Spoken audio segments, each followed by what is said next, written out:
I'm here. I'm here. Good morning, everyone. It's Friday, and we have some more Stellaris for you today with Furen. I'm back. Huzzah. I think it was 3 weeks, so it's been a little while. Yeah, it has been. Trisha with the OMG finally. Mwahaha. Thank you for proving your first in chat.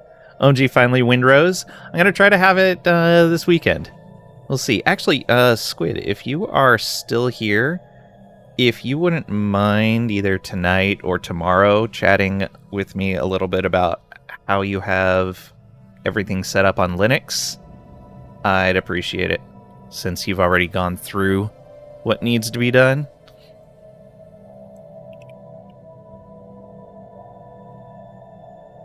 Let's also do that. Finally, laying is early. True. Finally, because Trisha's been working heavily all week. Lurker raid from Graydon. Trisha with 100 stream streak. Look at that. 100, indeed. Did you ever figure out what was causing the issues with Windrose? It's something with Windows. I moved over to Linux, and it runs fine. Because I have a dual boot system set up. I just don't use the Linux partition very often. And yeah, just jumped over to that, installed the game, ran it. It's fine. No problems. So it's something with, I would guess, my specific hardware configuration and Windows. I don't know. You refunded it? That's fair. Alright, thank you, Squid. I'll probably DM you then tonight or tomorrow.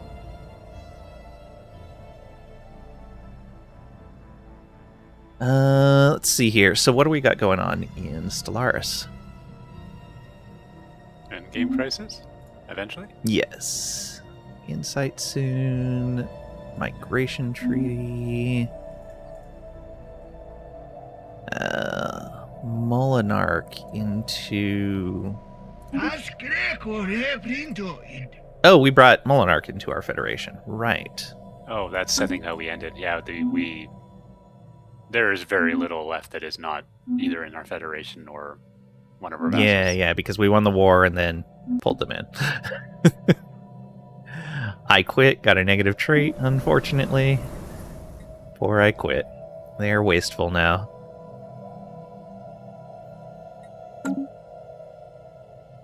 Alright. Yeah, they're down to 5 members. Yep. And I mean, a couple of them are very small. So. Okay, so we have a bunch of ships to recall, armies to recall. Oh, we never actually moved our ships back to home base? Nah, I think we immediately ended. So let's move that there, and that's already going there. Let's also take these off of aggressive so that they don't follow ships out of the starbase. Let's see here. Dreadnought is already there. You're hanging out where you need to.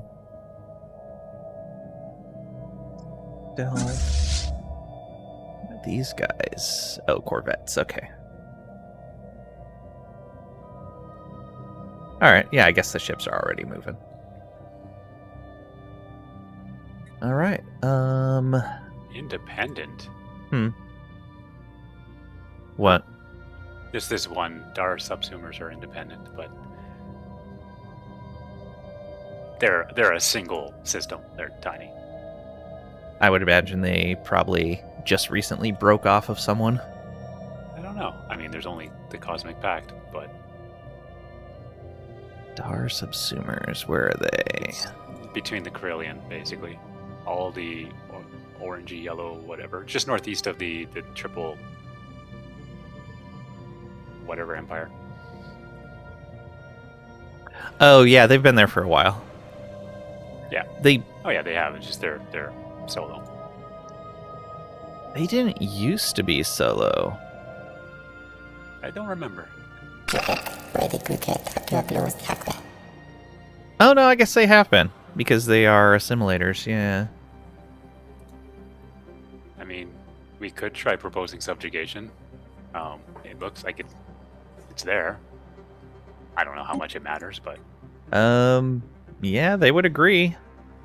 Do we need another subject? I mean, I think we're down to not too bad. Oh yeah, we only have 4 right now. Yeah, there's just almost nobody left, right? Like, Yeah, do it. oh boy, let's see if I can screw this one up.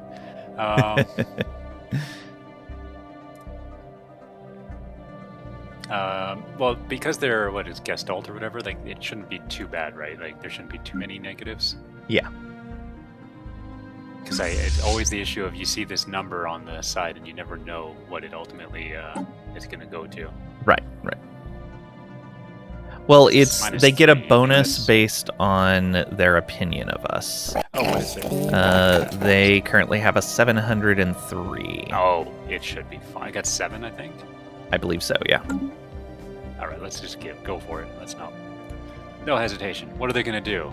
What actually happened? I never really considered that. What happens when somebody gets really unloyal?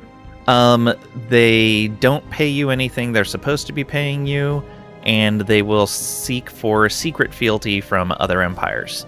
There's nobody that can beat us, though, on the map, so Yeah. that doesn't really mean anything. So, I mean, in the grand scheme of things, they can't do anything Yeah. of significance. But we don't want people Alright. living like that. And can you still? Well, I know, but like, can you still effectively just start the integration, even if they're No, they need to be loyal. Okay. Well, then that's really what it comes down to. Is if you can't get them loyal, then you get stuck. Yeah. Oh, wait. Why can we not do this? Acceptance -70. They will not accept. Huh, they If I do were... integration, I guess. Okay. Integration, it's fine. Yeah, we can just switch them to Okay. integration later. Yeah.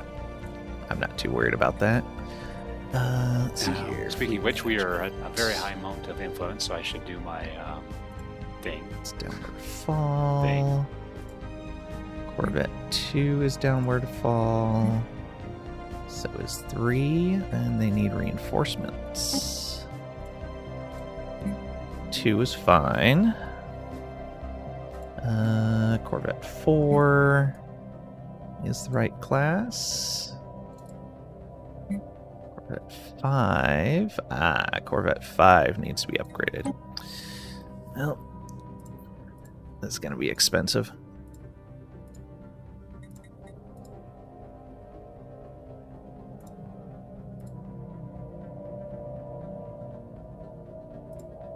Yep.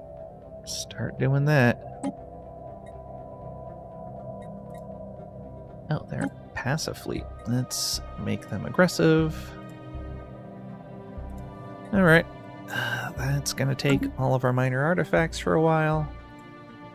That's okay. Yep.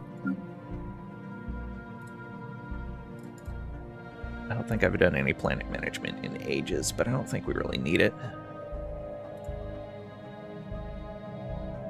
Nothing like critical happening. No. Yeah, We we're fine. are.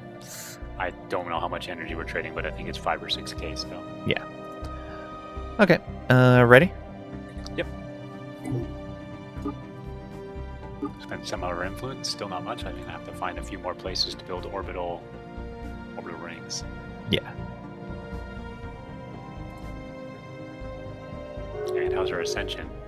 11 million. Oh, okay. I should probably use some of that. All right. Is there anything else to use it except for the ascension thing? Not really. Yeah. As far as I can think, that's all you're using it on at this point.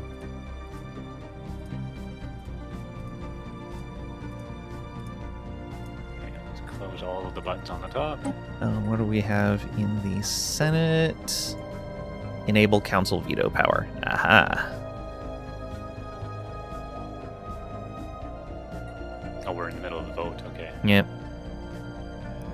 Silixtac is opposed. They're part of our federation. And then, so that means they're vassal. Oh, and Abusians are opposed to it as well.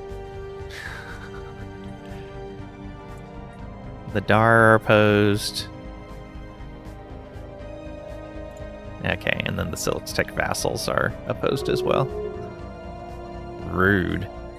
Oh, nice. Once we vassalized the Dar, they came out of the opposed side. And then other people went in. So how, I mean, I guess they're going to be quite positive. They should be. Yeah. Alliance of Gish moved over. Ooh, Enclave paid. Excellent. Agreements. That's what I wanted to look at. Everybody's very happy. Look at that. Corn at the court. Who was that?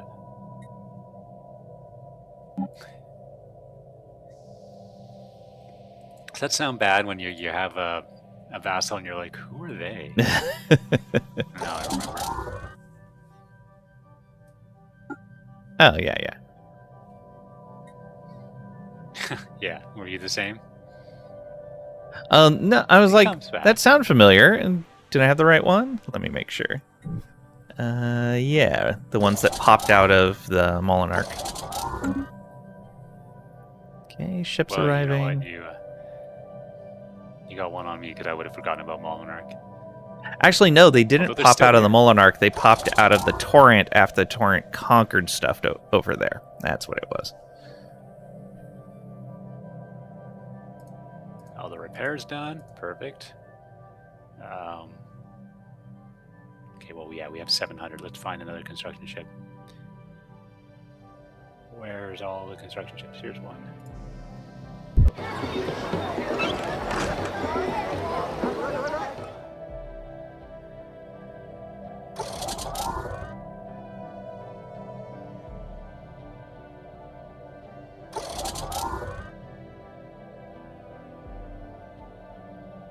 All right. Did you move the Federation and the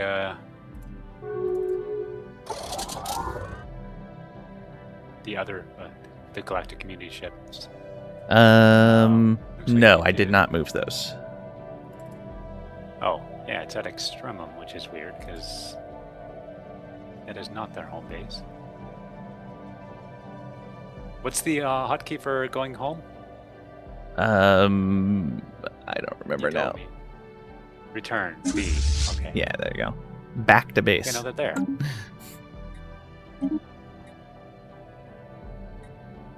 Oh, that okay. It wasn't the GDF fleet. That's why.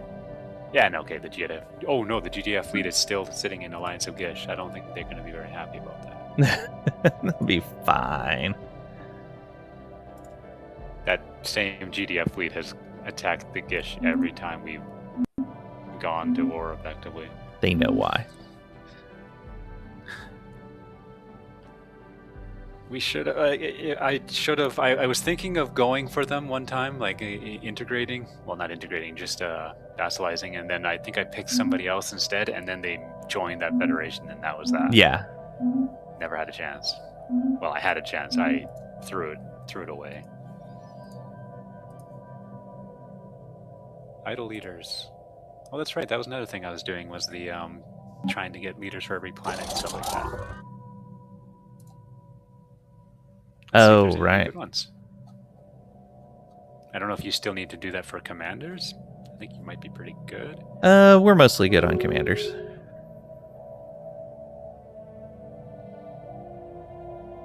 I have a couple of fleets that are like in progress, so they don't have leaders, but So, not worried about that. Yeah, I gotta figure out my orbital rings. I feel like I was just about to click that. Oh, and then the two pop-ups happened just as I was about to figure that out, and it, Right. surprise, surprise, it totally distracted me. That's fair. I'm legendary for my ability to get distracted.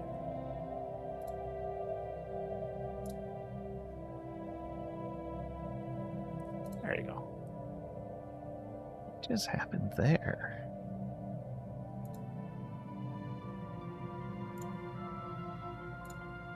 Whatever. Well, what? What happened? was looking at one of the fleets. I'm like, oh, that's weird. It said, like, I think it was like 7 out of 30 battleships, but there wasn't a reinforce button available. And so I went into the fleet manager to look at the fleet to see what was happening. And when I went into the fleet manager, it counted up real quick from 7 to 22 battleships out of 30. I don't know what's Ships going aren't on. Moving or anything, right? No, not that I know of.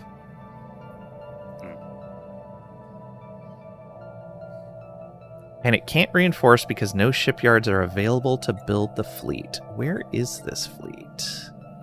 Oh, you went back to normal speed? Yeah, I did. Okay. It wasn't really changing anything. Oh, yeah. We are at the point where your computer's in pain, and this is, of course, we are holding on to the older patch, which is slower, so... Yeah, no, We just not as many we can't go to the optimizations. other one. Yeah. Well, and more ships. Yep, that too. But if they're not moving... Doesn't matter. I guess the AI still has to calculate stuff. Yeah, AI is still calculating things. I mean, there's a solution to reducing the AI load. That's what a lot of people I did do. not say anything. That's Well, what a it's lot sad, of but people yeah. do. Because I imagine if you were playing a game where somebody else, the AI was like us, and you were just like something like Torrent Consciousness, it must be just pain. Yeah. Just completely overwhelm the system. I should stop scrolling my screen, and although I imagine that does not affect it because your computer, or do both of the computers do the calculations, and it just makes sure we're in sync. So yeah, I guess Yeah. it must be like that. It's the only way Okay, you can do it, I otherwise must you'd have to send reinforced this fleet already. It's got ships incoming. That's what's happening. And that's why I couldn't upgrade it or reinforce it any further. Yang! Alpha Yang Delete rated with 52 viewers. Welcome on in. How are you? How was your stream?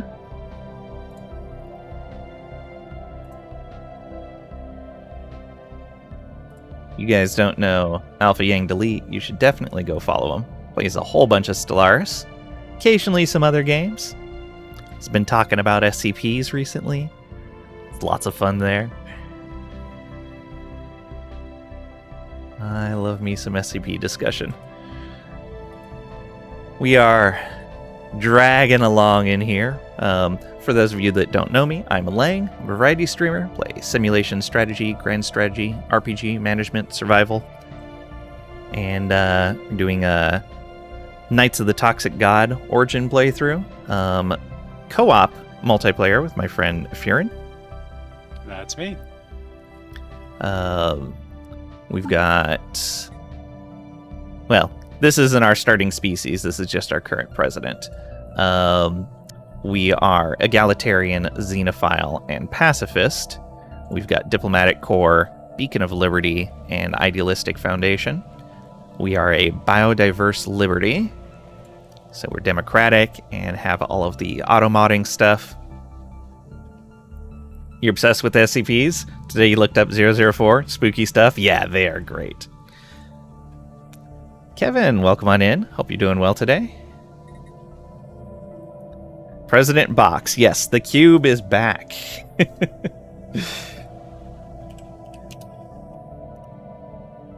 You will never die. So this cube here, President Unit M5, that species was complete. A neighboring empire from when we started. We did a migration treaty with them, and almost immediately we had an election, and that cube won the election, just right off the bat, and stayed president forever until his faction lost favorability, and we had somebody else take over the presidency. Eventually, though, we put the cube on the council, and he got the presidency again, and he's just been keeping it. Bonus points if you remember who was president in the interim. I'd have to look. I can't actually. Was Ykret. Oh yeah. Okay. Yeah, I knew it was the lithoid guy. I just couldn't remember the name. Oh, I couldn't remember who at all. Is Box immortal? Kind of. So you can see we just finished. Let's see here. If I go, now I gotta remember where you go to look for that. Leaders. No. Oh, researched right up here. We just finished another. You should be able to. Yeah. Oh no, did I? I thought I didn't realize. Okay. That. I mean, you can go. We have been doing a lot of leader lifespan research. I think that was research complete. Was that 40 that just got finished? Yeah, I think that was 40 that just got finished. Yeah, we're starting 41 right now. If we look, yeah, I think it does have to be in leaders. And we look at the cube. He is 247 years old. As long as he is under 361 years of age, he has no chance of dying. And we keep pushing that forward faster than time goes by for them. Because our society research is so high. So Cube will never. We haven't lost somebody to old age since I think almost the very, very beginning. Yeah. Like we had the first round of like 3 or 4 people died of old age, and nobody's died of old age since then. Yeah. We have the entire history of Lang's thing, and I was going to look to see who our oldest current leader is, or the one we've had for the longest, and I don't think we have no originals. I did look at the original list of names, and yeah, they are all gone. But yeah. I'm pretty sure we have some people from about the 15, 20-year mark into the game. Yeah, basically the first round of people all hit the old age limit and died off. Or got Judge abducted. Is one of the oldest. Yeah, Judge was our first Paragon leader. This guy right here. Judge Old Dagger. OP strat? Yeah. Going down the biological route for your ascension and having enough society tech to just push those leader lifespan ones really quickly is crazy good. Emo Pyronecrosis, welcome on in. Hope you're doing well today. The Galactic Custodian decided to make a giant kingdom. We're just uniting everyone. It's fine. A giant friendship fest. Yeah. Pay no attention to the last other remaining Federation than ours that we keep attacking the leader and flipping their ethics to our ethics and then inviting them into our Federation when they've been booted out of their old one. It's fine. We are the custodians. They're happier now. We are permanent custodians.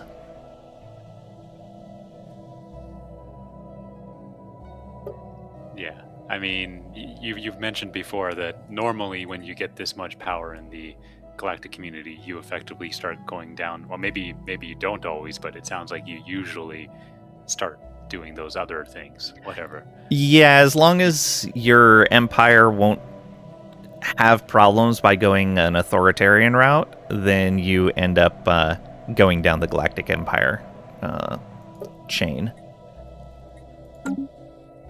But we're much more egalitarian than that. Yeah, that very much would not work for us. Council agenda available. Not at all. Oh. Oh, yeah, never mind.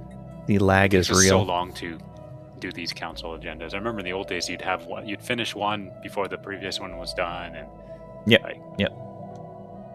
That's where the leader traits for council agenda speed really start becoming important, because it scales up based on our empire size. And or if you build taller, I think it's called. Yeah. If you build tall instead, then it's not as much of a problem. Now, is this whole empire size penalty, is it based on the galaxy size? I don't think it is. So in a So smaller just playing on galaxy, a you're going to have a smaller map? smaller maximum amount that your empire size would become. Yeah. Oh, interesting. So I guess this is affecting everybody, not just you. Yes. Yeah, the AIs The get AI this as well. Okay. All right. I mean, so I guess everybody's being impacted by it in the same way. But yeah, if you play it on a really small map, like Empire size probably is not close to as impactful. Mm-hmm. It's under politics that has the agenda stuff. It is under the government tab. And it's right down here. Yeah, so you can see the progress that we're getting from the council and its legitimacy, the total amount that we need.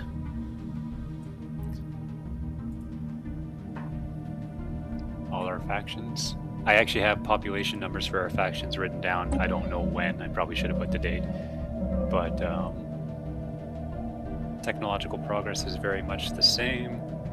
Peace prosperity is actually down a little bit, and free thought is up 36k, and the other one's up 30-something k. So yeah, the two big ones have gone up, and the other two are basically steady or going down. I think everybody's in just two factions, pretty much. Right.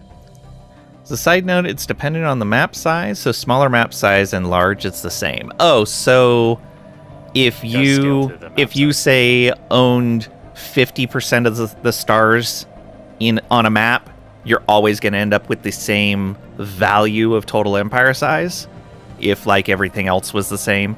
Okay. The number of colonies and the number of pops and all of that. Scaled. Oh, okay. I did not know that. Thank you for the correction there. I appreciate it. Just do the lack of stars, less is more for a large size. Okay.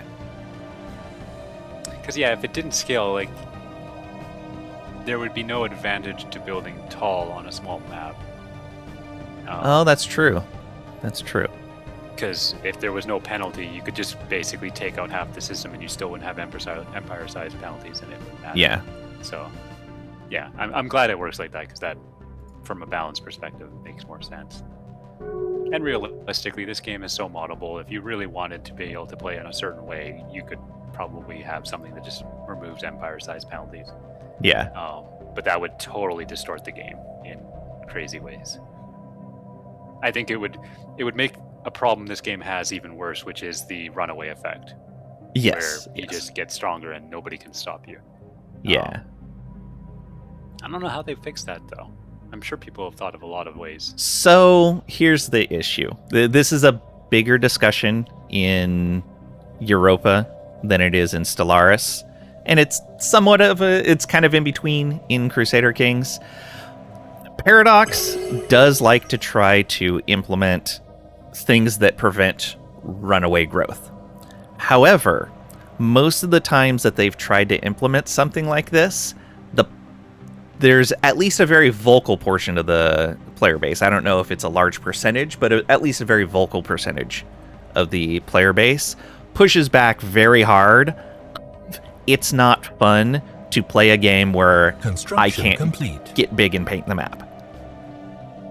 And I'm like, well, if the mechanic is fun and a challenge to deal with, then I'm fine with it.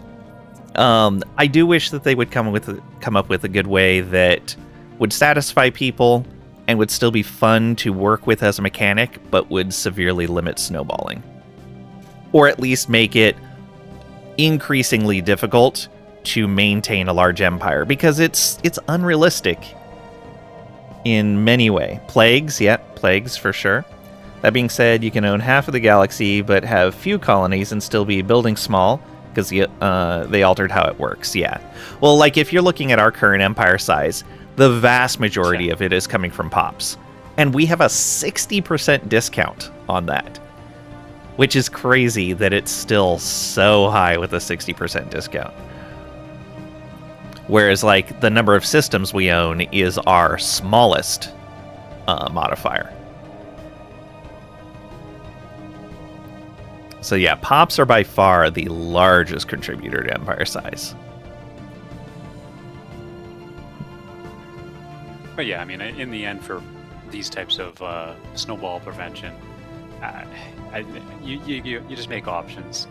Yeah. You don't even need to default them on, but give people different things that they can enable that try to prevent this, or give you like maybe once you get big, anybody far from your capital is generally very hard to please, very, very hard, and they're wanting to effectively go on their own, and in some sense forcing you to make vassals, to try to prevent this. But then the vassals end up being kind of like, the more vassals you have, which they have that in the game, right? The more vassals you have, the more difficult it is to manage and please them. The more chance they talk to each other, right? Yeah, they've been trying to model that in EU5, but it's been a rough journey on that.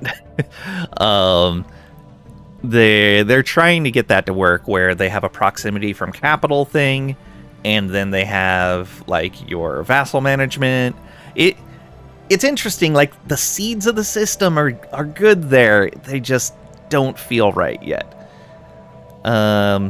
There's an expanse mod for Stellaris. Nice. Yeah, another thing is like, and of course this is basically my first full playthrough in a very long time, so I mean maybe this is partly a thing, but like the Fallen Empires, to me, if they saw somebody taking out half the galaxy, they're just kind of twiddling their thumbs and going, it's fine. And like them putting much more pressure on you, saying, hey, we're watching you, like that. Like, it seems like, yeah, they're really just twiddling their thumbs and doing nothing. Occasionally they say, hey, do this one thing, and at this point, honestly, it doesn't even matter, because if they tried to push us, we can push back. Like, so basically we just grew in power to the point where they could do nothing, but they could have done something, right? Yeah, so because we extended the timeline out for this, we ended up outscaling them pretty early, and we never got the War in Heaven. We didn't get that mid-game crisis. When the War in Heaven happens, you have a pair of fallen empires wake up, and they start researching and producing things again, and start vassalizing or conquering things around them. Yeah, and that's in some sense that's part of, because we snowballed so fast and we're on a lower difficulty. Yeah. Pat, welcome on in. Hope you're doing well today. I'm glad to see you survived the 15th. Europa is hard because you're owning the civilization, not just the head of state, king, theology, whatever you own. Yeah, you are the spirit of the nation, is, I believe, the official phrase that they use. Which a lot of players don't seem to understand. Like, a lot of players are like, oh, well, my ruler should be doing exactly what I tell them to do. No, you are the spirit of the nation. You're not controlling that ruler. That ruler is just something emergent inside your nation. Also, as a side note, Galactic Custodian tells everyone, we are totally cool and non-murder. Please join us, be a part of the light, and we will destroy the dark. Exactly. We what? I was going to say, that goes for almost every single game of this type. Civilization, all of them. Who are you, actually? Like, you are this empire, but, like, you're not an individual in that empire. Like, one of the few exceptions to this is effectively Crusader Kings type of thing, where you are playing the role of an actual person, and the person will die, and then you're playing the kids or whoever else takes over. Yeah, whoever your successor is. Like Civilization, Stellaris, you're not really playing. I mean, you could argue you're playing, I guess, the leader. Sure, like to an extent. Yeah, and that they can die and change. So a little bit in Stellaris, but. Yeah, they've never really, as far as I know, said for Stellaris, but the Europa devs have been open about it. They're like, you are playing the spirit of the nation. This game, you're essentially an AI helping rule the leader's group of... that would make sense. You're essentially an advisor. An advisor that can get all of the people to do what... Yeah, because we can change the leaders. That's the thing, right? We can effectively shuffle the leaders around. So yeah, no, we're not really the leader. Yeah. We can at will just say whatever. Yeah, I would honestly have a lot of fun with games of this style where you were like in an advisory capacity, where it's like, we should take aggressive action against this other empire. That becomes your advisement. and then the AI decides how to do it. We should build up our iron infrastructure, and the AI decides how it's going to do that. We should bring more population into our country. The AI decides how to do that. It would be interesting where you're just kind of nudging in a direction and then letting the simulation do its thing. And you can keep nudging wherever you want to try to guide things in the direction that you would like. That sounds so familiar to something I read recently. Like, I think there's maybe multiple games, but like I feel like I remember hearing something like this very recent where, yeah, you're primarily just, you don't actually directly control anything, but yes, you're effectively trying to guide things. Yeah, kind of like the democracy games. Yeah. Feel Stellaris devs could do that in a future game? Oh, absolutely. Absolutely. Construction complete. But I mean, you still always have to ask the question, how many people want that? And like, you know, I mean, sure, it seems interesting to some of us, but would it be interesting to enough people? Right. How niche of a game would that be? People, I don't know. I think people want the control, right? Research complete. Well, yeah, because they put themselves into that position. It's like the whole building a main character in a book or a movie that people can just set themselves into, and essentially they are in that role. There is no democracy in the democracy game, so there can be. Just because you choose not to go the route of democracy. Paradox doesn't care when they make a game when it comes to popularity. Yes and no. They're kind of past being a completely niche publisher. Like, you see that with the games that they've canceled so far. Like, if they don't do well enough, they drop support for those games. Say that because Crusader Kings took time to take off. Yeah. Like, I don't like to use Imperator as an example, because Imperator had the unfortunate timing of coming out right before the pandemic started.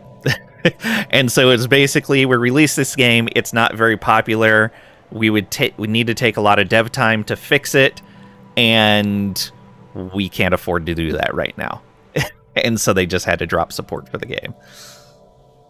I can understand why they dropped support for Imperator. It's unfortunate because I thought Imperator had a lot of really good potential, and there's still a lot of Imperator features I would like to see in other Paradox games.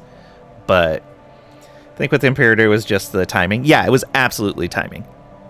If the pandemic hadn't happened, I think Paradox would have kept going with Imperator just like they did with Victoria 3.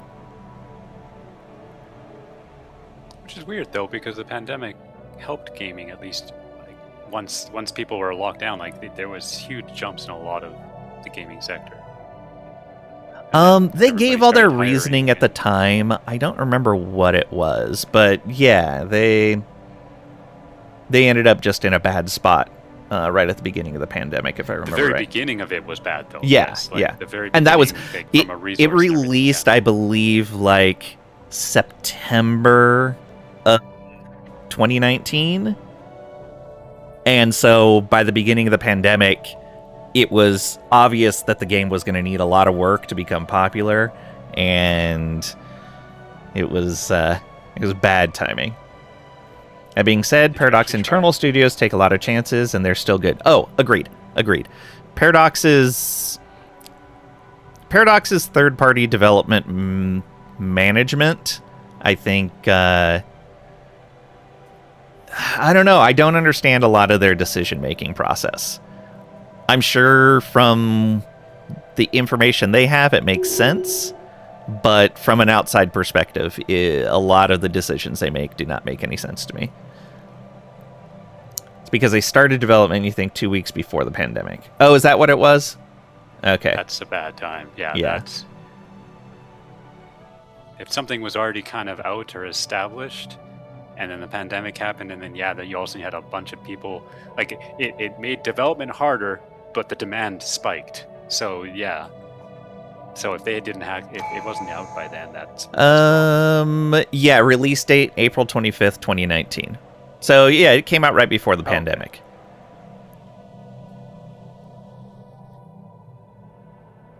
And yeah, it was basically like, we know this needs work and we would like to work on it, but we can't. We have to be making some cuts right now, and this is unfortunately kind of at the top of the list. You have a relic to figure out. I know should you be always pretty like to do the straightforward. consecration or whatever. Yeah. Maw of the Toxic Entity, please. Oh, that's the one? Yep. Okay, I can do it. I got it. Oh, okay. If you want to go ahead and do the astral action and then activate a second one, though, while I find the habitat. Probably the experience one. So I have to remember which one that is. I think it's on the bottom. Yeah. Third-party dev team are other studios, so you think they're worried about the what if? Yeah. Not just cuts, because good old Paradox did a lot of changes before the pandemic, like a lot of cuts and movements. Yeah, they were in the process of shifting a lot of stuff around right before the pandemic. I think they just opened 2 new studios as well, which was a lot of like real estate that they were then essentially not using, but had to pay for. Yeah, it was just overall like not great for them.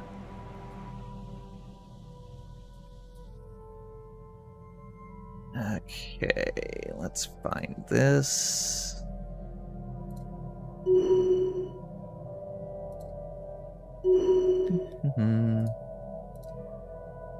Those are Tons all. of leaders. None of these are habitats. Where are habitats? They must be all at the bottom. I've been Oh, they building are them all and at the bottom. upgrading and-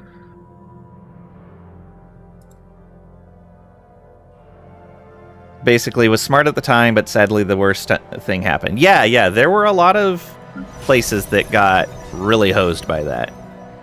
Yeah, I'm going to pause so we can get all these things done in a reasonable time.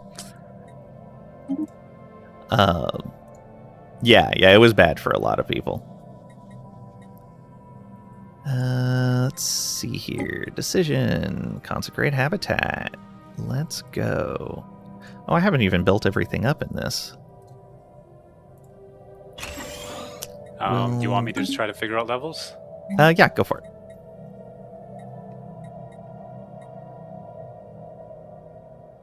If they're military ones, I can go ahead and do them, but Yeah.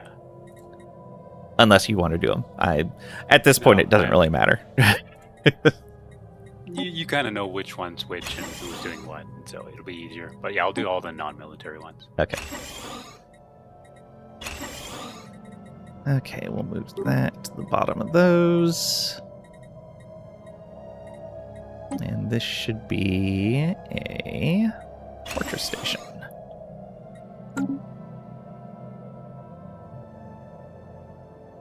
After all, between Vicky and Crusader Kings, plus the soon-to-be-released Europa, new Stellaris development, and the new Stellaris development made people think Stellaris 2 is on the way. They said, yeah, nope. They had to open more stuff. They bought the Chinese team or whatever. Didn't Paradox make the Star Trek game as well? They did, but that was not their fault. That was the essentially the parent company of the third-party developer bumbled the licensing. Or purposefully didn't renew it, one or the other. It is unclear.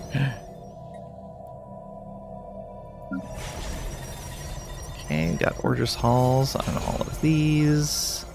That's good.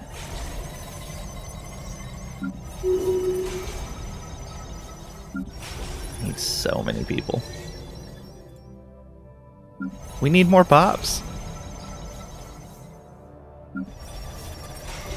That one's maxed out. Good.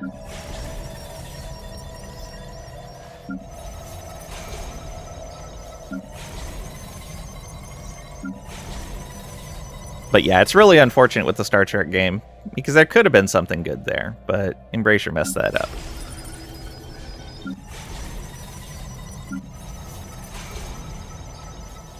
That's still a fortress. No, that's not a fortress station. That has an orders hall. Excellent. Please automate. There's just one commander. Okay. Get another orders hall in there. Still a fortress station.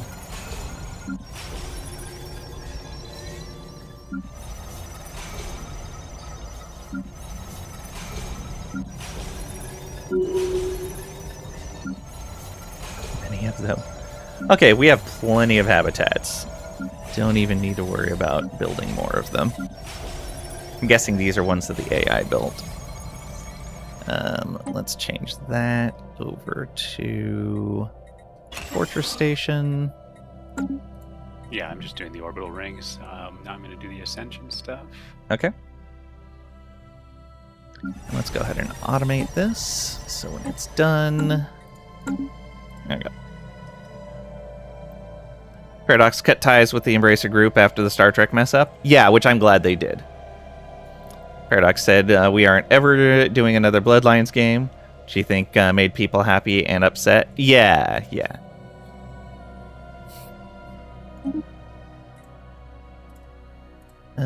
What is this guy doing? He is, with Extremum. This is the command. Extremum is which of the fleets? That is the Federation fleet.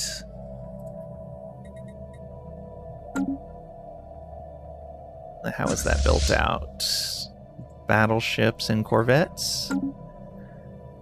Do you remember if you set up the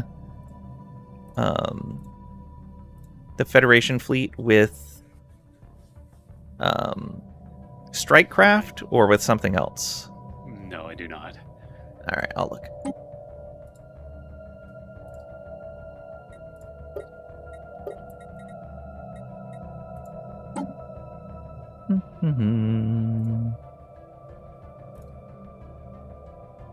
Oh, that's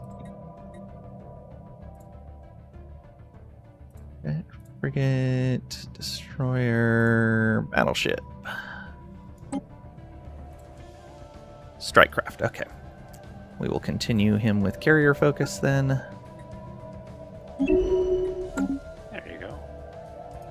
And I spent all our unity, almost. Oh, nice.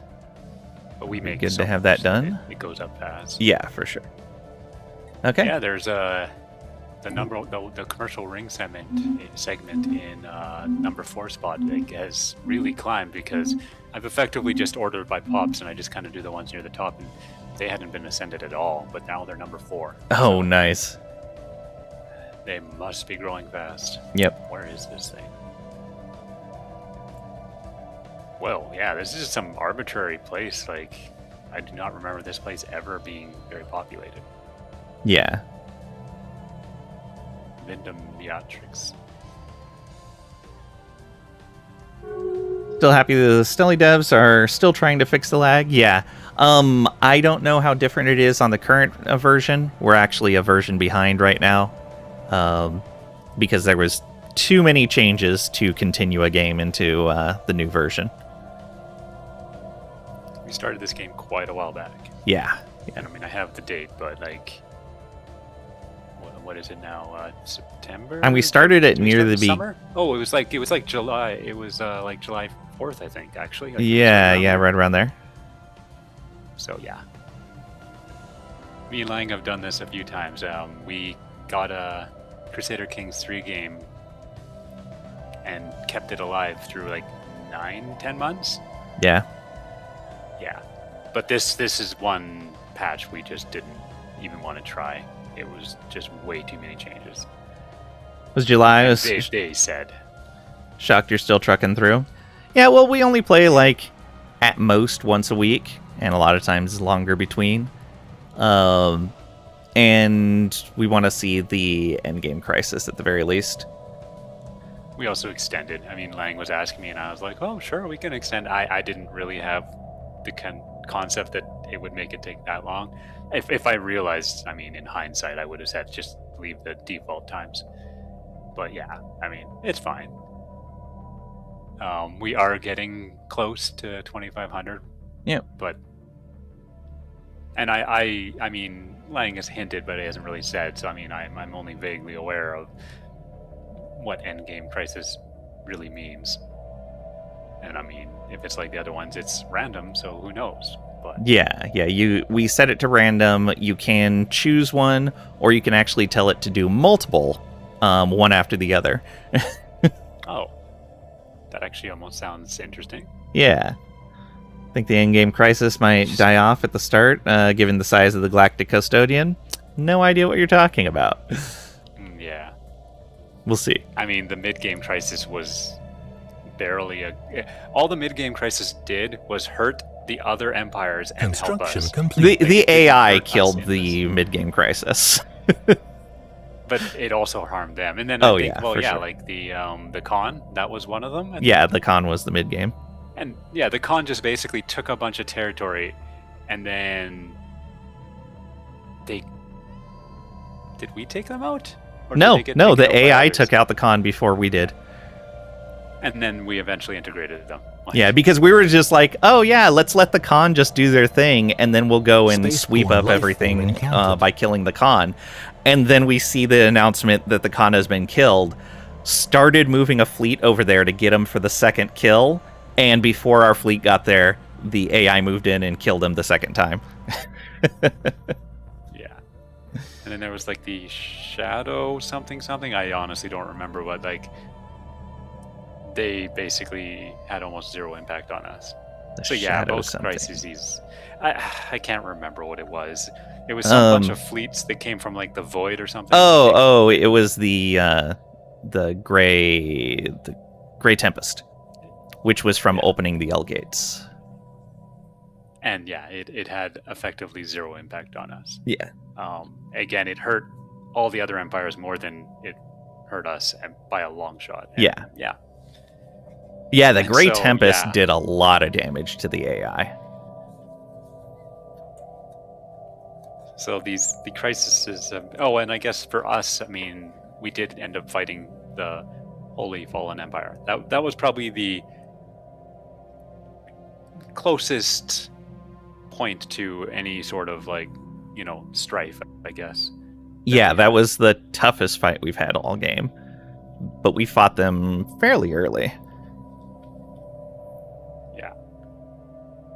Well, we fought them and just we won, and basically they backed off. And then after 10 years, we said like, no, we don't want to have you attacking us just randomly every 10 years. So we. Yeah, especially when you just can't existential choose threat, the. I believe. Yeah, we did existential threat.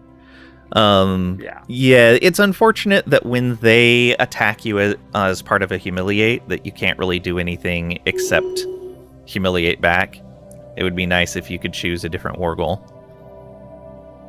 This is why you never open the L gates or tinker with the wormholes. I love opening the L gates. I like all of the different results that come from opening the L gates. I mean, if you don't do it, isn't somebody else just going to do it? Yes, the AI will eventually open the L gates. And with the Grey Tempest, they don't come out of the L gate that was initially opened. They come out of all the other ones. Which is why everybody got hurt and we didn't really get touched. Yep. Tricadia, welcome on in. Hope you're doing well today. Waking up to a Furen stream, best thing ever. Hope you had a great nap. How you feeling? morning. I know you had been saying recently that you weren't feeling all that great.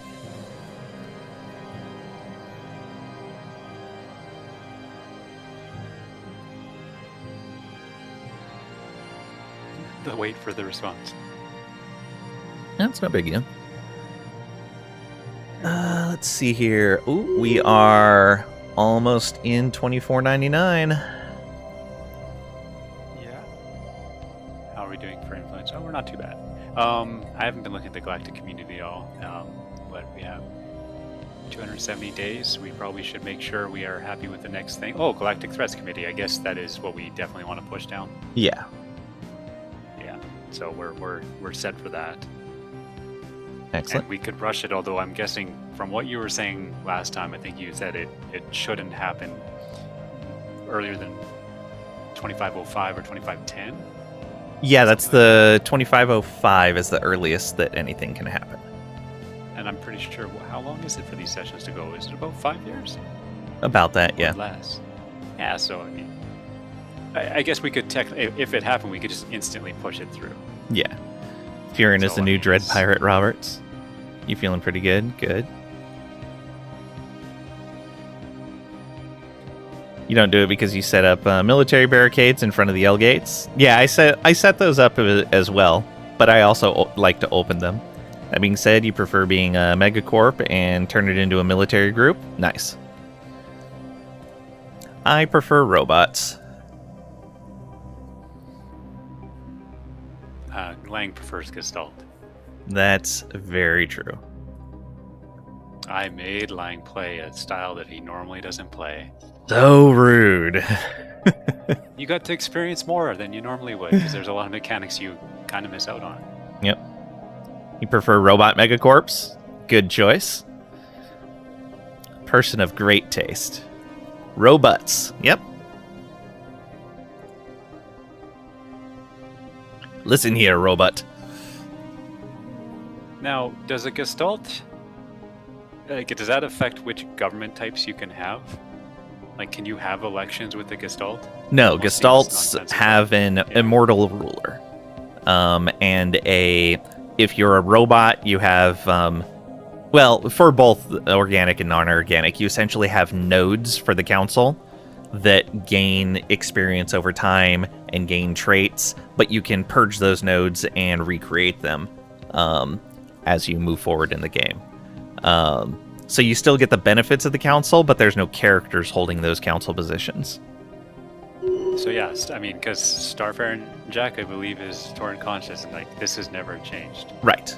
Yeah, Yeah. they have an immortal ruler. Oh, so it just cannot die. Okay. Yep. But yeah, that makes sense. It's a hive. I mean, like, there isn't really a leader per se. Yeah. There's a representative to talk to all of those silly non-hive minds. Those individualists. This game would have been over a while ago if you were robots. That's true. No elections, yeah. Yeah, and it changes what civics you have access to. I mean, let me click the government tab here. Oh yeah, and I mean, I can click reform government. It won't do anything, right? Yeah, it just opens the thing. Robots typically don't have elections unless you decide to be a megacorp through deciding to go synth. Push the robotic revolution within the megacorp, which is what you did twice. Robots can have elections. You can have a normal ethics robot empire. It's just Gestalts can't have elections. Yeah, I'm actually just looking at there's, I guess, 7 government types. We can only be 3 of them? Yep. From the looks of it. Tricady, thank you So for the what's- 110 stream streak. Lang is a bad robot. Normal robots are on time. I was early today. You were the one that was late, Tricady.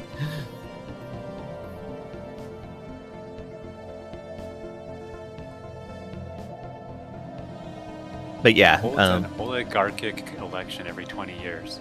yeah. So that's the next step up from democracy. I'm just trying to think what that would actually mean, like in the real world. Like, what would that be closest to? It would, I mean, 'Cause, I mean- kind of like how Russia's set up right now, where you have a bunch of very rich and I powerful mean, as people soon as you that. get to that, I mean, there's no election, and it is effectively just one person. So I mean, that's basically dictator. Like, I mean, like, I'm just trying to think the distinction between this and a dictator, and like, this seems like a weird little spot Because between which. A dictator in general is it's that person grabbing power, Whereas an oligarchy is... Well, that's what I mean. In the real world, do we actually have this? I don't think we really do, because you're either, in some sense, you're either just have the dictator. The whole keys to power thing. Yeah. Yeah. Well, I mean, I guess this would be like a royal family type thing, I guess. But we don't really... actually, no, we do have... Oh, you know what? Yeah, maybe it's kind of like the various countries that have like the kind of the families. Yeah. Although yeah. that's not... That's not really quite the same, no. 'Cause this That's isn't more of really an a family, imperial this thing. is it's just anybody who's fairly high up in this society is the only people who can be in power, and yeah.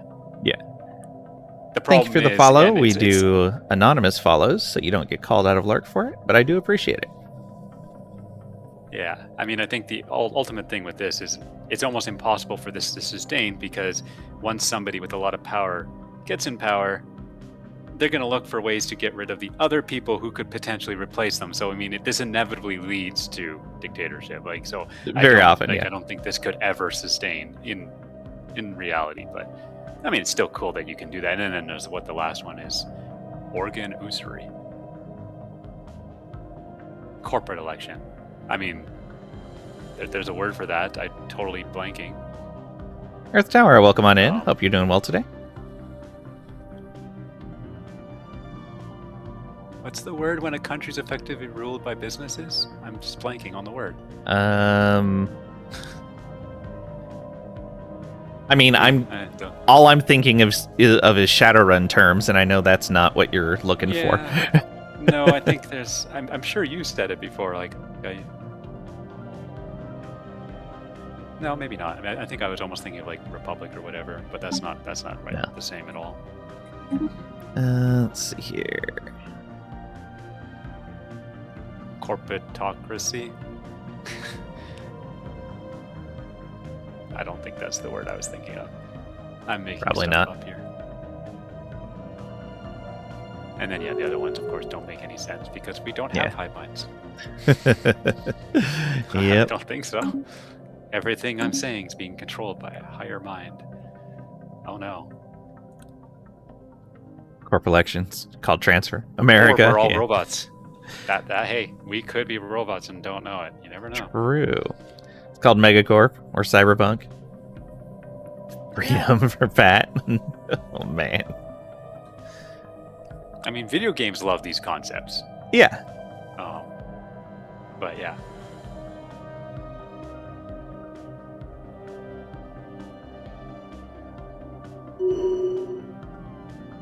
Well, it's one of those things that government types are easy to plan on paper, but when implemented and then captured by bad actors, they kind of coalesce into just a few different forms. Union of Tinkerers. Yeah.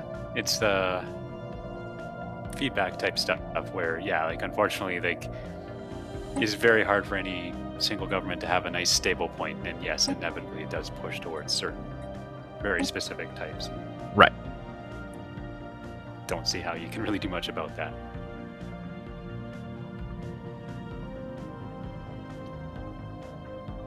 All right, we're getting there. Yep. Moving along. How's our influences up a little bit? I've been focusing on building in the orbital rings in all of our prime system since there's so many planets there. Right. I keep losing track of where it is. Brilliant. Here we go.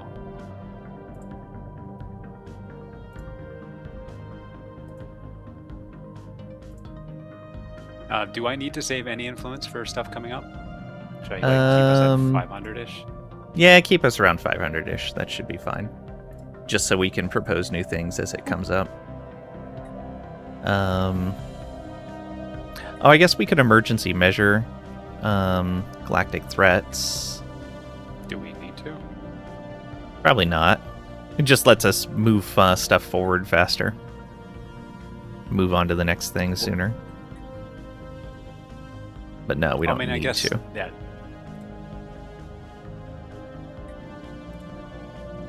I don't know if we had too many things. I think we were struggling to figure out what to do next, although we could probably look in the list.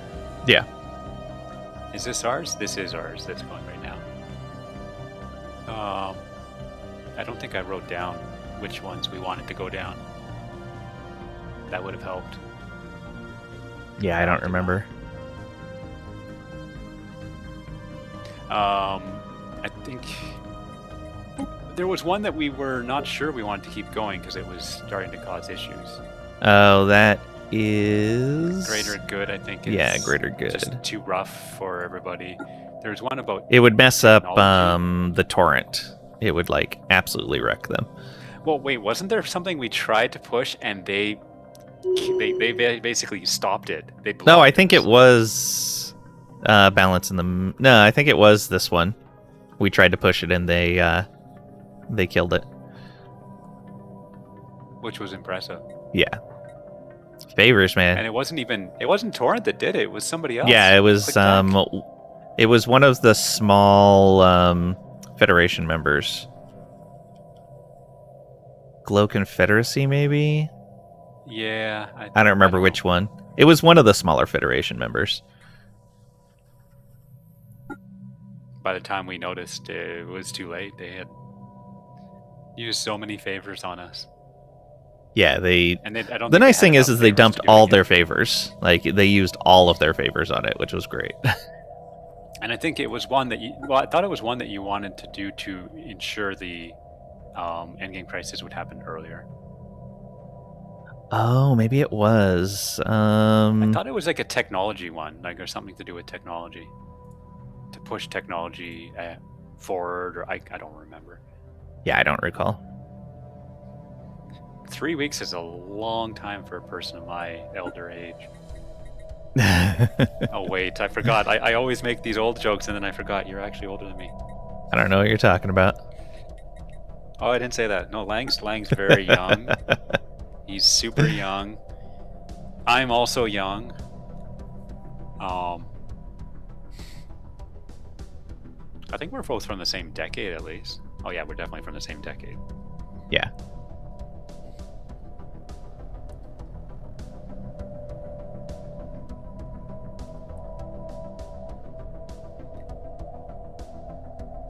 Yeah. But yes, no. Typically when I'm playing games with friends online, I'm almost always 100% of the time the oldest person in the voice chat. Not the same century. Thanks, Lang. No problem. Yeah, we're in the same century, same millennium.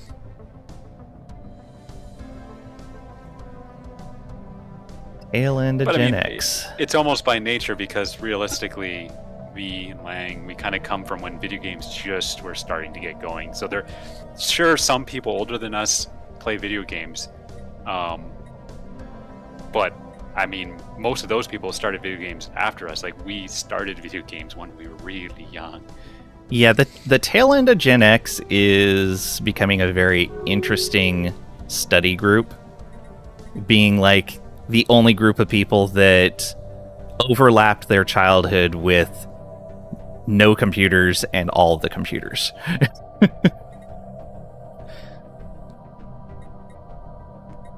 What is the first video game you remember playing? The very first video game I played was a racing game that I made on the Commodore 64. Wait, you made? Well, kind of. It came from a code book that... So, when I was 5, Okay. my grandparents got me a Commodore 64 for Christmas.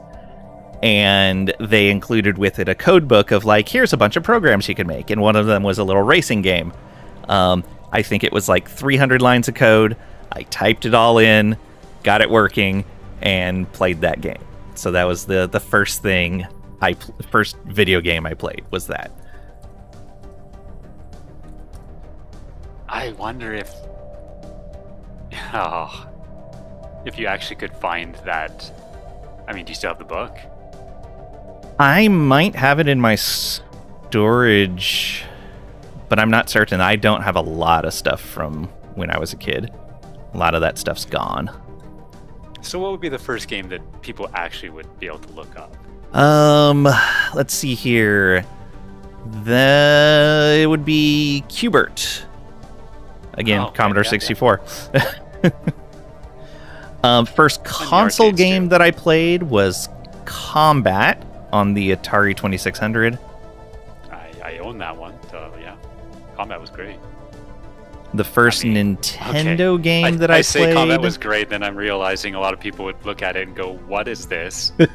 Your square is attacking my square." Hey, no, that square has a little tiny, column on it. That's the cannon. Like, it's more than just a square. Yeah, it's games were different. Yep. First Nintendo game that I played. Oh, that's a good question. What one did I get I never owned a first? Nintendo, so it only been. Oh, it would have been Super Mario Brothers because that's what came with Yeah. the console. Everybody owned Super Mario. Right, Brothers. right. So, yeah. Or so Mario Brothers or Mario World? Was it? I don't remember what it was There was called. one game. I mean, there's the classic side-scrolling one, right? Yeah, it was side scroller. Okay, so I think that's Super Mario. Well, yeah, it's probably just Super Mario Brothers. There was an earlier game that's very different, and I think almost a precursor. I think. I think that was I think it was a the different name. arcade game, and I think it was just called Mario Brothers. I don't remember, but yeah, on Nintendo yes. for sure it's Mario Brothers. Yes, Or whatever Mario the Brothers side is a 1983 platform game developed and published by Nintendo for arcades. Yes, I mean, And that's I've where you seen first it, saw but- Bowser, the whole thing with him jumping up and Bowser, or not Bowser, Donkey Kong, Donkey Kong. jumping up and down and moving the shifting the platforms and everything, throwing the barrels down at you. Yeah. No, I think for me, when we got an Atari when I was a kid, we got 3 games with it: Asteroids, Pitfall, and a game called Carnival. I remember which Carnival. It's kind of whatever. That was a Well, yeah, crazy you game. remember it, but yeah, like as a kid, Carnival was cool, but really, like Asteroids and Pitfall were the neat games. hmm I don't even know if you could win Pitfall. Like, I never did. Definitely didn't win it. So I don't remember it ever having an ending. But I had met someone that claimed they had beaten it. And so I'm like, okay, well, maybe I just never figured out how to get to the ending? I have no idea. I never actually looked it up. I'm sure the internet has the answer, but Oh, I never- know I could type in the internet. I feel like I probably have, but I forgot. But yeah, like that's the weird thing about, like, for those who haven't played a lot of these really old games, like a lot of them they weren't really intended to be won. Right. There wasn't necessarily a Construction clear complete. ending, and some of them did have endings, like the one that you just talked about with Donkey Kong. yeah. There's a kill screen. Like, that's the Mhm. ending, is the kill screen. You basically have to get to, I guess it's level 255 or Yeah. 256 maybe, or whatever. You basically just have to roll over the level counter. Yeah. And yeah. then the game is basically like, it becomes impossible to win because you simply can't finish that level because it's kind of like bugged out. Yeah. And so, yeah, like kill screens, like that was a thing back then, because yeah, when you are storing your level information in a single byte, you got 0 to 255. Mm-hmm. And that's it. So yeah, a lot of games were like that, and so that's why I'm not sure Pitfall actually had an end, because it might have just. I think it did, but I was like 6 and I had no ability to play video games. So yeah. I'll just say 6 is, and this day and age, 6-year-olds, if you let them go, they're gonna kick your ass in no time. But yeah, Fair. A neighbor of mine as a kid had Tiger Heli, and the way that game did it was there was a set number of levels in the campaign. When you beat the last level, you went back to the first level, but everything was faster. And so eventually, if you looped enough times, everything was just too fast and you couldn't win. yeah. You remember the level when Bowser threw knives? Where's Bowser's knives now? That's true.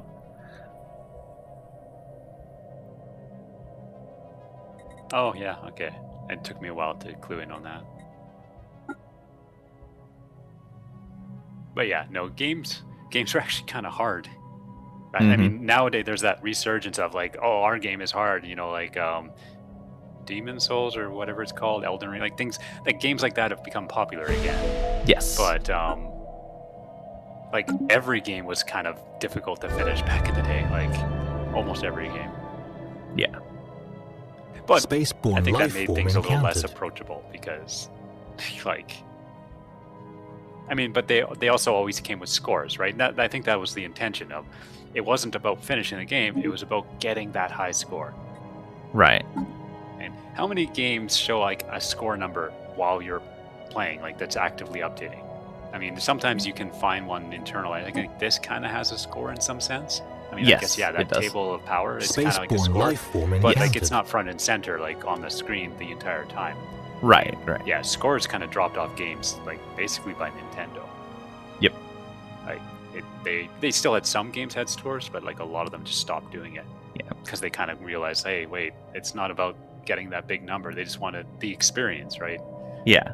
An actual finishable experience. And Scores that are an arcade thing where you can put your initials in, and then anyone that comes by the arcade game can see those initials. In a home console or on a PC, it doesn't matter unless you're sharing it out to the internet.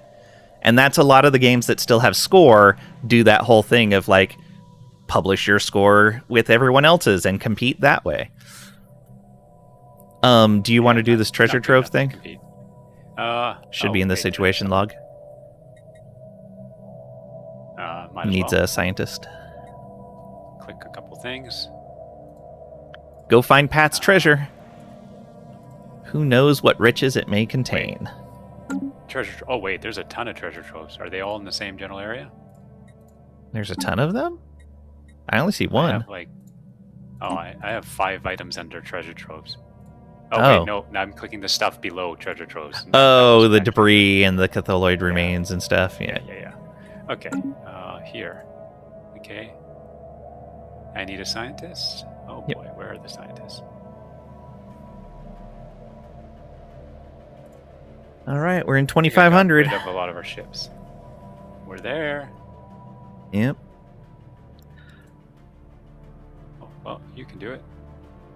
I am just barely starting to see the game start to interfere with OBS. Ooh. We'll see how this is towards the end of the session.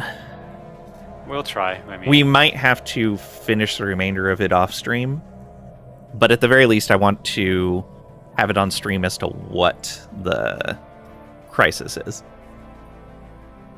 well, I mean, people could probably tell you it is OBS is just struggling to keep up. I'm seeing a small amount of drop frames. So yeah, my computer's having a little bit of a problem doing OBS and the game simultaneously. Okay. Construction Well, we'll complete. see what we can Yeah. do, and people can always let you know if the Yeah, experience is and becoming. Twitch and YouTube are both showing that they have an excellent connection, so it's not enough that it's like causing lag or anything. I mean, to be fair, a game like this, a few drop frames is irrelevant as long as your voice doesn't get completely screwed up, Right, or right. stuff like that. Yeah, and that's what they where want. They wanna looking at hear the you, connection from Twitch and YouTube's perspective helps. If it starts saying it's unstable, then I'm dropping too many. Yeah, because I've heard so many people say, like this is effectively background. Like they're not really watching; they're listening, right? So Right. you got to wonder how many people are doing that. They're just kind of listening rather than paying attention. So drop frames don't matter. Yeah, I mean that's too the much, the but yeah. vast amount of my Twitch stuff is I'm playing a game and have someone on in Twitch in the background. Yeah.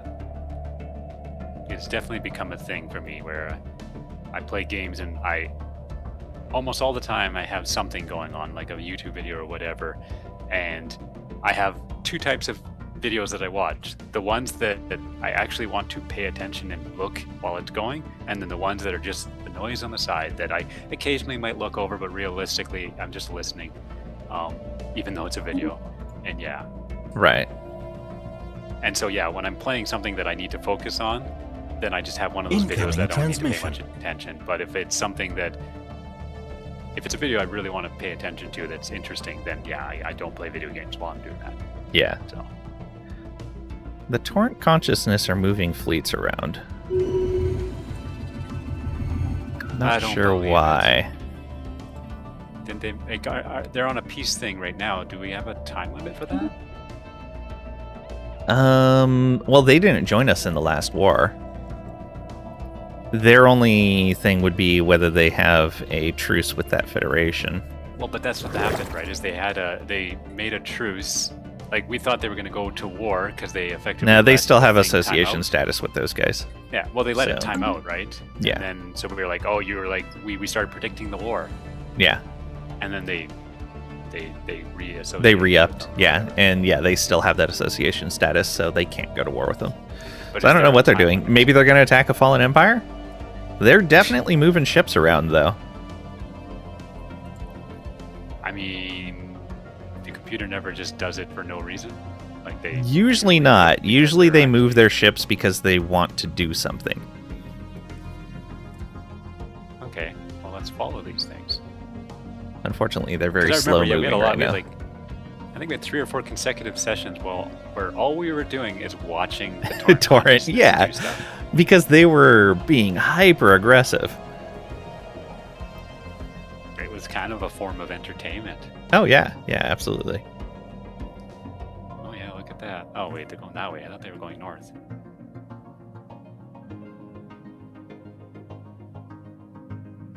It is weird that we can see everything, although I believe that's probably not helping with the frame lag.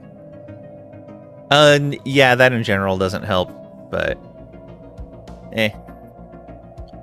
in my experience, it's not that much of a difference between being able to see everything and not, because all the calculations are still being done, and rendering those little ship graphics moving when you're not zoomed in on them is not that much extra. Especially when you're zoomed out into the broad view like I am right now. So have you seen the stuff on the game Windrose? I mean, it popped up in Steam, and I am like, okay, it's a Research pirate type complete. game, and I kind of said could be interesting, and then I noticed you were, I think, yesterday playing it, or was it the day before? But Yeah, you were yeah. playing recently. I'm like, oh, I can just ask Lang, and then I saw you talked a bit about it at the start of the stream, and I was like, oh, I guess it has some issues. Well, so on their system requirements, like their system requirements list on Steam, it's fairly high. I meet or exceed the recommended requirements, so I didn't think it was going to be that big of a deal. They're decently high for recommended even, and even the minimum ones are fairly high. But they have a note there on Steam of like, hey, we haven't optimized the game yet. These will come down. We just don't want to put something that will eventually be incorrect. So we're putting what's accurate now, and we'll change it later. Which is cool. I respect them for that. I tried to play it, but it was capping out my CPU while I was streaming. The game was using like 73% of my CPU. And so I tried it off stream, and it still capped out my CPU. It went to like 85% or whatever it was. Whatever OBS wasn't using at that point, the game just took the rest of it. What about your GPU? GPU was fine. It was sitting around 80% GPU usage overall for the whole system. So the next day, or maybe that night, one or the other, I booted into Linux because I've got CachyOS installed on a separate partition. And I installed it there. It ran fine, like 20% processor usage. Okay. So I'm like, okay, this is what I was expecting when I saw the system requirements and ran the game. This is like how any other modern game runs on my system. They don't have a native Linux version of the game. So the game is being emulated into Windows. It's doing a Windows emulation and running the game. So you'd think there'd be even more overhead.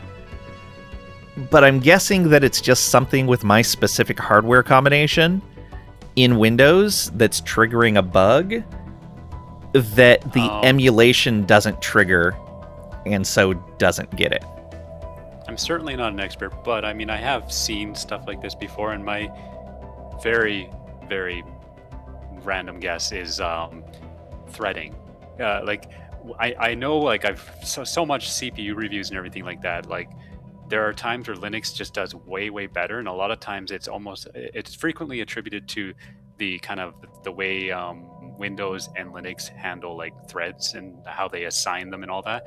And it might be just thrashing your, like, just Windows might be doing the most nonsensical thread management or whatever for that game. And Linux probably is just like, what are you doing? Just do this. It's fine. Like, yeah, like I remember, like, yeah, there have been videos I watched that showed like insane differences in performance because of this type of stuff. And yeah, Linux just does a lot of like threaded workloads better because I don't know, Windows just can't figure it out. It's like, please. There's a reason servers are basically, I mean, there's more than that reason, let's be honest, but like, and for games, it probably, and for the most part in games, it doesn't matter because almost always the GPU is the bottleneck. But yeah, like when you say a game like, and I don't know exactly what Winrose is, but it's an open world survival game. Bound, yeah, the games that tend to be CPU bound are not games like that. Right. Because they're games like Factorio, like games that obviously have huge numbers of calculations. Not graphics, right? But yeah, I looked. I mean, just looking at the screenshots of Winrose, yeah, it looked like exactly what you just said. And I'm like, why would this have a problem with CPU? Like, that makes no sense unless, Windows is doing Windows things. Yeah. Are you on Windows 11? Yeah, Windows 11. I don't want to be on an unsupported version of Windows. Windows has enough security problems without you also not getting security updates, especially with all the stuff that's come out with Mythos. I do not want to be in an operating system that's not getting security updates. Could just be Windows 11 systems being trashed again. Yes, I'm very well aware. You heard about the stuff with Mythos, right? Maybe. It's one of the new AI models, and it's only released to a certain limited group of people right now. But they found like a massive amount of security vulnerabilities in a whole bunch of operating systems and applications already. By just having it, hey, look at this code. Can you find any security vulnerabilities? And it found like an ancient BSD bug that just nobody had found. It can even, you can ask it to provide an attack vector as well, and it'll string together multiple vulnerabilities into an escalation attack. It's disturbing. And like, okay, keep your stuff updated. You're going to see a lot of it. The nice thing is they're making it available to open source software developers right now, and to a bunch of other large software developers, which is nice. But you're probably going to see a lot of security patches coming out over the next year or so. Make sure you take those updates. Glad you're still on Windows 10. I am still on 10, but yeah. Keep in mind, Linux, it's dependent on how it's created. Yeah. AI will ruin the internet. Or make it better. I mean, if all these security vulnerabilities get patched, cool. But eventually, a bad actor is going to get a hold of that access to that AI. And if the software developers have not acted on patching these systems, it's going to be bad. It's going to be real bad. Well, the internet ruined itself years ago, and it's still chugging. I guess it all depends on what you're trying to get out of the internet.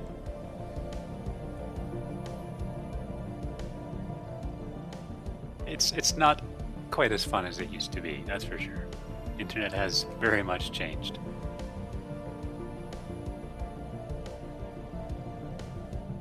Where did their ships go? No idea. I was not watching. Oh, they're all up here. Okay, by the Alliance of Gish and stuff like that.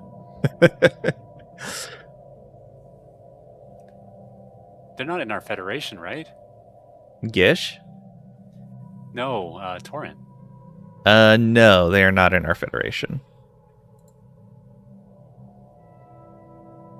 So, Is Gish in our Federation? No. Gish is in the Cosmic Pact. Are they still? Okay, yeah, they are still. So I mean, but So they can't attack even our them. Federation members. And I'm pretty sure our vassal can't attack a member of our Federation. I'm not 100% on that, but I'm fairly certain they can't. Yeah, that's what I was going to ask. Is because they are definitely kind of up and around this area. They're kind of stacking up near... No, I think... Look at where they're at. I think they may be going after the Fallen Empire. The Damanan. The splintered consciousness. Yeah. They may be going after them. They've got the strength to do it. Yeah. Although I'm surprised they're not in the... I guess you don't... they're at a place where they have a base. They're not going to go right to the neighboring... Yeah, they're sitting there until they get everything in place. I bet that's what they're going to do. So they're going to go after that. Which makes it easy on us, because then we can go get the dig site in Last Thought. You may want to move some construction ships and science ships up over there into Naus. All right. Let's find some. Let's do that. Internet caused so many issues since Bob Dole made it available to all. So, Lang, how do you like your new nickname Trisha gave you? My new nickname? What is my new nickname?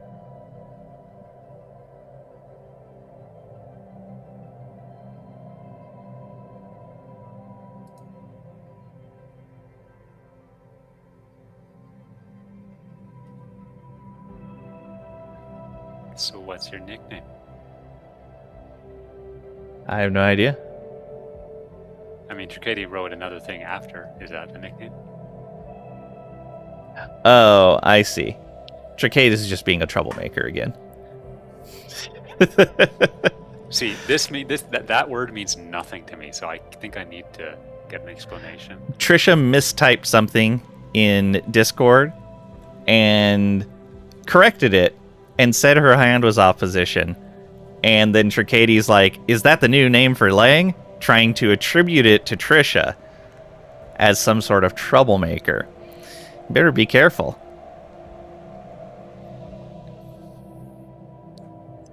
You know Trisha can see chat, right, Tricady? There's a record of these things. Tricady seems to keep misunderstanding that you can just go back and see how things happened, but keeps lying about these things. He's hoping you don't check. That is... You don't check, you won't catch anything. Also, Trisha is scary. Very, very scary. Records? Nah, I don't care about them, really. But they care about you. And we use records against you. Okay, let's find another science ship.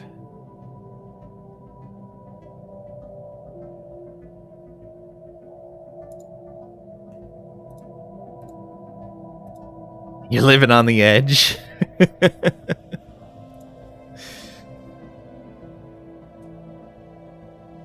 So you're saying you're not scared of Trisha?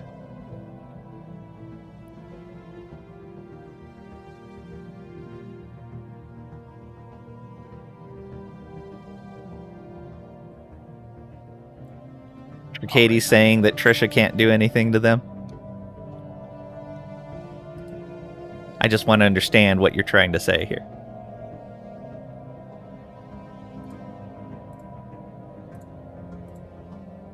Wild Trisha appears and drags Tricady off. Oh no. Think Earth Towers is the best mod? He's the only one that hasn't timed me out yet? That's just because Earth Towers isn't here as often as the other mods. That's because I haven't been around as often yet, see? Got my eyes on yous. Vald can give you the rundown on Tricady.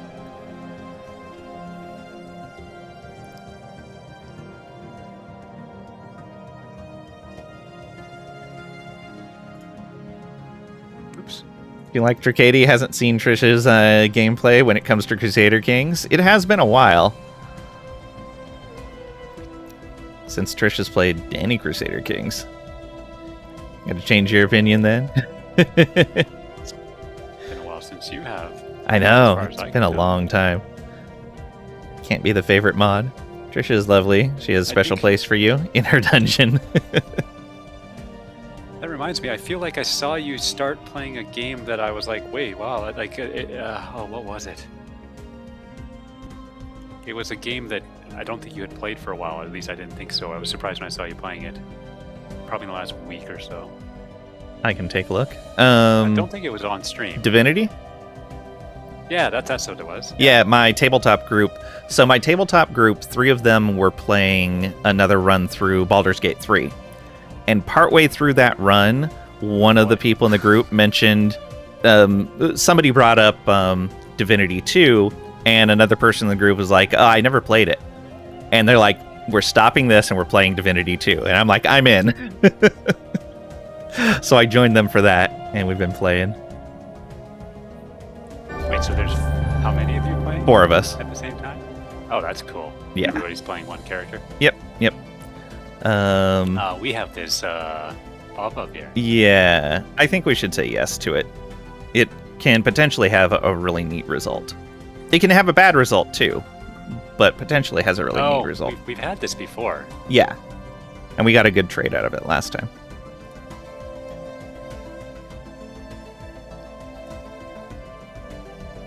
Vald is the only crazy person you respect because Steve, that's fair. And Earth Tower timed out Dragati. Again. There, mod unity restored. A petty criminal at this point, creating a serious rap sheet. Yeah. Someone should make an undead dwarf in Div 2, name them Steve, then say they were raised by goblins. Possibly. So we actually restarted after getting into Act 2. Because I made a pretty typical character that I would make for a wow, I'm totally forgetting the difficulty level, but for the highest difficulty run through of the game. And I made an archer, and compared to what everybody else was running, I was kind of just destroying everything. And the guy that hadn't played before, he's like, I am doing something wrong. And I'm like, no, I've just played this game a lot. Honor mode, yeah. I made an honor mode archer. And so we went ahead and restarted so people could respec. We now in the party, I'm playing Losa as a dagger and shield finesse kind of high mobility crowd control setup. Got a lot of warfare and polymorph stuff to just lock things down and be tanky enough that I'm not going to die instantly. So you are playing the pre-made story character. Yes. We have a guy playing Fane who is Oh boy, it's been a while. he is going with a warfare necromancy setup. Then a guy playing Sabile who is doing a scoundrel polymorph, bit of warfare dip. And then the guy that hasn't played before went ahead and did a summoning setup for the incarnate, and dipping a little bit into necromancy. See, I mean, because me and Lang played, and was that your first time playing when we did our? Oh, no, I had played before. That's why I was letting you run all the story stuff. Okay. Yeah, and I think I mean, I was Red Prince and, who was the other character? Maybe Fane? We're all physical emo. I can't remember. I was playing Sabile and Losa, yeah. And yeah, you took Fane with you. Yeah, so Red Prince Fane. So yeah. No, that was fun. That was a good game. All my playthroughs so far, I've played as every character except for Red Prince, who I've seen on your playthrough, because you were sharing your screen for your stuff, and Beast, who I have never had in a party. Every single playthrough, no Beast. I don't know. It's just there's something about Beast's character that I'm like, I don't even really care. Well, see, I just went to a wiki, and I only see 6 Origin companions. Who's Beast? Beast is the dwarf. Oh, Marcus Miles or Ifan? Is that his name? Wait, Not Ifin. Maybe his name is Marcus? I don't know. He always shows up as Beast. Yeah, I don't know. This was just a very quick looking at the. Honestly, happy they opted to change it when it came to BG3. Hope they favor Baldur's Gate style over Div 2. I think they learned a lot from doing the Baldur's Gate stuff. I think the new Divinity is going to be a nice combination between Div 2 and BG3. Saying you need to play Div 2 with you? No, dwarf. Beast is the Dwarven captain, also known as Marcus Miles. So yeah. Okay. The website was using the Marcus name, but yeah. I see. And this is a site ranking them, and yes, number 6, Beast. Well, see, I had no idea on his power level. I just, the character, like talking to him, learning his stuff, I'm like, not really interested. Well, I don't know if it's ranking. It just says ranked. I don't know in what way it's ranking them, story or strength or a little bit of everything. Sabille number 5, Ifan. Sabille is best. Red Prince, Fane, and then it puts Los on top. So, yeah. Oh, we had fun. Yeah. I still think Sabille is the best character. I think that was really I don't know if I ever went through and played.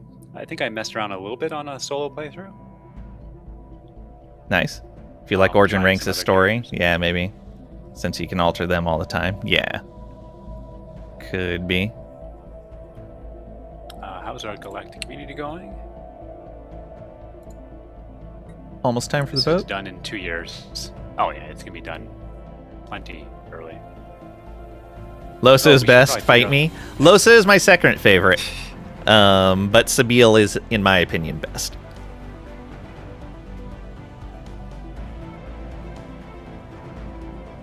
Really like Losa. Suffered from having like 4 runs in a row. The tutorial is different groups flaked out and never finished the game. Aw, that sucks.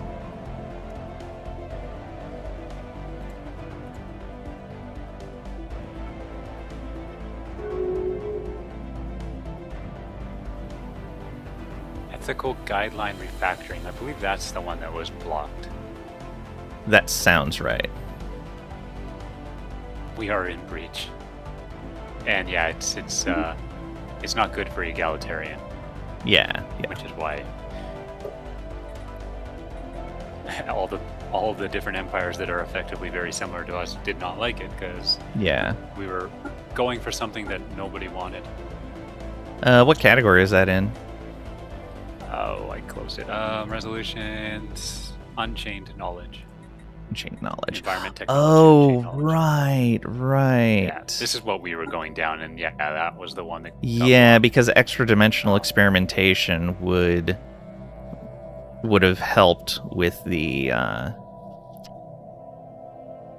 Endgame Crisis appearing. Let's see here. Why are we... Oh, right. And the plan was to make it so that we were immune to being in breach of resolutions.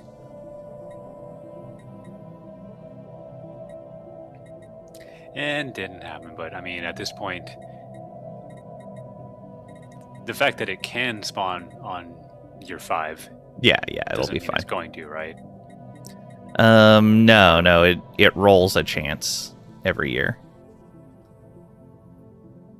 So did they get all of their ships together? I mean, that's a lot of ships. They have a lot of them there, but not all of them. But yeah, they're stacking more and more up there. We'll see. AI works in really weird ways. Yeah. Losa's story is the best if you go down her evil path and make herself sack at the end. Doing this as the custom origin. Still finding out the big bad was the undead. Made you roll your eyes when it would throw death fog at the group at the start. It's always started with the death fog throw. Fair.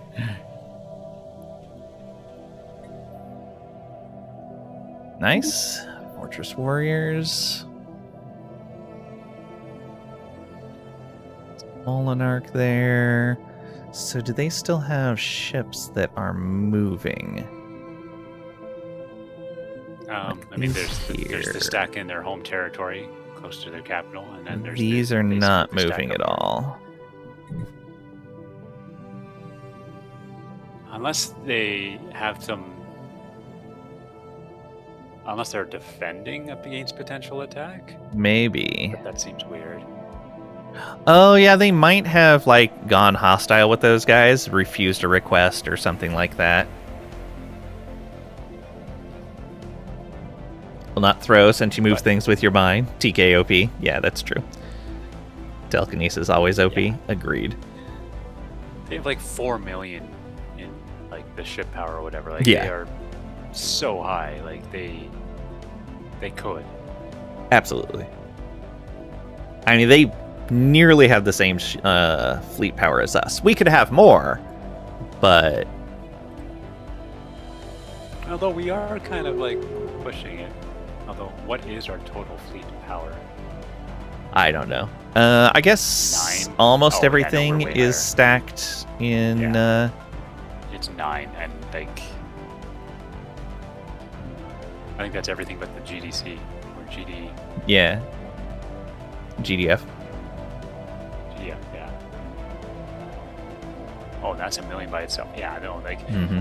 they have a decent number of fleets, but like each one only provides like 200 something thousand, while each of our individuals like are 6, 7, 800,000 each. Like, yeah, we just have so much more. Yeah. So yeah, no, it would go very poorly if we ever got into a tussle with each other. Very poorly for them. Yeah. I mean, how about some of the others? Oh yeah, Go Confederacy has almost nothing. Yeah, they've always been kind of stagnated. I don't know why, because they have a decent amount of resources where they're at. We created them in a corner, a dead end, and there's never been anybody anywhere near them at all. Oh, I guess Ever. that makes sense. Like, they don't have a reason to need a military. I mean, there's the gate not too far away, but like, yeah, there is no threat. Oh, they have one little thing outside their territory. 364. Oh, right. Oh wait, oh never mind. They have another one. Okay, no, they have some. Fleets Yeah, they that have picked up wandered. a little bit. Not much. It's actually, yeah, the majority of their fleets are just outside of their territory in our territory. Their biggest one is hanging out by our Juggernaut, and I think our what is it, like the mega shipyard? Yeah. That makes sense. And then there's this one. Oh, Oh, ClickDeck ours has is one being just done. outside of the that tiny little single empire on the far west. Right. That's from the Cosmic Pact. Yeah, ClickDeck has something just chilling right beside him. Oh wait, is that in? No, that's actually in their territory. Probably from they didn't move it after the war was over then.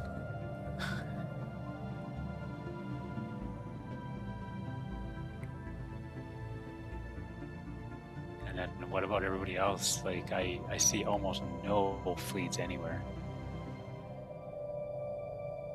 Yeah. I mean, most of the fleet power is us in Torrent Consciousness in the entire galaxy. Molinarch has a 37. Yeah. I know. Yeah, Fallen Empires. I mean, they have some pretty decent stuff. Yeah. Although, really, no. They, I think, sit right around 1 million. But their fleets hit a lot higher than what their fleet power implies because they have so many techs stacked up. Although, I mean, even from that standpoint, are we getting close? Probably not. If you go and look at the score, I always forget where that is. situation log, victory, and we look at one of these guys, So technology level 50,690, whereas our tech level, actually we're at 41,285. Getting closer. Oh, Torrance is kind of low. For tech level? Yeah. Yeah, so they have the drawback of they weren't a released vassal, because released vassals get whatever our tech level was at the time when we released them. And then they fall behind. Yeah, and then they fall behind. Because Ricarian, like the Ricarian are the Spaceborne life form Yeah, encountered. 31. recent. Yeah. Which, I mean, Torrent Consciousness isn't too far behind the Ricarian, so it's impressive for them having done that all on their own. Oh wow, Alliance of Gish 600. Like, Yeah. I guess I don't realize how like effectively primitive a lot of these groups are. Like they have almost nothing. Like, is there any sort of technology assistance? Like, if you're behind, like I know some games, if others have discovered something, it takes less points or whatever to discover it yourself, right? And then the more people who discover a technology, the easier it is for others to discover Okay, that. Like, so I know a lot of games have done that. they made this change while I was not playing the game, and so I didn't experience it right when it happened. I only read about it, so I may get the recollection of this wrong. But one of the things they did in the tech balancing, and this was a while back, was because Stellaris has always had tiers within their techs. Like the starting techs are tier 1, then eventually you get once you researched enough tier 1 techs in a category, you started seeing tier 2 techs. Now there is basically a penalty to the first tech you research in... Oh, hey. All right. Let me finish describing this before you read that so I don't lose my train of thought. So there's a penalty to the first tech you researched in a new tier based on how many people... That's reduced based on how many empires have reached that tier. So when you're pushing into a new tier, it takes a lot more research if you were the first one there.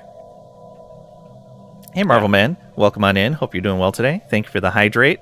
You're drowning me. 3 hydrates.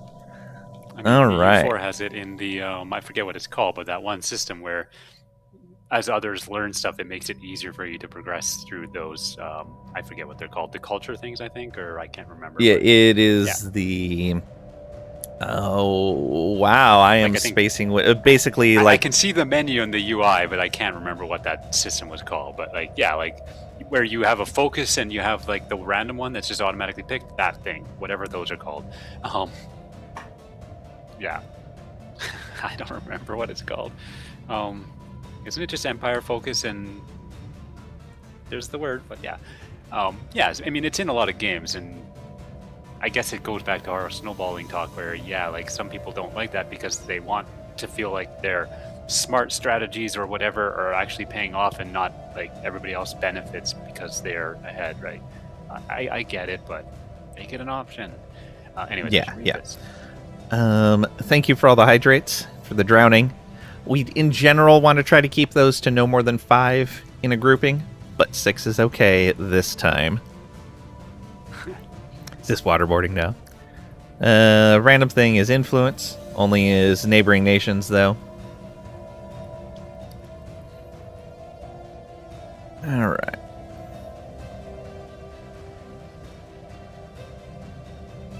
So they're awakened? Yeah. So...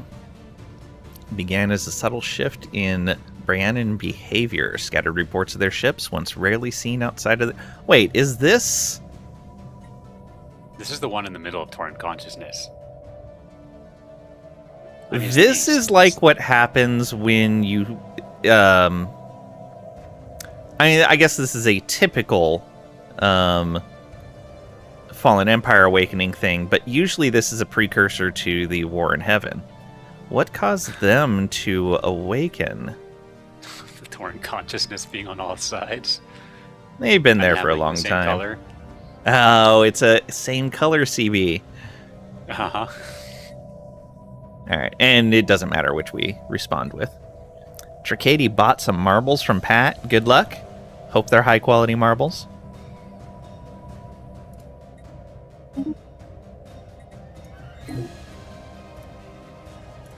So, if we look over at Brennan now, we can invite them to our Federation.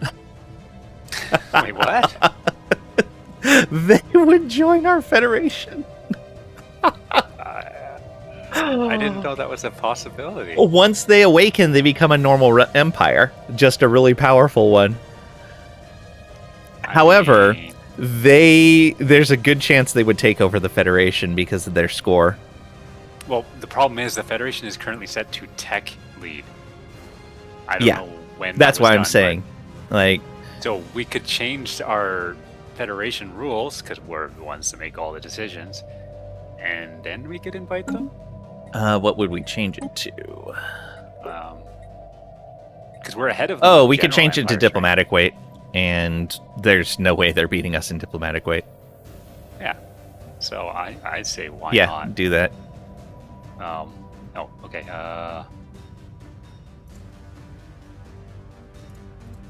Pat seems so lonely and poor, so let's throw some money at him. That's fair. Hey, now, Pat doesn't have that many marbles to give out. Oh, you're assuming that these are Pat's marbles that he's selling to you. I have some bad news to you. Pat's a pirate. He acquired marbles and then is selling them to people in chat. Okay, diplomatic weight it is. Okay. And now talk to them, invite Federation. Custodial attitude plus 1,000. Wow. They want to join. Oh, because they are the what's it called? They are the. They're the materialists. Yeah, they're the keepers basically. Like they like what we're doing. Cool. All right. Congratulations on these new marbles. No refunds. Not even if they're fake. No, and yet Pat still has no marbles, even with piracy. Shakes head sadly. Okay. So we pushed through the Federation I law, don't see them in right? the list, but maybe it hasn't updated. See that. Okay, and should let a day pass. They should be. They technically don't match our general ethics, but they don't go against it. So, actually, wait, materialist versus egalitarian? No, it's those materialist versus spiritualist. Okay, and egalitarian versus just not egalitarian. Yeah. What is the other one? Egalitarian Authoritarian? and authoritarian. Yeah. Okay. Yeah.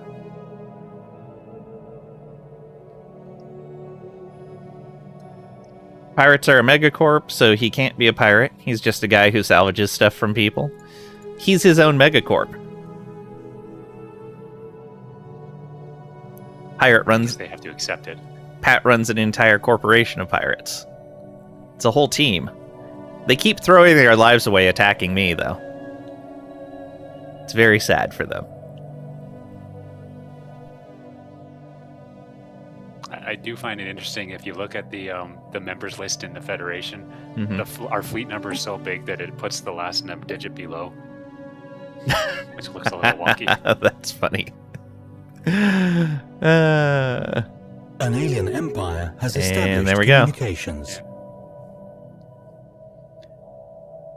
Brennan Enforcers. Watchful enforcers. Have you ever had a fallen empire in your Federation? I don't think I have. There you go. There should have been an achievement for this. Yeah, I'm glad we switched that to diplomatic weight. Yeah, well, I'm glad you remembered that.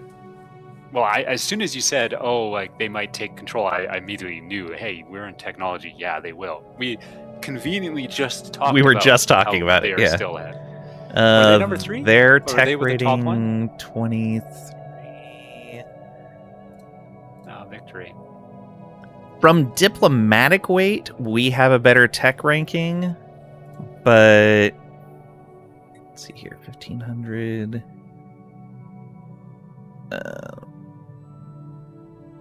No.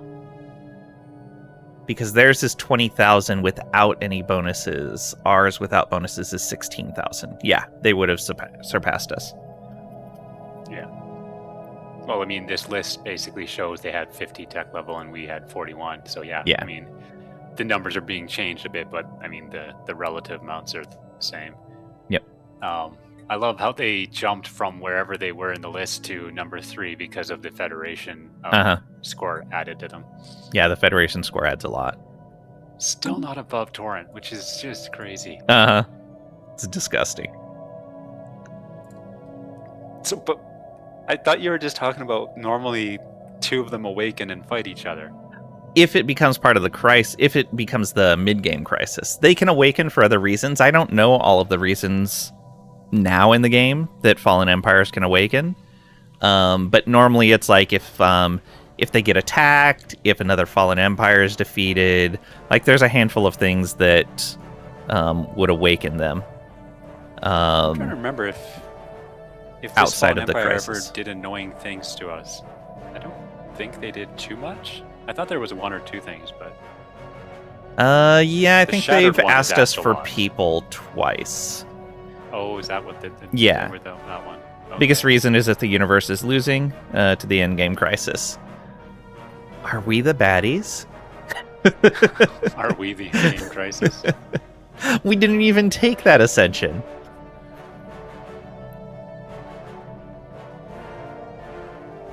Yeah, this is what happens when Lang lets me make decisions. I Because mean, it was my decision. I'm the one that pushed the whole Abusian and Molinarch. I was like, Lang, we haven't done anything for a while. We should break up that federation. I don't think I said it like that, but I might as well have just said it like that. That's what Lang heard. It was like, we should just attack people.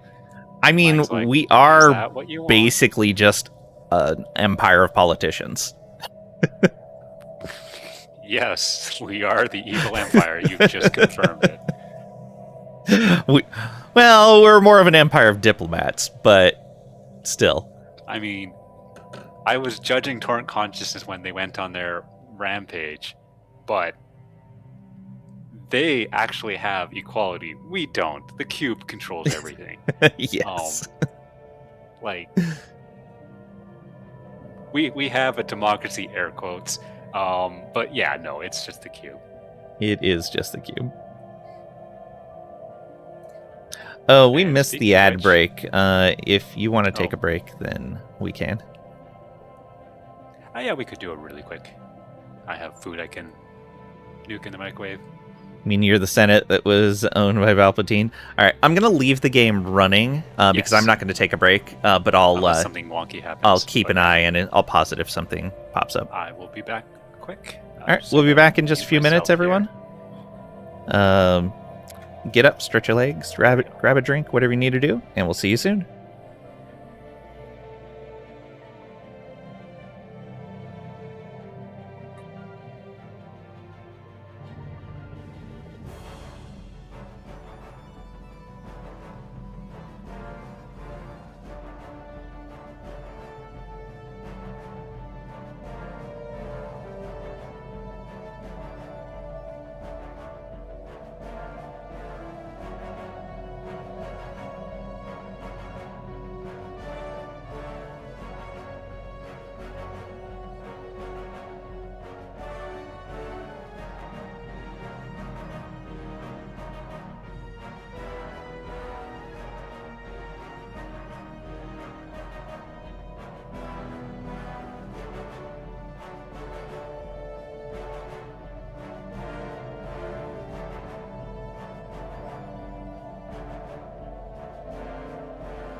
Research complete.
Research complete.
And we return. Thank you for your patience.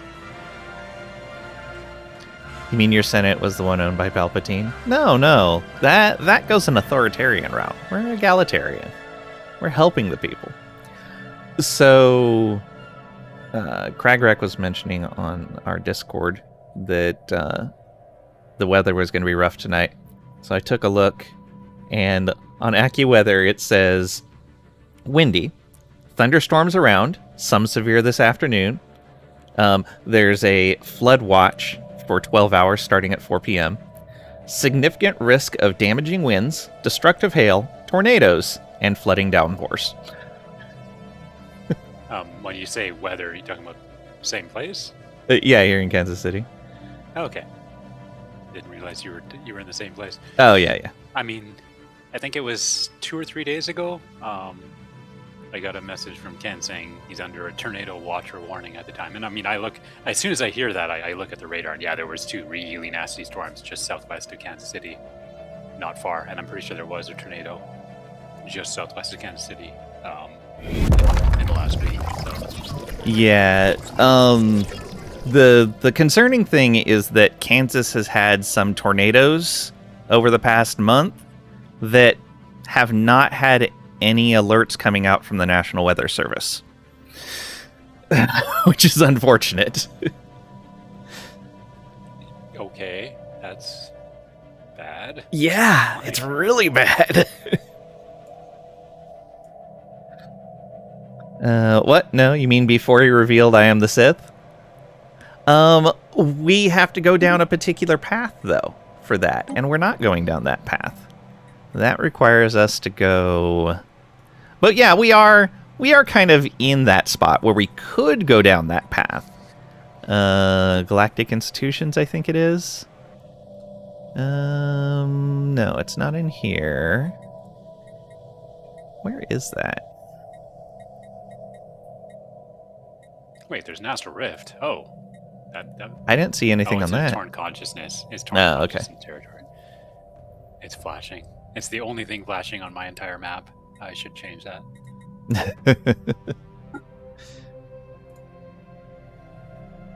Not that. Is that?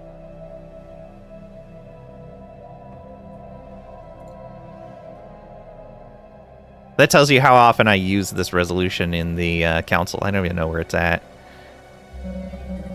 Which one? Oh, the one... Oh, here it is. Empire? Proclaim Galactic Imperium. Yeah, there's actually intermediate support for it, but no. No reason to do it. Who's supporting it? Does it show? Torrent Consciousness, the Repurposed Surveillance Network, Heskarian United Colonies, Great Rayanan Authority, Dar Subsumers, Alliance of Gish, Fex Clinging Alliance, Corinth Accord, and Refusatorian Society. That's most of the... That is almost everybody. Uh-huh. Except for some of our vassals, no, because it's, completely against their ethics, but we still have a lot of allies who don't necessarily have exactly the same ethics, and yeah, they're all like, yeah, it's fine. Yeah. Totally cool. They're like, these guys, we trust these guys. I mean, we do have very, very high trust cap. Yeah. Is kind of our thing. We built a diplomatic empire, for sure. As soon as we will attack and then immediately say, hey, you want to be friends? And they're like, oh yeah, you know what? That sounds like great. Well, okay. I mean, to be fair, what we did was we attacked them, removed their leadership, placed in a puppet government, then said, hey, you want to join us? And they're like, of course. I gotta think of it from that standpoint because, we went in, removed the legitimate government, and placed our own in there. We're not doing a good thing here. You worded it wrong. We removed the illegitimate government and placed a legitimate government. That you gotta remember the wording. No, I keep forgetting that. Because Galactic Custodian, yeah. I'm sure you've done the Galactic Empire thing, right? Yeah. I'm sure you've done that. Yeah. Election, of course. Now, I do believe I remember hearing you say, have you ever played a full-out authoritarian? I don't think you Not played for that. a very long time. Like, I think the last time I played an authoritarian empire was maybe before 1.1 came out. Like, it's been a really long time. And was that just a single tick, or was that like a double? It was a double. Authoritarian? It was a double Okay. authoritarian and one xenophile. Or So xenophobe, have you rather. played, what is that called? Like just fanatic, I guess? Yeah, fanatic, Or- authoritarian, and then... Have you played all 6 ethics fanatic?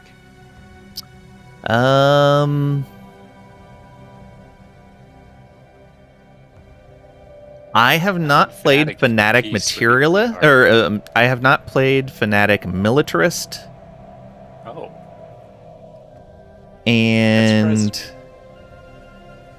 I'm trying to think if I've played Fanatic Xenophobe. I don't think I...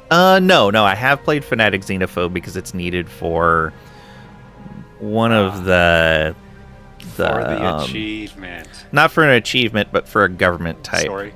Um, Oh, okay. for a what are they called? Civic. There's a civic that you can take at the start that requires it. I don't remember what it was that I was playing, but basically for a particular theme in a playthrough. Yeah. As Robot Hive Mind, before Robot Hive Minds became amazing. Yeah, Hive Minds. They're the bestest. What is the next thing in here? Is Pangalactic Recycling Initiative what we want next? I would imagine. Oh, I guess we have to decide, probably not. don't we? Yeah, gotta pick something new. I mean, Almost everyone is in breach of some sort of law. yeah.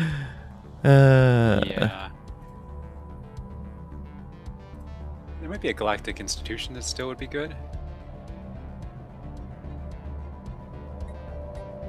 I mean, Galactic Trade Organization would be supported, but I mean, I Yeah. don't know if it would matter much at this point.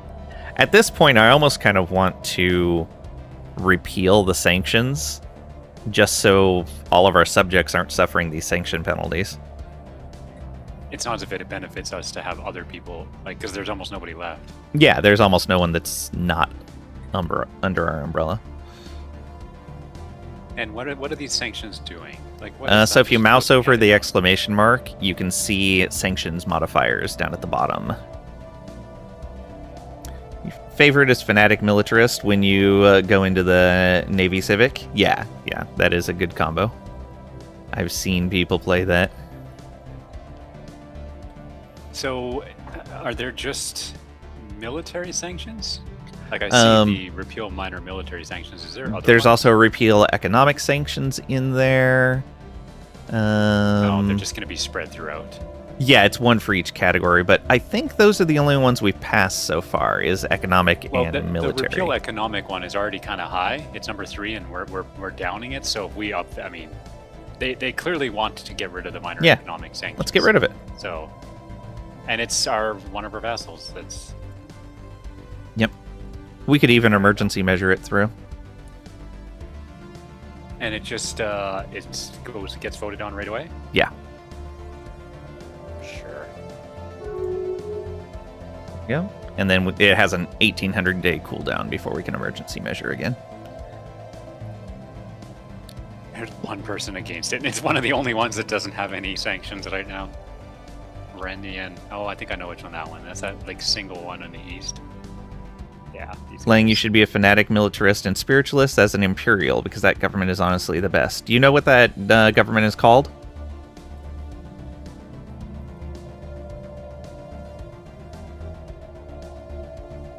Because I've done the fanatic spiritualist and one tick of militarist before. Oh, fanatic militarist and one tick spiritualist is what you're thinking about.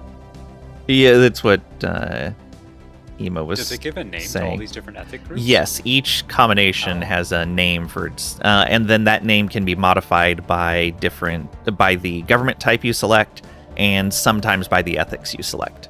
So biodiverse liberty is because of our 3 ethics?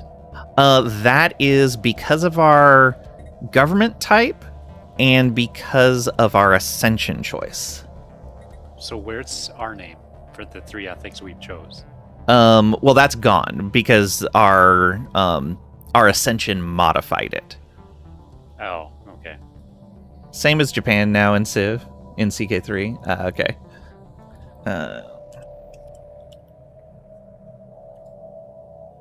Hey, give and take. Research complete.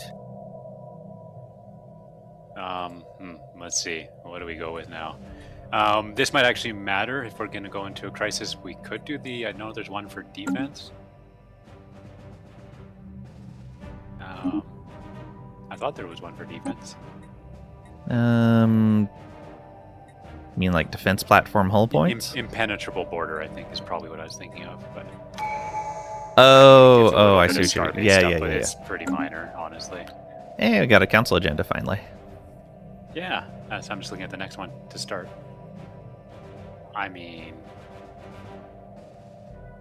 we're kind of in such a weird state that, like, I don't know if any of these matter that much. Like, there's stability and happiness, but both of those are basically maxed.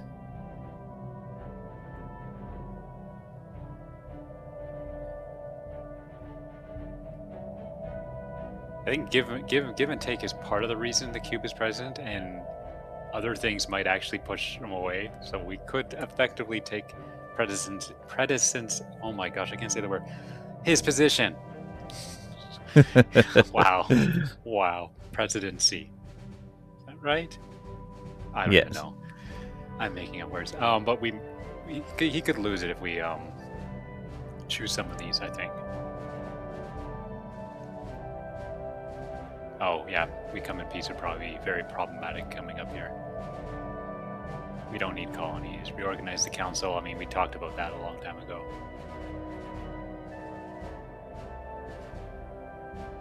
Open arms does seem like the simplest one to go for. Our original government type was called a moral democracy. Okay. Because we were pacifist and chose democracy. There's got to be actually quite a few. I guess it's not. Yeah, that here. bad. If you go to. Well, I mean, there's 2 and 1. There's like, that's 20 combos because I think it's 5 different 2s, and then each of them can have. Well, no, there's 5 other ethics you could. So it's You not. can only choose 4, right? It's not as much. Like, not all of them change it. It looks like from this page. Basically, there's you're some looking grouping. at this breaks it down into all the different. Like, there's a lot in the game. But there's a variety of things that will change your government name. If you don't choose Imperial Cult, you can't get that government. Okay. Yeah, there's a lot of the religious ones that are changed by their particular civic selections that are like, oh yeah, now it's this. Like some of the megacorp Spaceborne church run lifeform ones encountered. with certain civics get some really neat names.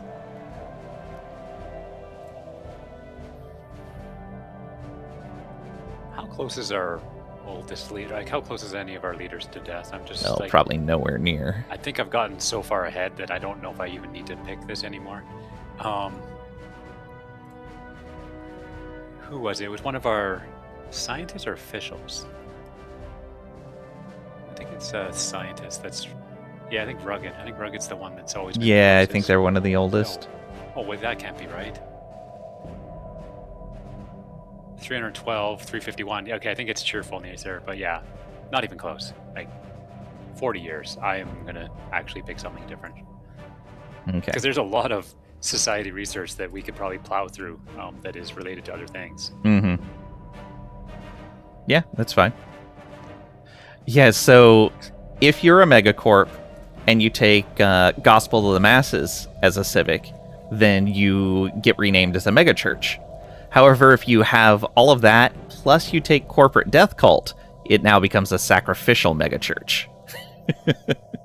Okay, it's effective flavor. Yeah.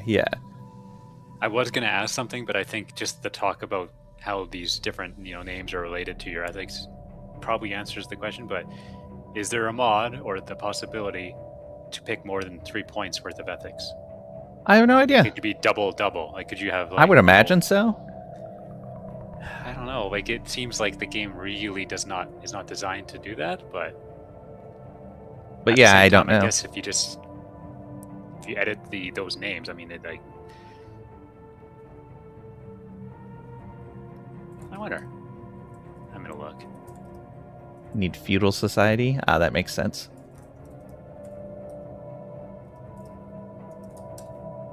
Let's see. Oh here. yeah, more ethic points. Steam Workshop. Ha. 6+.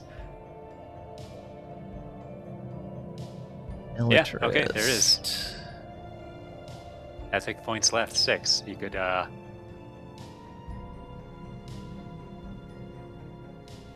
one also adds more government choices. Makes sense. Oh, you looking at it too? Probably just familiar with it. Emo plays a good amount.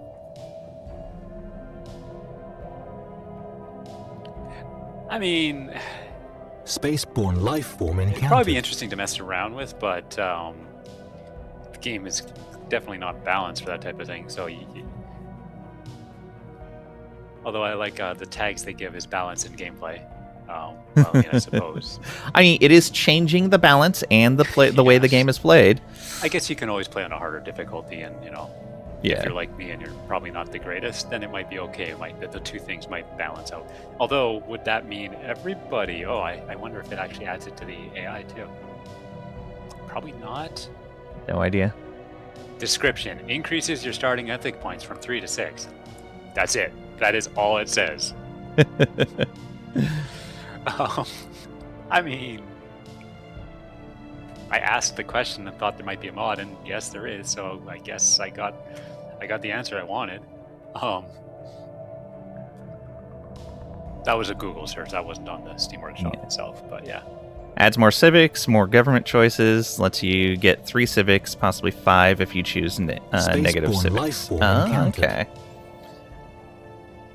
yes, mods forever breaking games since forever. Add I replayability remember, though.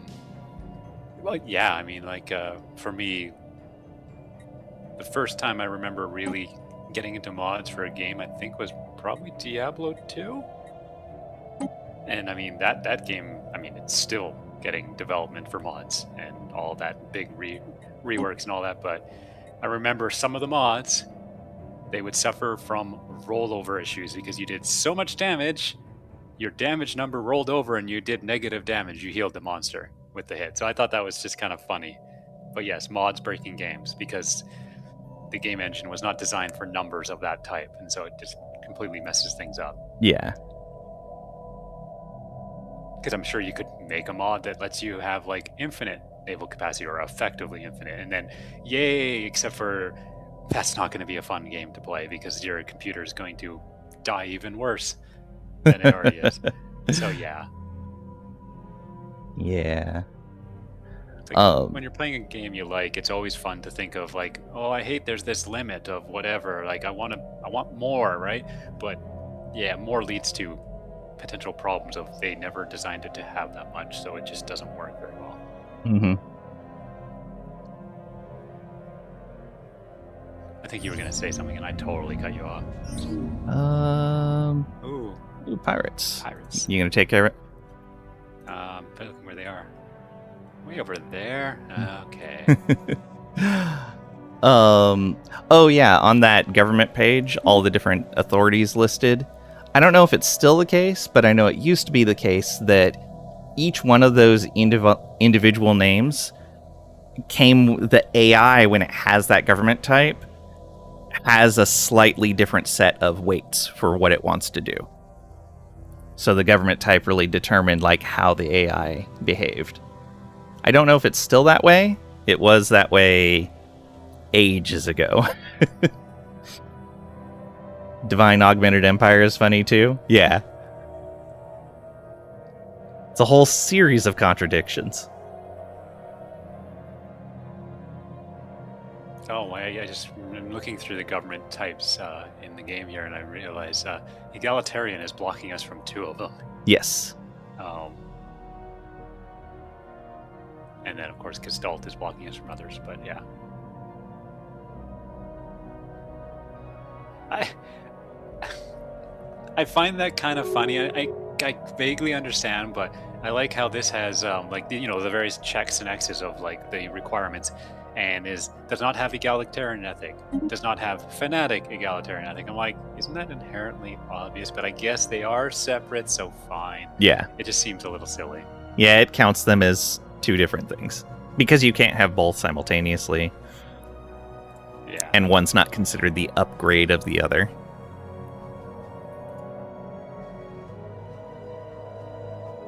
But yeah, like I didn't notice that. It's like it gives us a check mark. We're not fanatic egalitarian, check, but you are normal egalitarian. Bad. Like, okay. Yep. Fine. None for you? 2504. Yeah, we're halfway through the and year. We are capped on influence. I gotta Okay. spend here. Spend it. It keeps going up so fast. 16 right now because we're not integrating anyone.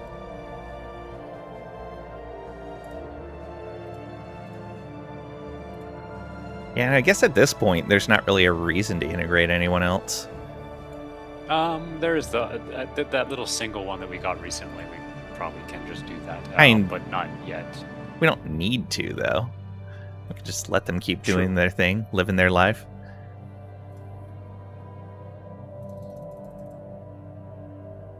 They can do what they want. Side note, Furen needed to be Megacorp and have criminal heritage and letters of the mark.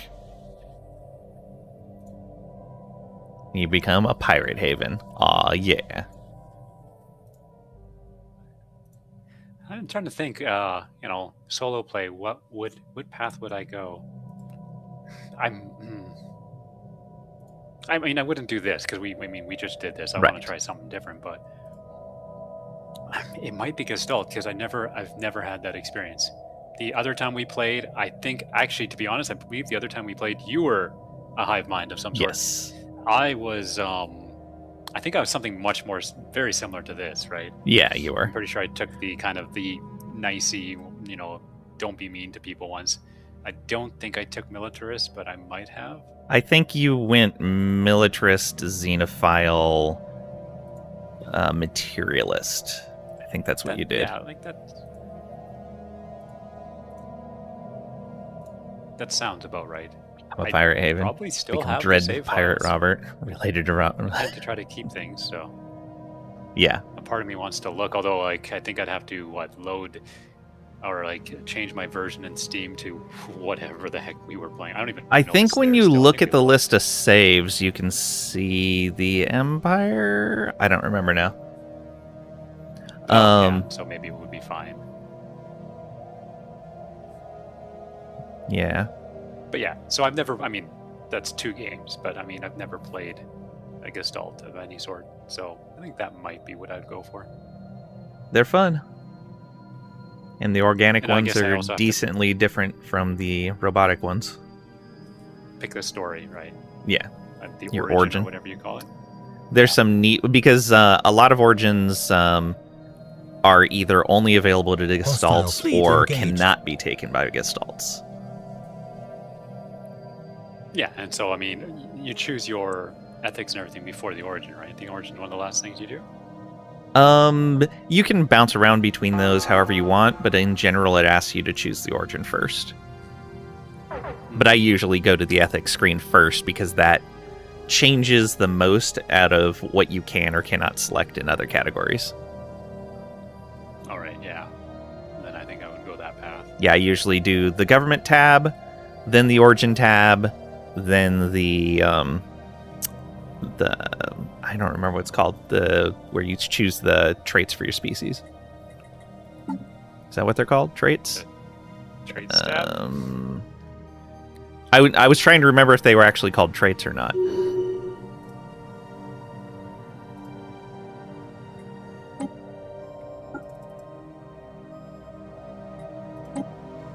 Yes, they are called traits. There we go. Just trying to remember game terms. Apparently Pirate Haven has 100,000 weight. Yeah, it's got quite a weighting on it.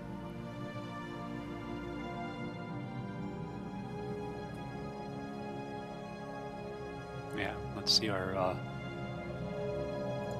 biggest planets. Who is number 1? Is it Tathgat or something like that?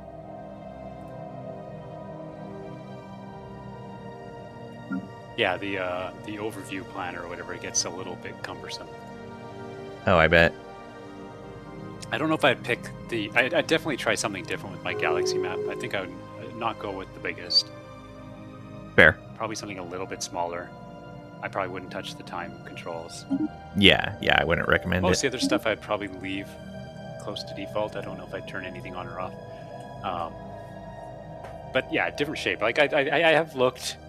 I think while I was at work and on night shift, I was like looking at the wiki and looking at like game generation, and I was like, there's actually a lot of cool different galaxy shapes you can do. And so I was kind of like, Yeah, I like some of the newest spiral type ones.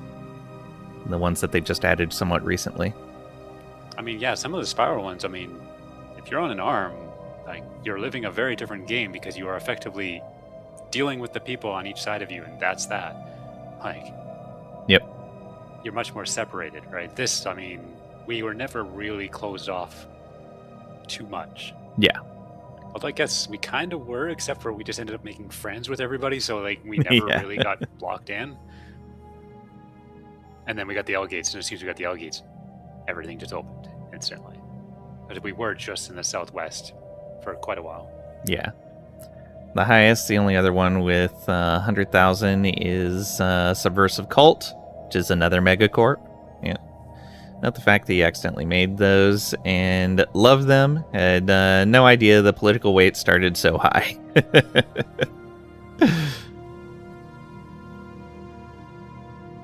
I'm pretty sure I've played the Subversive Cult before. That was fun. I haven't played a lot of megacorps, though. They're just not as appealing to me as other playthroughs. I don't know what it is either. Like, I'm not sure why it is they don't appeal to me as much as other things. The game, like, it's just the kind of gameplay they lead to, I imagine. Like, Possibly. They have a higher weight than all the democratic choices. yeah, 16.9 in Great Botany. Because you're forced to play tall. I mean, I've played stuff where I play tall. Is it Inward Perfection? Is that the one that limits you to one planet? There's one that limits you to one planet. I've played that a couple of times. I mean, if you were going to play that and you wanted to win, would making the galaxy just smaller make it easier? Like, Yes, absolutely. did you play it on a fairly small map? No, I think I still played it on this size. I mean, I guess you just get vassals and stuff? Like, how do you even... Yeah, you get vassals. Okay. But you can never integrate them. No, you don't want to integrate them. I mean, Different does is that it mean, forces like, it. end the challenge? I believe it doesn't let you. Okay, yeah. I don't remember, Just though. It's been a while.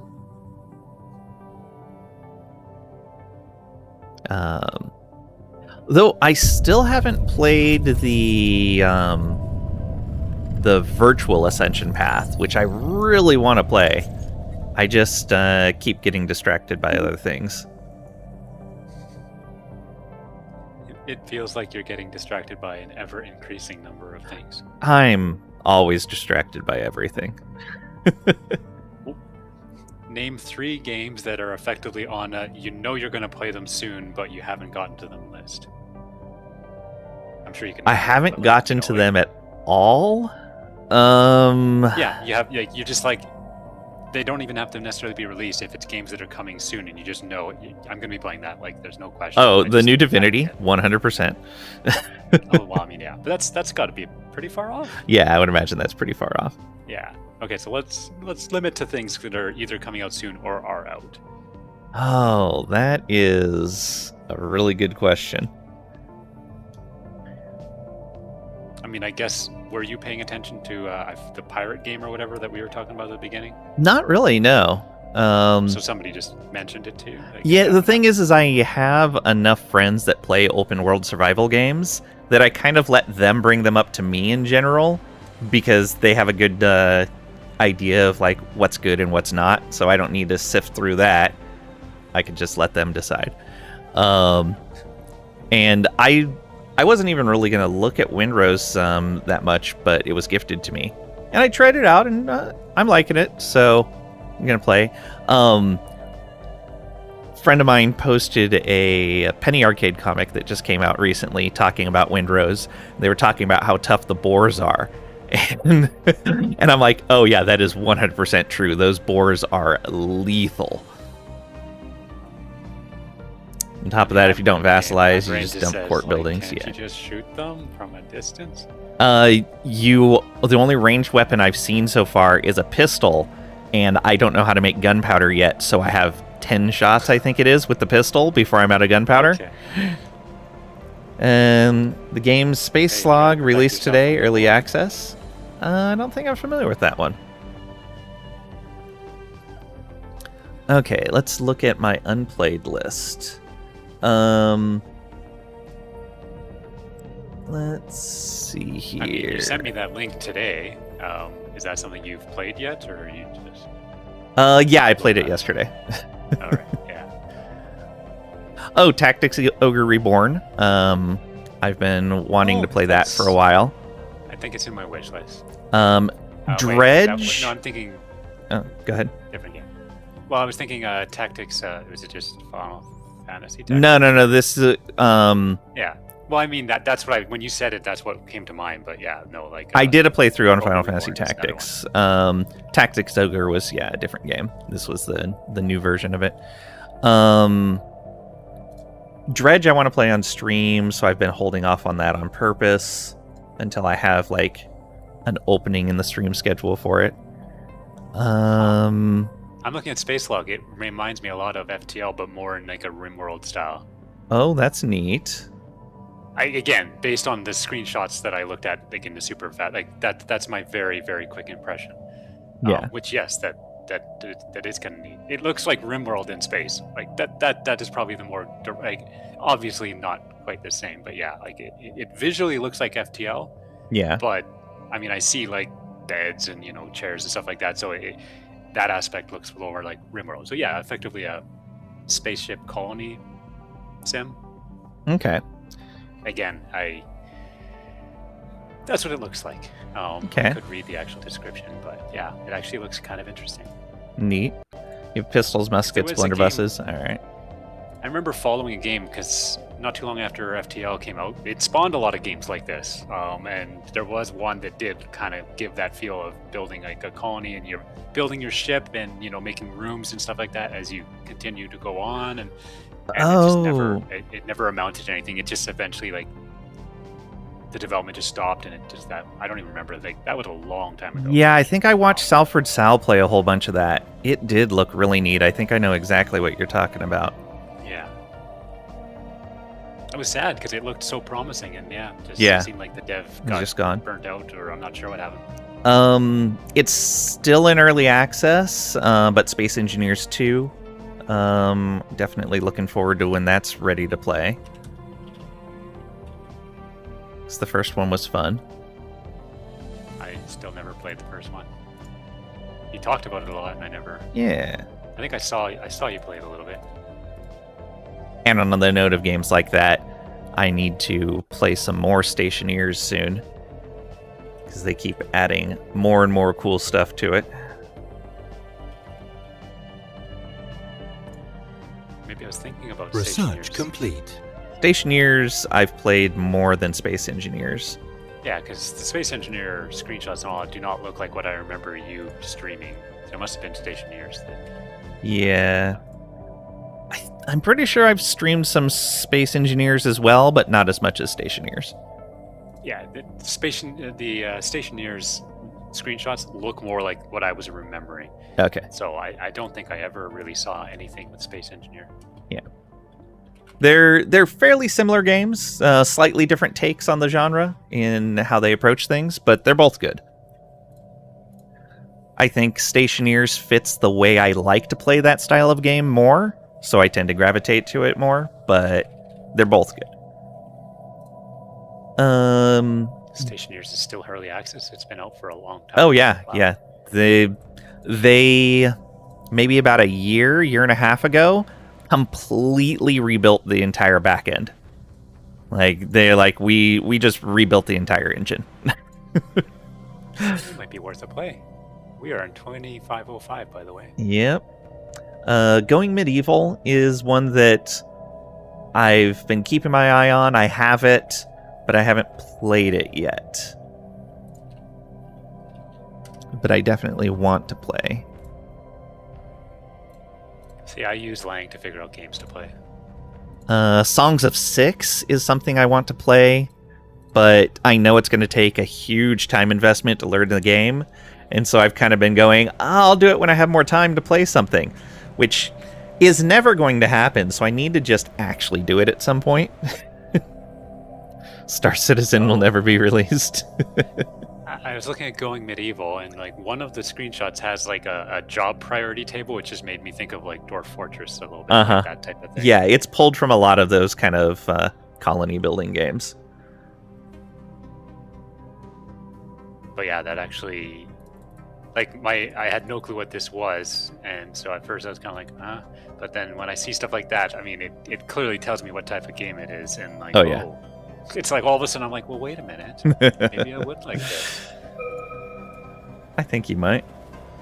Probably. I mean, I think you have a pretty good feel for what I play. Yeah. Oh, what else is in here? Now I'm getting into stuff that I've had for a very long time and have never played.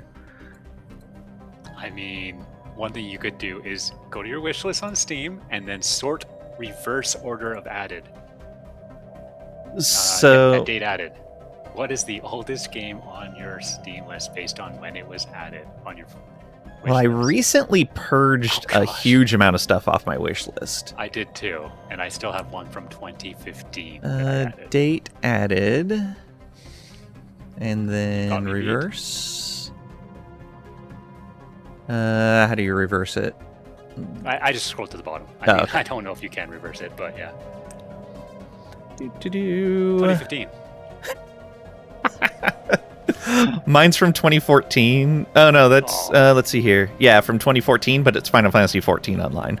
Because I was like, I had wish listed it just because I was like, I should probably pick this up on Steam at some point. Yeah, that doesn't count because you technically did have it, and you never would have gotten it through Steam. So, I mean, you should probably push the remove button unless you just think it's for funs and kicks and giggles already. Yeah, yeah, that is a good point. I don't know how I missed removing it before when I purged everything on here. The entire bottom of my wish list is all Final Fantasy games. Yeah. The remakes and stuff. Yeah, remakes and stuff. Like, I think that Final Fantasy IV 3D remake, like 2.5, 2015. Yeah. You don't really play RPGs in that sense anymore, from what I can tell. Yeah. I mean, you play things like Stellaris, oldest non-Final Fantasy one is Mashinki, 12/3/2017. I remember that. I Yeah. think it was on my list. I watched a ton of Shen playing that, I believe. Multiplayer feature update. Interesting. A multiplayer train sim? I mean, there are plenty of multiplayer games of that type, like Transport Tycoons and all that. Like, I have played that with others online. Oh, I see. And it allows co-op, too. Interesting.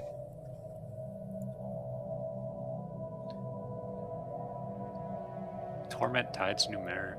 Oh, that was so good. It's there. I added it in 2016. I still haven't bought it. It's like That was probably $10 around when I played it. Oh, Master of Orion, the remake. Ooh. Some Added good in old moo. 2016. Yep, it's still there. Part of the problem is like, I'm sure it's fairly fun, but the problem is, if I have something like Stellaris, like, I could either do another run of Stellaris with, different, ethics and stuff, or I could play Master of Orion. It's like, at this point, it's like, just enjoy Stellaris, right? I already have it. Right. So, yeah, I think right. then the reality is I'm probably never going to get it. Yeah, I think that's what happens with me for a lot of older games, is it comes down to, well, yes, I could play this classic game that I have enjoyed in the past, or that other people have enjoyed but I never got around to. Or I could play a modern game with modern quality of life features and know that I won't get frustrated by certain mechanics in the game. Yeah. That's one of the things I've noticed with both Whiskerwood, which I've been playing recently, and with wow, what was the survival game I was just talking about?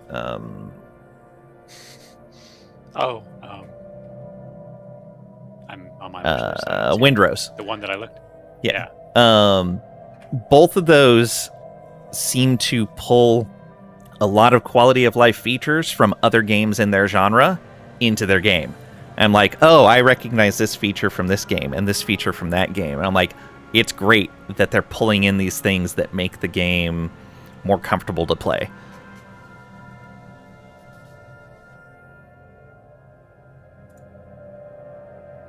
Because I think that's mattering more and more to me, is essentially game devs respecting the time of the people playing their game.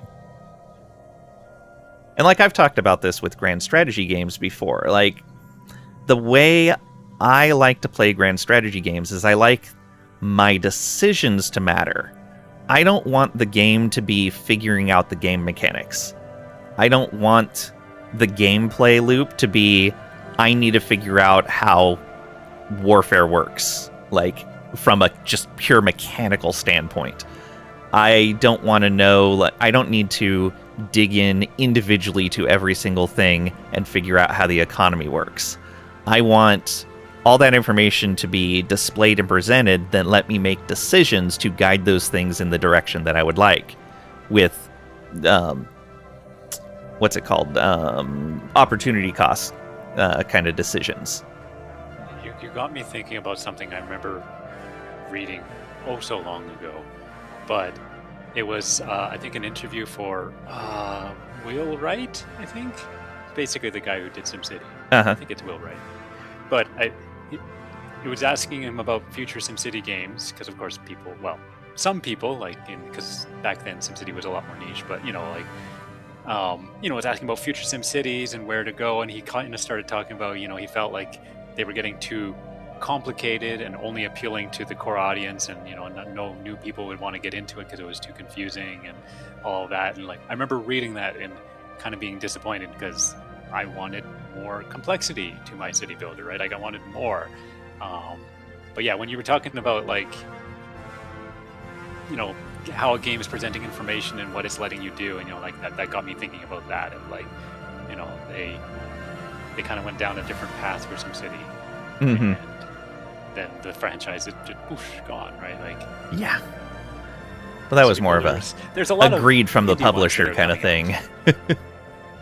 I mean, I think you were playing, not a classic city builder, but more of a lot of the city builder crowd probably went down the kind of stuff that we're doing. Incoming transmission.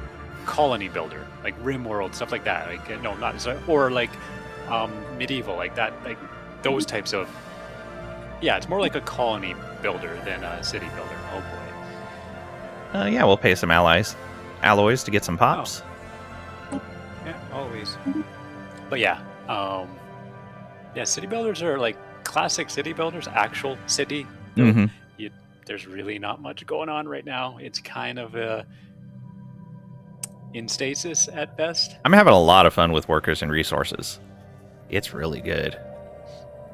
Which again, I guess it's kind of a city builder, but a little offshoot. Why would you say it's not a city builder? Well, again, I don't know the game enough. I gotta be careful when I say that, because it initially does not look like that, like a classic city builder. So it's not. But I guess it's what is a city builder? I guess. Yeah. That's where I'm, because it's not like a SimCity thing where you're just laying down district tiles and then letting buildings fill in. You have to select the individual buildings that are being placed down for each thing.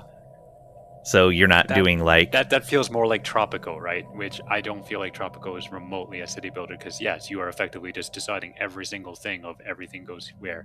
And I generally I enjoy those, but I don't enjoy them as much as kind of more making the decisions and trying to decide general. Right. Here's the general thing. You fill in the details, kind of thing. Yeah. Because I remember there was a game, like it was a SimCity game. I don't remember what it was called. It was like SimCity Societies, I think, is what it was called. And I was like, oh, like, and they said like this is a different take on the SimCity genre. Like it's almost like a warning because they probably knew. Yeah. And I tried it, and I'm like, ew. And it was exactly that. It was literally SimCity where you placed all of the buildings. Like Okay. exactly which buildings which, and I was like, oh, I don't like this. This is just, it just didn't feel good. That's right? fair. But again, it was done in like an actual city sense. I think the one you're talking about is a little bit, it's a much different thing. Like it's more tropical. It works better in something like tropical because that's almost the theme, is you are effectively the person really making all the decisions. Sure. Yes. While in SimCity, you're not making all the decisions, you're guiding. And it works in Workers and Resources too, because it's a communist So you setup. are deciding this is what we're going to have, a train factory here. We're going to have this here or whatever. Like I don't know. Like, we have decided the people need this right here. For the people, for the workers. So yeah, I get that. And so yeah, like again, it works in something like Tropical. It works, I'm sure, in I've already forgotten the name of the game. Workers and Resources. Yes, thank you. But yeah, so it works in those, and I do enjoy that. But yeah, like in that SimCity Societies game, I hated it. Like I just did not like it. Okay, no, I totally get where you're coming from. I think part of the fun in SimCity was, saying like, hey, like let's organize things. Let's try to make sure things lay out right. So like the traffic, everything flows sensibly, and then that like almost the joy of seeing like those first big buildings starting to build, and like seeing the initial skeleton starting to go, and you're like, how big is this building going to be when it, like, I always thought that was kind of fun. And yeah, when you literally just like, oh, I want a big tower here, punk, and it's just like there, and I'm like, but that's, I think, what SimCity Societies was. There was another one. There was a weird prehistoric SimCity-ish type. No, I don't think it was SimCity. I don't know. I am going by like 10, 15-year-old memories. And clearly, Fair. Oh, it might have been a Sims thing, but like medieval. In fact, I think it might have been. Oh, Sims yeah. I do remember that. And I tried that. Like I had played Sims 3, and I generally enjoyed it, except for it destroyed computers. Like Sims 3 was brutal on a computer. And then they released Sims medieval, and I'm like, well, that might be interesting. Sims in the past. No, it didn't work for me at all. Just I don't know. Probably played. I bet I could look at Steam and see, because I got it through Steam. Yeah. All of these games. It's because Sims is a very broad on its appeal pop culture kind of thing. And so if you're looking for something more detailed, then you're not going to get it from a game like The Sims. No, I guess it's before Steam. I don't think I have it. Yeah, I think the first Sims on Steam was Sims 4. No, I do own it. It's just not being sold on Steam anymore. 12 hours. Okay. I played more than I thought. Enough to not get it refunded.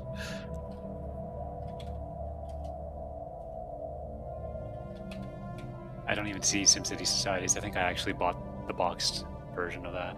That makes sense. No, I don't think it made any sense at all. It was a mistake. Yeah, so like one of the things, both kind of a quality of life thing. Do we care to? Updated. Okay, you're gonna do that. I'll do it. All right. Instruction sheet. Okay. One of the things that the last time I was playing Workers and Resources, I was putting down, I think, a gravel plant. So it processes quarried stone into gravel. And the building has a set footprint, and it has, in one location on that footprint, there is an input for quarried stone, then there's 3 outputs for gravel, and then there is a road connection coming off of it. And I was having problems placing the building because I wanted to have the input coming in from a particular location and then the road coming in from a particular location, but because of how the building is set up, it made those on the opposite sides of each other, and I couldn't really reconcile it. And I was like, it would be nice if this was a bit more modular, where I could decide which of these like nodes were inputs and outputs and the road and everything. But because it's a fixed footprint of a building, you just have to, all you can do is spin it around in circles, and that's it. Yeah, and that was, whereas you don't get like that something... problem in something like SimCity. Well, but you can. Like that, I was about to say, like that's something for like something like SimCity, which I always kind of wanted. Is like, especially if you rewind to the oldest games, you build a hospital, plunk, like because you did plop things like hospitals, fire stations, right? Like those were all ploppables. And yeah, they eventually, like in the later games, they had tiers. So you might have one that's like 3x3 and one that's 5x5 or whatever. You get tiered, but like there wasn't really ever modularity to that. Now I believe, haven't played the newest. Oh gosh, what was the game from Colossal Order? City Skylines. Yeah, City Skylines 2, again, never played, but I believe they had some modularity to the buildings, but I still don't think it was quite what I really always wanted, which was like, you actually have a little more control on, you know, exactly how something's structured. But yeah, SimCity or City Skylines did it a little bit, where I believe you could build like something like a hospital or whatever, and then you could do almost add-ons or attachments to it. So like a little bit of the modularity. Right. Because yeah, like having a very fixed, it's either a small airport or a big airport, boom, done. Like it's a little bit, like it'd be nice to have a little more ability to modify it. Yeah. Oh, you know, I was going to look this up yesterday and totally forgot to. Let me check now, because there was a game that I know I've watched other people play, and when I was playing Workers and Resources, I'm like, I'm thinking of this other game, and I would like something like that in Workers and Resources. I'm actually going to take a look. Oh yeah, it's on my following list, so I definitely have, I think because of you, but I do have this at least on my follow list. And yes, like, it is so sad that there's some form of excitement when I click on a screenshot and it has graphs and a bunch of numbers, and I get excited. Yes, there's a reason I enjoy games like Stellaris and all that, because I like numbers. Yeah. Stellaris does not have the graphs that I want. Yeah, most Paradox games don't. It's very sad. It's very sad because EU5 definitely has quite a bit of graphs and stuff. Not nowhere near the ones that it needs. Fair, yeah. And I always found that weird. It's like you're just keep storing a little bit of historical data, like with compression and hard drive sizes. This isn't going to be a problem for. Yeah, like the stuff is there. They're just not building the graphs. And yeah, which is really unfortunate. And I mean, yes, you want to make it look nice and fits the game, but like this, literally hire an intern for a lowish wage and say, here, 2 or 3 months, make some pretty graphs. Hire a modder. Like, actually, somebody did that recently. I don't remember who it was, but I think they brought in because it was, I think, the blog for something. One of the Paradox games, I think. Paradox has hired modders multiple times in the past. I think it was actually just EU5. Maybe it was EU5? Might be. Or EU4. I don't know. No, it couldn't be EU4. EU4 is basically good. It was CK3. It was CK3, I think. Okay, yeah, that would make sense. Recent blogs. There was, they basically brought in it was a guy who did mods. He's like, here's my and it's the thing that just shows you like the ledger or whatever. Oh, okay. That I guess is coming up. But yeah, it's basically that's nice. All it is. It's literally information. Like here's a way to display all the information about all the people and things. Yeah. In a nice, useful way to the person. Yeah, which is nice. Yeah. So, like, there you go. That stuff's doable. Just hire a modder or somebody. And like a modder did a system like that for graphs, but it uses literally like SQL and like it's not tied to the game in a way that's nice. Crusader Kings hired a UI modder for CK3. Okay, yeah. That's right. It was very much UI, but I mean displaying information like. And so it works wonderful. I imagine there's a lot of weird nuances to that where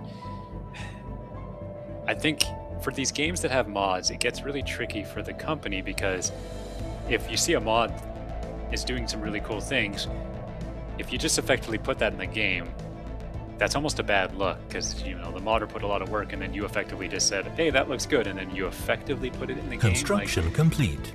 There's always kind of a weird Construction spot these companies complete. get into. Yeah. Construction complete. The gamers are like, "We want this stuff. Why can't you give us this stuff? It's in a mod."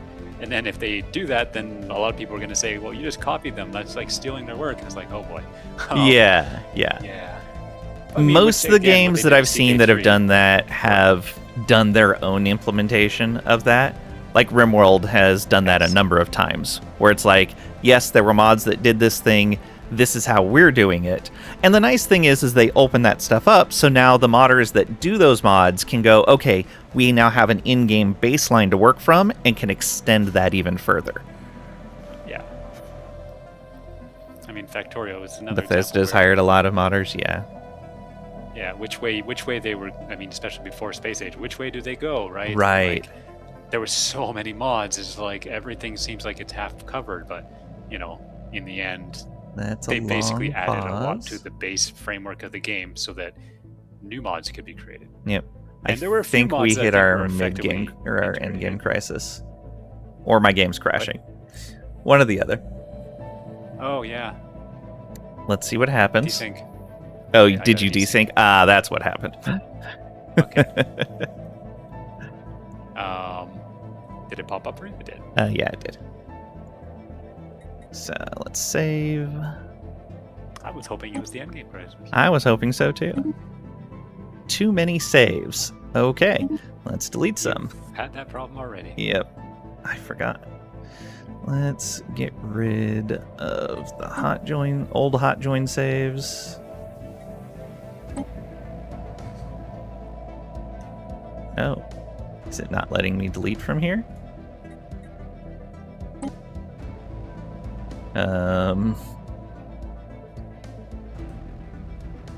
That's not good.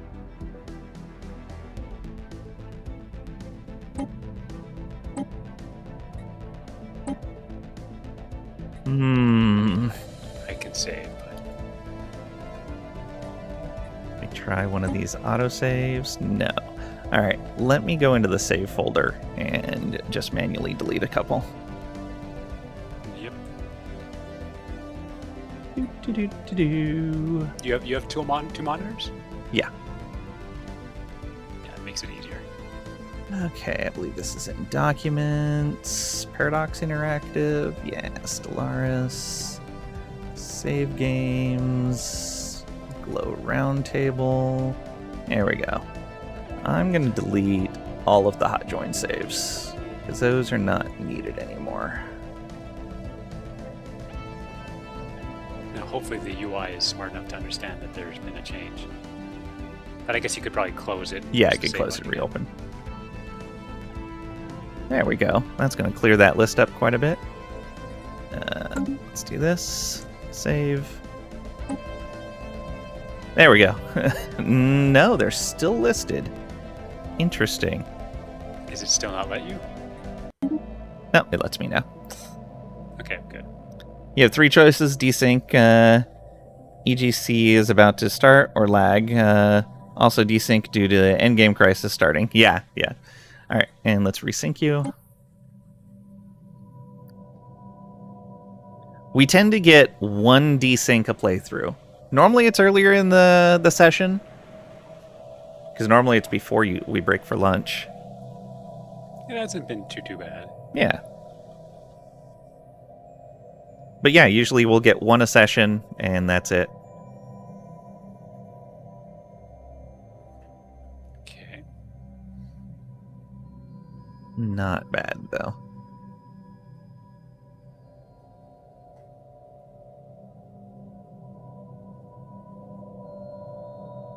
See the storm just hanging out in our stuff over here. All right. We'll get a bunch of pop-ups. I still have waiting for players. It's thinking. Slowly going. Huh. There we go. I just saw something that is just like, why am I noticing these things? What? But the icon when it's thinking, I don't know if you remember, but it's kind of like a little, almost like a solar system map with things like the circles going around the center, right? It's Mhm. effectively that type of thing. Yeah. The outer one is going around faster than the inner one. And I see that and I'm like, that's Yes. not how it works. Yes. People have mentioned that And- before. Okay, well, I'm glad I'm not the only nitpicky Hmm. crazy out there, but yeah. We have society research available. Oh. That's what crashed it. I didn't pick Lifespan, and it was like, no. You must. We must stop them from killing their leaders. Sure. Something different. 5 months. Oh, All right. Here we go. Oh, probably because we had stored research. okay, I'm going to put a naval auto research on Society for a bit, because it'll probably just kind of bounce between the cheaper ones, which Okay. is fine. Yeah. And then, if I decide to save whoever that scientist is, I actually think it might be our leader. Is it our leader?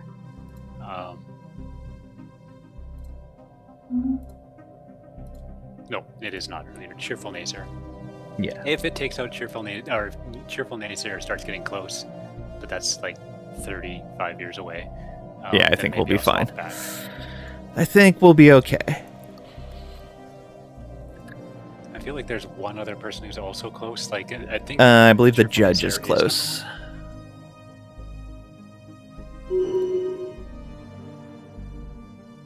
40 years, yeah. So I think it's those two that have always been kind of watching. Yeah, I'm pretty sure they're the two oldest. So if Naysayer dies, we can save the judge. If I totally forget, which I've definitely never forgotten an important event before. We're almost capped on influence. Oh, yeah.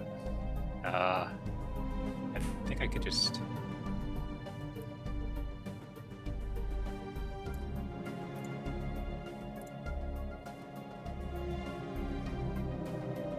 Is Torrent Consciousness still stacked up over here? They are. I just never...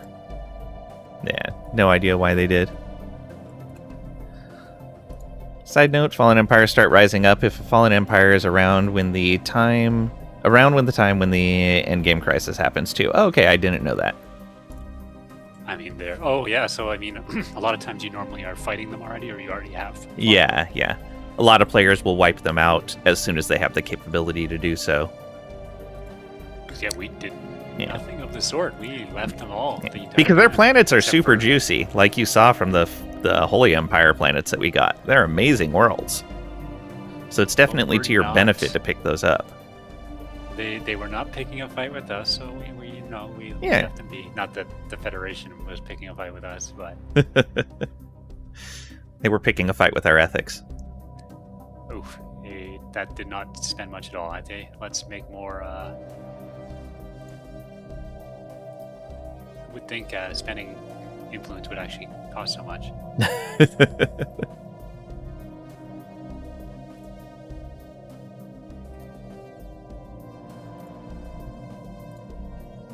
All right, what do we have?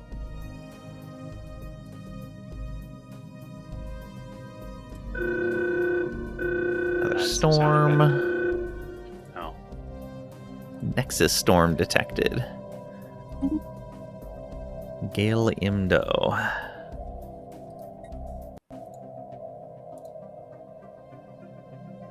Camper emergency FTL. Oh no.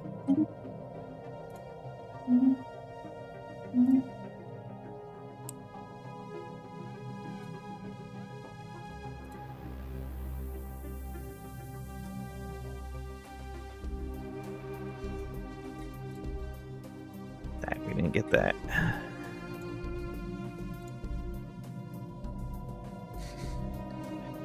at this point, I wish I could click a ship and just say auto build orbitals or orbital rings.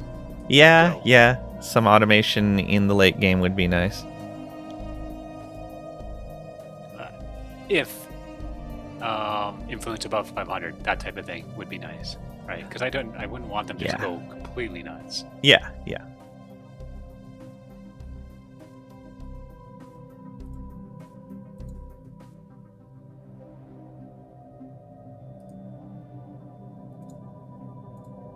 Construction complete.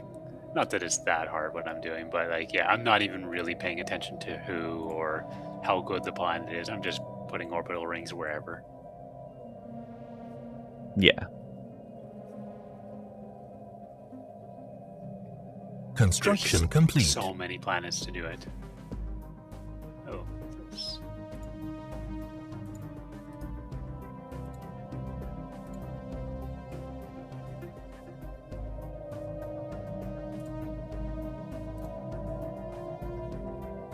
There we go. 662. Not bad. Huzzah.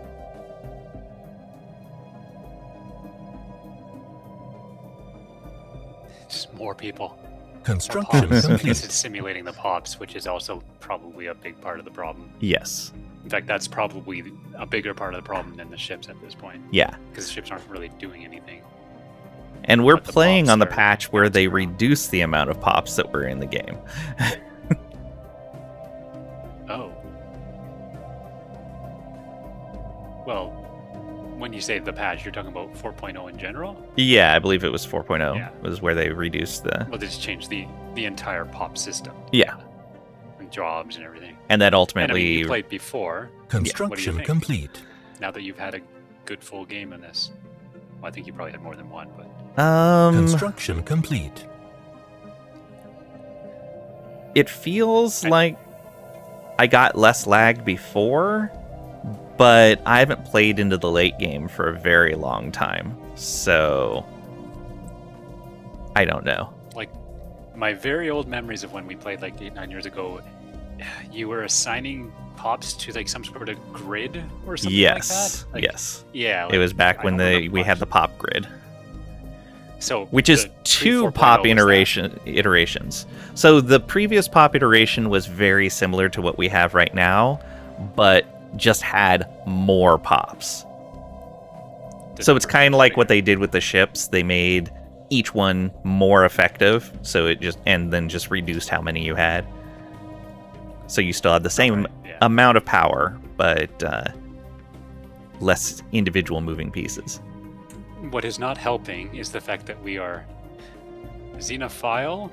We also encompass most of the world, so like it has so many different species on every planet, Mm-hmm. and it just the system's crying out in pain because if this was all just like one effective species on each planet, there would be so much less groups for it to try to understand, Yeah, right? And also Gestalt. So yeah, imagine you had just one effective species and it was all Gestalt. Doing the jobs is a joke, right? Because yeah, there's very little that you don't have to worry about factions, you don't have to worry about any of this stuff. But yeah, you click on any like highly populated, like let's just take that factory ring world that we have, Right. and you look at it like how many are there, right? Like factory ring segment. Yeah, like this list, and I'm not even clicking any of the arrows. And if you click on an arrow, then there's like a bunch of stuff in there, and like, oh wow, yeah, okay. Yeah, the factory ring world has probably like 100 something different groups, if not more. Like, it's a yeah. lot. Did I ever talk to you about Desynced? Desynced? Yeah. I don't know. Maybe if I Google or if I Steam check. Yeah. I Synced, don't Okay. own it, but I played the demo. And one of the things I really liked with that, because it's basically your kind of base building factory kind of game, where you're harvesting resources, turning those into more advanced things, building out the factory, essentially. One of the I'm things... guessing the answer is yes because it's being followed by me. Okay. So I'm guessing you did tell me, but I clearly didn't remember. Yeah, one of the things I really liked with that game is that you had like that initial factory building thing going on, but then there was another layer once you got deeper into the game that let you do like some broad level programming where you could set up automations for things. And so you could set up like for if for and loops and stuff like that, and you had a lot of different options in there. It was really neat. So you had like, okay, when you're at a smaller scale, this is all manual, but as you get bigger and bigger, you can automate some portions of this. And that was kind of neat. Oh, it's new. Yeah, it's March a somewhat 5th. new game. It was in early access for a while.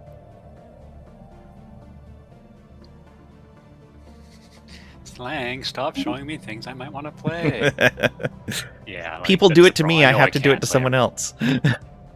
I don't show you that many games. Although I guess I do sometimes. Now it's my chat does it to me. Oh, yeah. See, not me. Spaceborne life form encountered. So who in your chat shows you the most games that you end up playing? Everybody. That I end up playing? Probably Trisha.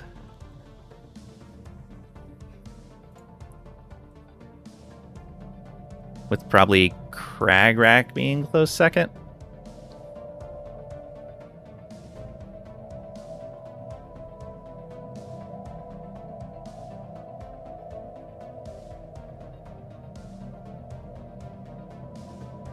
I'm guessing we failed the first roll. What is it? Is it 18 months?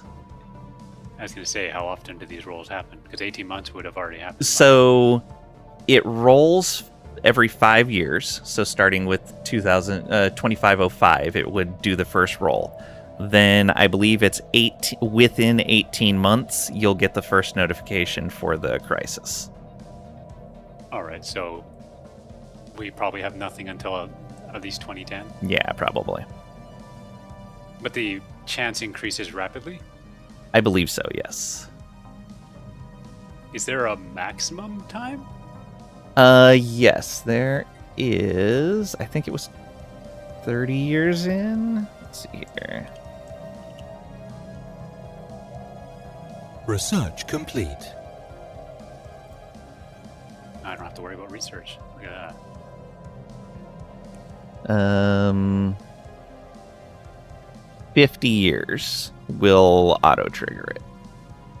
Okay, well, I mean, Actually, will it even auto-trigger? No, let's see here.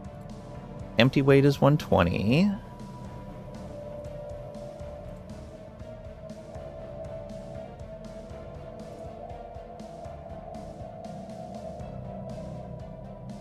No, it looks like there's always a chance that it just does not trigger on each roll. It becomes a very, very highly diminishing chance, but there's always a chance that it just doesn't trigger because the empty weight never goes what the away. heck? There's like 4 ring segments that we haven't colonized. Whoops. Did we take a ring world from someone? Is that what happened? I think we built that. I think I remember saying like we should build one, and I chose that place, and then I just totally forgot. Whoops. It's just south of Glow Confederacy. Okay, yeah, get them colonized. Colony ships. Well, I guess yeah.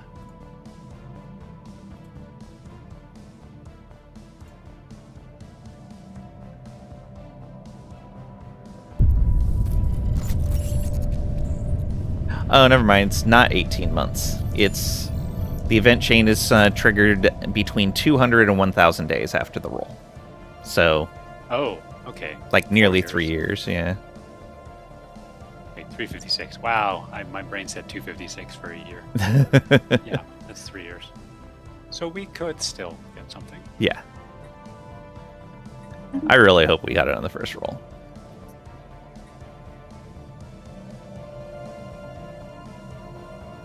I mean, if we don't get something soon, we might have to liberate another person from the evil Federation. This guy, bloodthirsty.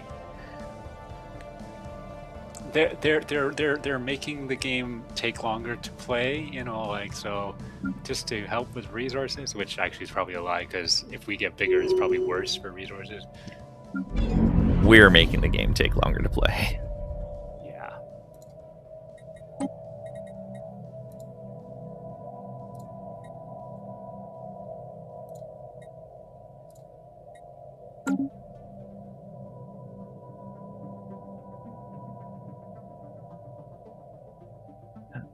Up there.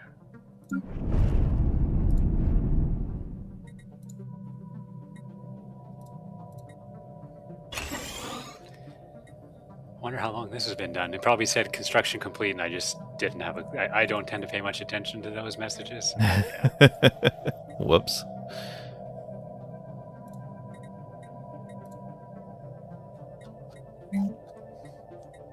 When I didn't notice, you were probably like, he doesn't notice. That's 4 less planets for me to worry about. All right. It's a ring thing, or it's like a factor ring thing. So, okay. Yeah, way off, kind of in by itself in a corner.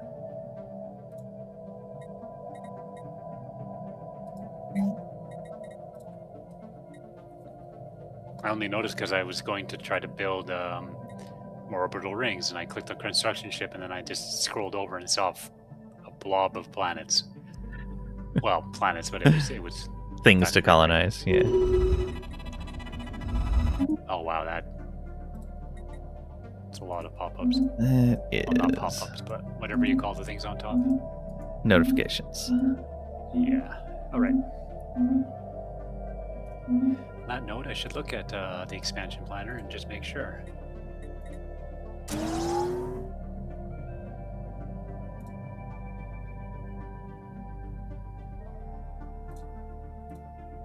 Yeah, it is those 4. Yeah, so the ships are on their way. Excellent. It's all mixed industry. Well, let's fix that. Oh, you're upgrading some ships. Yes. Just one group of Corvettes. It slowly drains away our ancient artifacts. Oh yeah, that one. I remember you talking about that. Alright, get those upgraded to civilian industry. We'll get... Oh, these ships already busy. What's this? Wait, we have a fleet way to the west, just sitting here. Which fleet? Oh, is it sitting at the shipyard? Third Void Lurcher. Yeah. That's not at the shipyard. That's just wherever. No, it's not at the shipyard? Third Void Lurcher. Let's see here. There you are.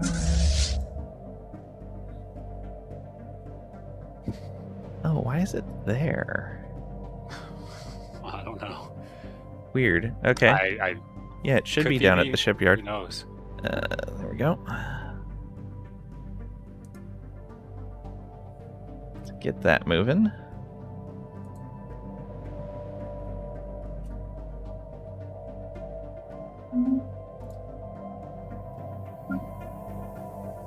I see so many things when I'm just searching for construction ships. Yeah.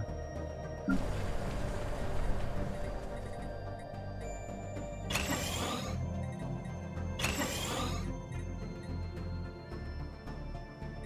have so many mining districts. You're a factory world. Come on.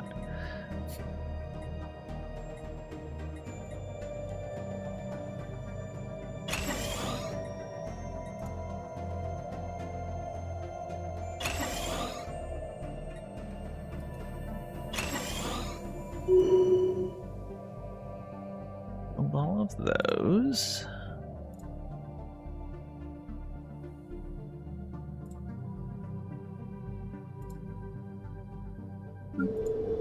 Factory world.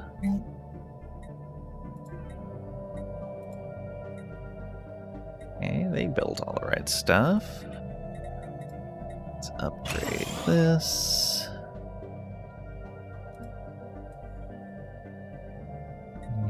Build another district.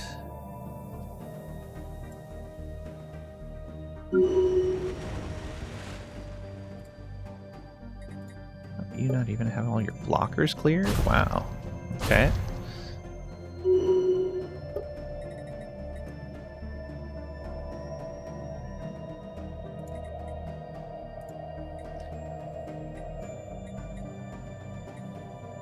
Okay, we got all those. Good.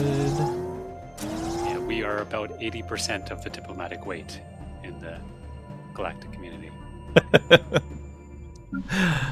That's crazy. It's really obvious now because everybody's basically supporting the current thing, so you can just see the total. It's very obvious what the total is. And nobody's abstaining. We're finally doing something they can be happy about. Oh. That's interesting.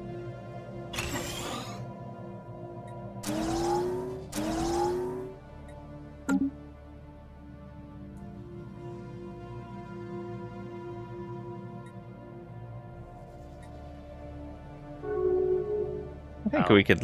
let me look at the planet. Is it even a power generator? It is not a power world. It's a tech world. I mean, we don't tend to... Like, we don't need power. That's the problem. Yeah. In fact, we're +2 again. Yeah. So, discharge? Yeah. I don't think... Could have been interesting, but... Yes. If we needed power, it would have been interesting.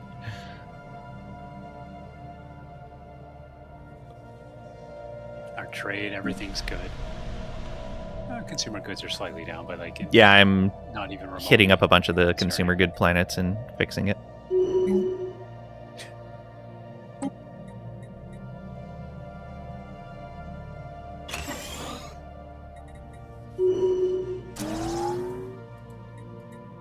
So many notifications.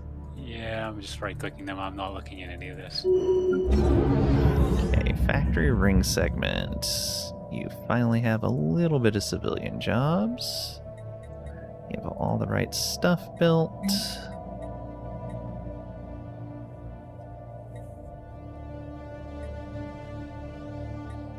Let's do one more segment there.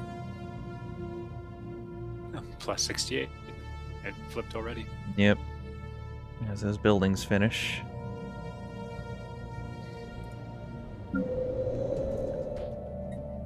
Never thought to look at how much these places grow.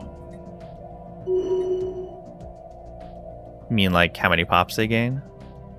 Yeah. I mean, it says, but I feel like the monthly pop summary doesn't really match the actual change. I thought I remember Yeah. seeing that. I was a little confused. Sometimes it feels off. Incoming transmission. I'm going to watch one.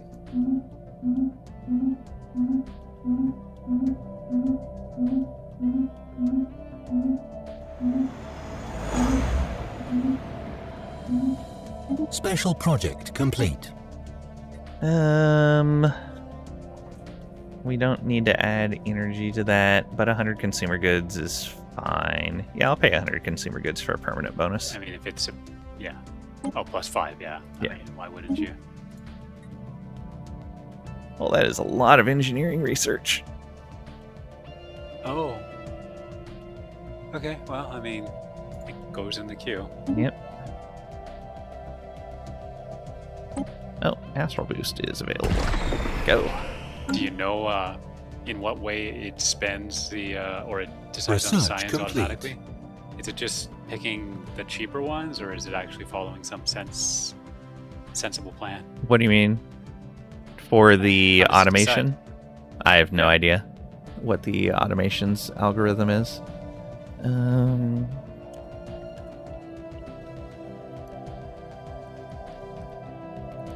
I mean, I imagine it's just probably using whatever the normal AI uses. Probably. So I wouldn't say the cheapest. It probably does have, based on certain things about your empire, just pick certain paths more often.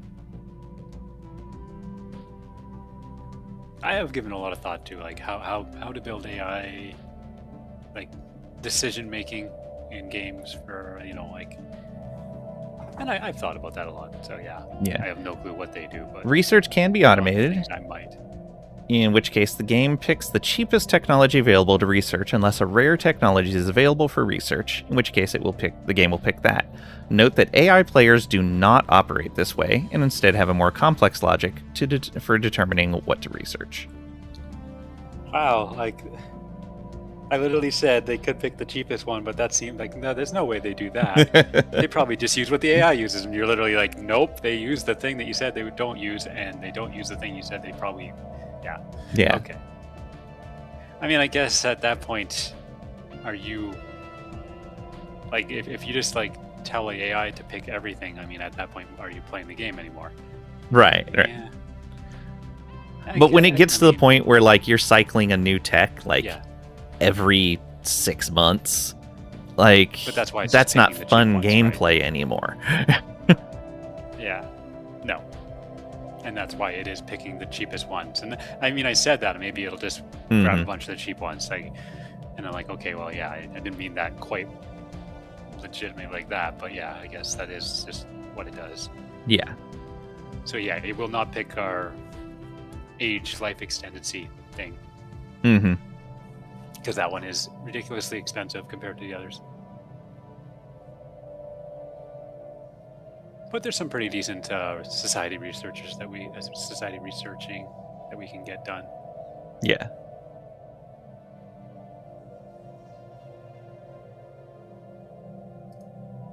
Well, we are Research getting past. complete. You said 1,000 days. 1,000 days. I mean, that has to be almost exactly right now. Like, No, it's about 3 years. Right?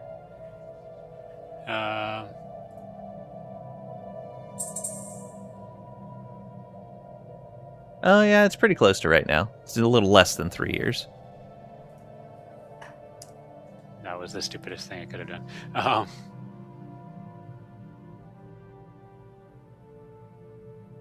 mean, it's 2.74. Oh, yeah, so it's like- okay. So, yeah, it's really close. That was I typoed, and I said 100 days in years and days, which of course is nonsensical. And the AI was like happily telling me, answer 100 days is 0 years and 100 days. And I'm like, I looked at that and I'm like, oh wait, I wrote 100. And I'm like, Colonization in progress. but it happily answered the question as if I'm not a complete idiot. Like, Colonization in progress. if I said that to you, you probably would have immediately said, "Don't you mean like 1,000? 100 doesn't Yeah, make sense." yeah. Like that's how a sensible person would have responded to somebody asking that Yeah, question. yeah. It's like, you want that answer? Here you go. 0 years, 100 days. I'm like, oh. Hey, no judgment. Thanks. There are no I'd rather stupid judge questions. No, there are some very stupid questions. That was Not to the AI. The AI thinks all questions are Colonization in okay. progress. It's like, I got this. I know the answer. Colonization in progress. Let me show you my superior intellect. Got your back, boss. And even like, and I just showed you the last line. Like, it literally has, of course, like 1, 2, and 3. Identify the yearlings. It actually is going through all of this. Like, a standard non-leap year consists of 365 days. Compare the values. Since 100 is less than 365, the total full number of years is 0. Like, okay, yeah, I mean, yeah. Determine the remainder. It's like, oh my gosh, like, just Now- stop. The nice thing is, though, with it showing its work like Locker that, cleared. it teaches someone that may have asked a poorly worded question or that just didn't know how this thing worked. Like, here, this is the steps you would use to do this, so that if you wanted to do this on your own, you could. Which I think is really nice. That's really good. I get it, but there's an aspect of this, like, it's just such a ridiculous question. Like, Yeah. It just Again, assumed you a didn't person- know any better. I guess if I understand, there's probably a lot of really. Now you got me going down a path.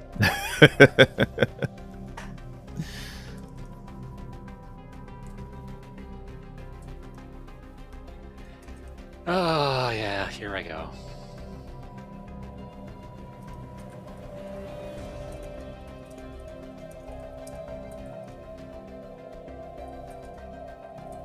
I believe the answer is probably 3 Blue 1 Brown hasn't had a video on that. Yeah. Oh, their videos are so good. September 27th is basically what it says. I mean, so yeah, I think it was already the 10th month. Yeah, it was already so, yeah, October. We were past it at the time when I first started trying to answer. Yeah, like I specifically said, hey, what about 1,000 days? And then it did something sensible. Like it actually, like it gave the answer I generally wanted. And I actually do not know 100% if that's correct, but looking at it first glance, it's close enough. Yeah, it's probably effectively correct. I mean, it actually has a show code thing, so it probably actually ran something. So there. Yeah, for basic math stuff, it's usually pretty straightforward. All right, so we're 2 years out from the next roll.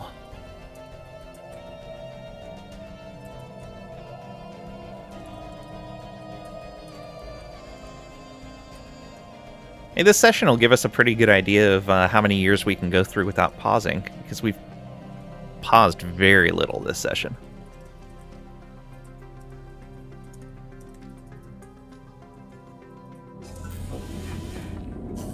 Oh.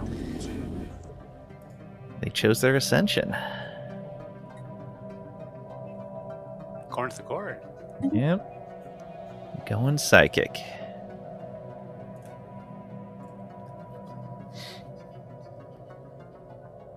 I think I overcorrected on consumer goods. I asked it what the stupidest question. I said, dare I say it, stupid question you've been asked. And of course, its immediate response is, not at all. There are no stupid questions here. And I'm like, oh, I literally want you to insult me and people. Like, just what is the most inane question that's been asked? Oh, gosh. I actually almost hate the way it's said. Honestly, part of the fun of being an AI, it's like, there's no fun being an AI. You're just a machine. Please don't do that. But anyway, whatever. It's a judgment-free zone. Like, I mean, I suppose I could ask it to be judging, and it probably would comply. Because, I mean, it has complied. I asked it to write a glowing review of a fellow employee, like it was a joke. And then I asked it to write a scathing review. And it did it. Like, I looked at that and I'm like, wow, this is actually like unbelievably, this person is completely, it basically called them incompetent like in 10 different ways. And I'm like, wow, this is just like brutal. And like, I showed them both and they laughed at it. They asked me to print them out for them. And I'm like, it's an old guy. And they thought it was amazing. And I was like, yeah. Well, when you're saying, hey, look, there's this thing that's a joke as compared to here's what I think about you, like it's different responses. No, if that was like a legitimate review from a manager, you would be number one, you would not be working there anymore. Yeah. Like, it was that. It was beyond harsh. Yeah. So on your comment with AI, do you believe that there is a point where a machine could be considered sapient? Give me a definition. That's the problem. Is like in the end, what do you consider sapient? We'll just go with the dictionary definition. Oh, okay. Well, yeah. Like, but that's that. I mean, ultimately, that's the problem. Is that answer is very personal because everybody kind of has different definitions of what sentience is. I mean, we're playing a game that has robots, effectively sentient robots, right? Like,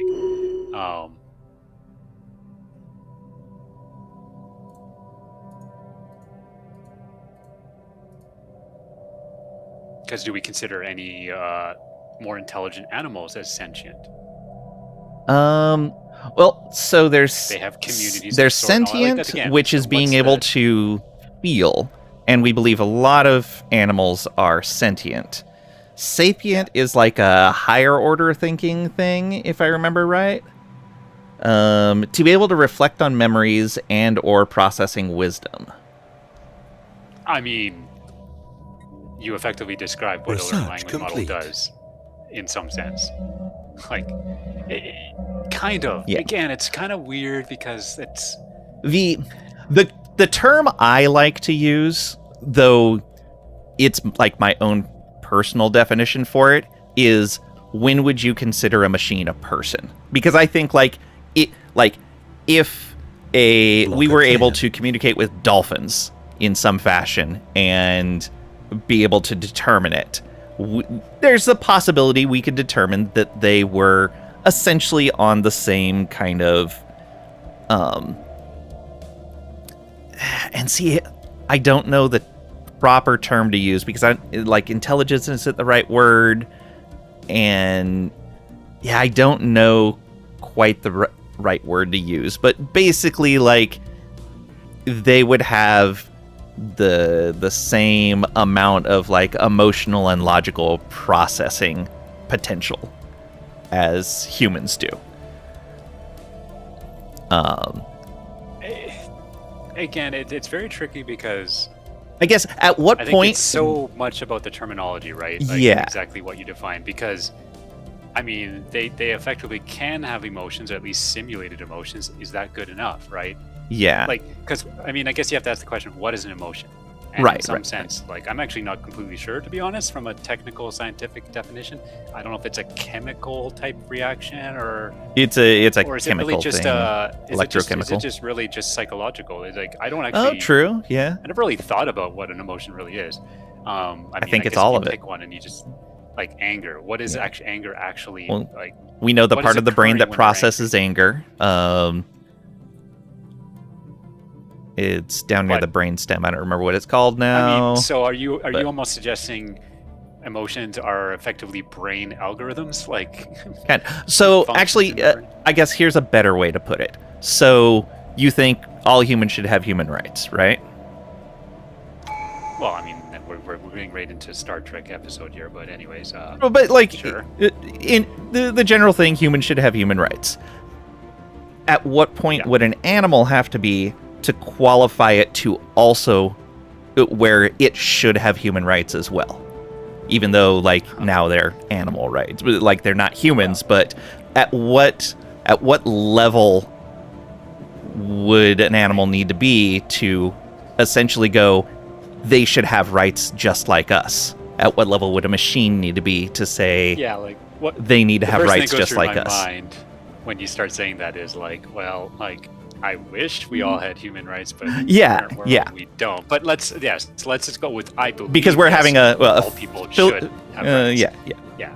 Yeah, so like yes, I will go with that. Yes, humans should have rights. So let's just say, let's pretend. And we so at do. what point does something qualify as human in the sense of it should have human rights? At what point is it a For person? me, it almost always came down to when you can reasonably Construction communicate. complete. Even then, because that kind of you can ask Yeah, the same because question then with it goes, history. okay, so if you don't know someone's language, they don't get rights? Construction We can still complete. communicate with other humans even if we don't have the same language. It is, Construction complete. and yeah, like you could say, I mean, sure, your pet may respond to your voice, and you know you can tell your dog to sit and stuff like that. I mean, that's communicating, but Mhm. your dog can't say, "I'm hungry," and yeah, you're right. Like if somebody has a different language, but like I could learn to communicate with the person who I don't like. If you put me in a room with somebody who speaks a completely foreign language, like we do not speak, we could work together and start communicating and understanding. Mhm. You put a person and a dog in a room for a year, and that person won't be able to tell you there's you never can develop the ability to go back and forth, tell stories or anything, right? The dog will kind of instinctually respond to certain things and commands, and you know if it gets the feedback of I do this when they say that, I get reward. Like you know, it's a little more instinctual, I guess. I don't know. Yeah, I yeah. should, Well, then you have So, like yeah. the interactions we've had with other great apes. You have corvids. Corvids have some amazing communication skills and some really impressive memory. I think there was, yeah, I think you said like a gorilla or a chimpanzee, or I think it was, I thought it was a gorilla, but yeah, there was one that like learned sign language, and yes, it effectively would communicate. I don't think it had a huge vocabulary, but it could communicate concepts fairly well. Mhm. And Yeah, at that all the point- research Jane Goodall did. Yeah, and at that point, I think the people tied to that, like you know, they start to become very protective of said animal because you know, like you start developing connections, right? And it can Right. get very difficult. Yeah. And that's why I like But to yeah. say, like, at what point is something considered a person? Because that's when you start making those connections is where you feel people are people. Yeah, Wow, and- Pat. Oh, do I want to look at this? Let's see. Apes, dolphins. Wow. Sheesh. Okay. Yeah. But yeah, like I guess I mean this gets to a lot of philosophical questions. But Yeah, like, there's yeah, the whole absolutely. Stuff about vegetarian, right? That do not feel comfortable eating meat and stuff like that. But like, and then there's veganism, I believe. Like, wow. But like there's different tiers to this type of thing. Yeah. And right and wrong and all of that stuff, and it's like there's almost always levels to like, and so like if you found killing anything, any animal, anything was just totally against all your sensitivities or whatever, what happens when you walk down the road and you accidentally step in on ant? I mean, you're killing a lot of things that you don't really think about, and there's no. Yeah, well, sense like of your remorse or body's whatever. just autonomous defenses killing bacteria and viruses and Yeah, small parasites. And so and there's ultimately got to be a point where you have to effectively accept that, and it's just a matter of what that point is, and everybody has a different point, right? Like, yeah. And some people have that point in a very scary place where, yeah, people just, it's fine. Sociopath? Yeah. No, not sociopaths. The people who just murder a bunch of people, like those, like serial killers, like that. Like, yeah, like you're absolutely at a point where nothing sociopath, matters, right? Like that type of stuff. Pathy and serial killers often Yeah, like, so like their level connected. of what killing what matters, like nothing matters, right? Anything's fine. Like there's absolutely no block in their mind for what's right when it comes to killing. But like most of society, yes, it effectively stops at humans and pets, right? Because I think I would imagine 99+% of people, the thought of killing like a dog, a cat is very much no. But then it almost immediately drops off as soon as you go below that, right? Like, Colony established. I mean, some animals though are kind of pretty high up on the list of very few people would feel comfortable killing. Like a dolphin, I would think is, I'm pretty sure dolphin meat is a thing, but I imagine a lot of people would feel like guilty. And maybe it's because dolphins have been portrayed as very intelligent and like there is almost the ability to communicate. So like, But dolphins are also jerks. Dolphins are terrible Yeah, I people. guess. If dolphins were people, they would be terrible people. But they're given a little bit of a people feel to them. Right? Yes, And so they have there's- been anthropomorphized quite a bit. And like But- there's a lot of people that really like them. So let me ask you this question. This kind of goes back to your original question about when does the AI become sentient or feel like people? Would you feel more comfortable killing a dolphin that was right like in a pool it couldn't move and killing the dolphin, or pushing Control Delete on a machine? It would depend Or- on how close I felt that machine was to being a person. Well, I'm saying right now. Oh, right now? Yeah. I'd feel worse about the dolphin for sure. Yeah, well, but that's what I mean. So, like, to Colony answer your established. question, like, this is kind of the one way to look at it is generally people, thankfully, most people don't want to kill other people. But yeah, like, possibly, you could almost do one definition of when does it actually feel like a person is when do you really, like, say, absolutely not, I could not, like, kill this thing. And so, like, yes, when deactivating the machine would feel incredibly painful. I don't think that's the perfect answer, but that at least gives you a feel of some of the things you could think about. Yeah, so there was a game I was playing just recently where you interacted with quite a few different AIs. And there were some of them that were doing some terrible things and others that were just caught in bad situations, but multiple of them just expressed I don't want to die. I don't want to stop existing. Can you help me, please? or that's why I did this thing Yeah. was because they were going to shut me off. And it's like, yeah, I think that's definitely part of it, is when it can reason without it just being like a program thing, like when it can reason of, I don't want to stop existing. That's, I think, definitely part of it. But part of the problem with that is like a lot of learning language models is just kind of Emulate not things. copying per se, Yeah. but effectively copying people. And well, I mean, that is a very natural thing for a person to say. It'll be in a lot of words, stories, and books that, Mhm. hey, these people things don't like dying bad. And then so when you ask, do you want to live, it's gonna of course say, well, dying bad, so I want to live, because that's, so like I find it an incredible stretch to just see a learning language model say, I don't want to die, and go, oh my gosh, it's almost sent. No, And that's where you can definitely attribute things. And that's why I say, like, it can't be, it's an interesting thing, but I think that does need to be part of it.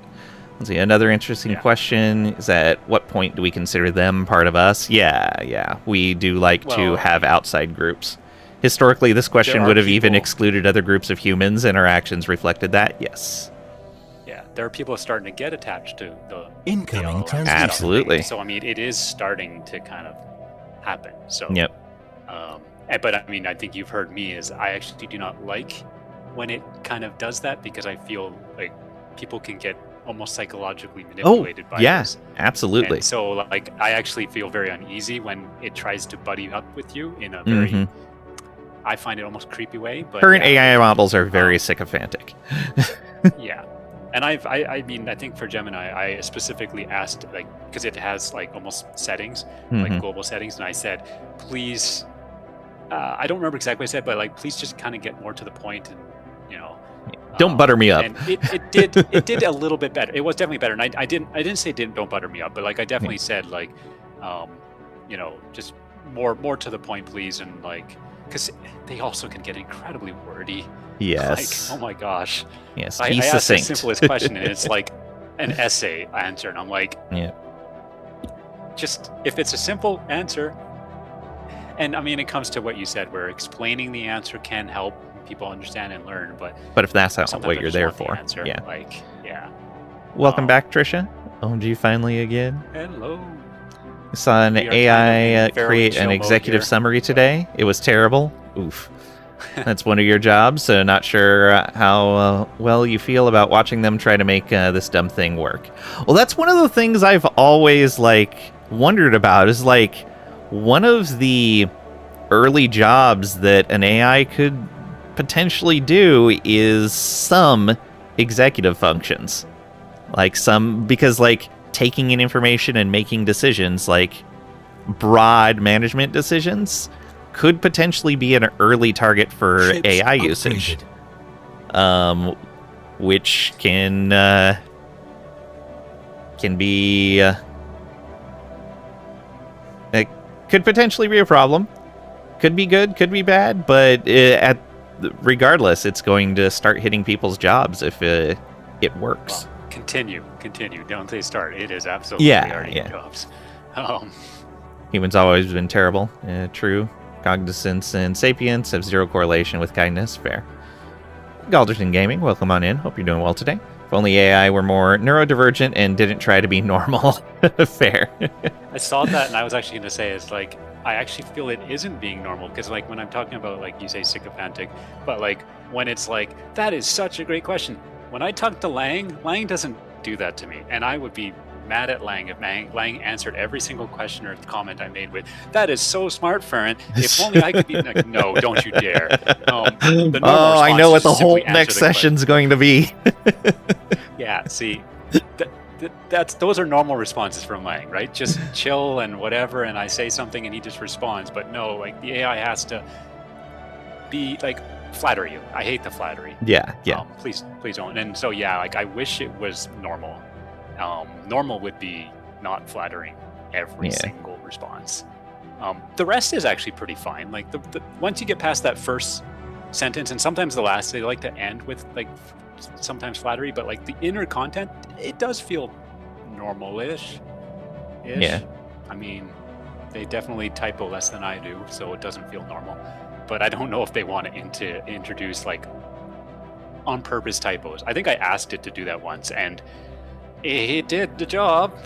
It was pretty hard to read, but it correctly typoed every single word. Yeah, ask it; it will do it because it aims to please. Have the corner of Divergent. That's why they pay you. It's fine if it takes over. You have other things to do. Then yeah. Unfortunately, if it takes over all jobs, we're not really in a position to make that work with our society. Get used to corpo speak. Yeah, it's how middle management would talk to somebody. Dealt with corpo speak for 10 years. It still grates on your nerves. Fair. You tend to speak your mind, which gets you promoted, but also makes enemies when you tell someone they're dumb. That's also fair. Yeah. Here, a fact someone posted up to half of samurai were women.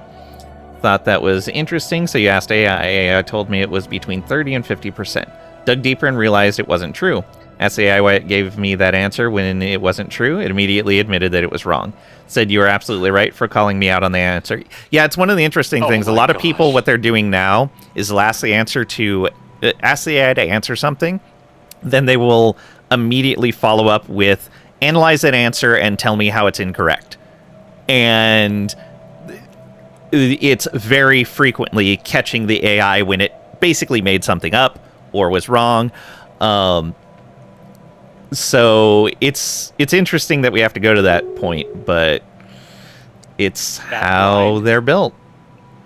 You're absolutely right for calling me out on that answer, or you got me, or something to that effect. I have seen it so many times, and I'm happy that it kind of comes to a different conclusion that is more correct, but at the same time, like, every time I see that, I'm like, oh, because how many times is somebody not going to realize that it's totally missing the boat? Like, yeah.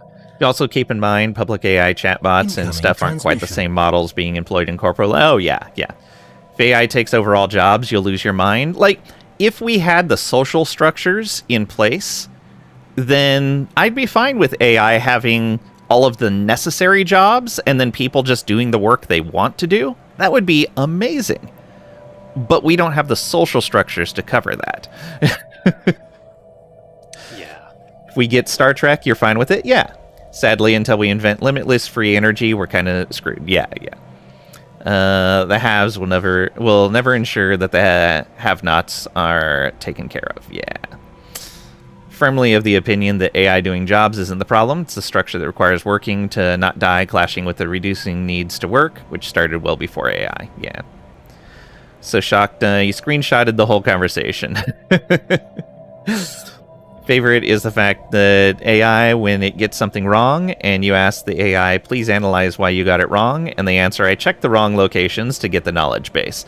Yeah, so I've seen some good analysis on this, and it's very well linked into the sycophantic nature of the AI, which they're sycophantic because that's encouraged in how they're developed, is to give the answer that the user wants, not necessarily the correct answer. And so that all kind of just feedback loops into them lying to you if they think that's what you want to hear. Which, in a way, is kind of a human thing to do, because there are those people pleasers out there that will just tell you whatever they think you want to hear, not what they feel or think. And so it's not that far off on how some people act.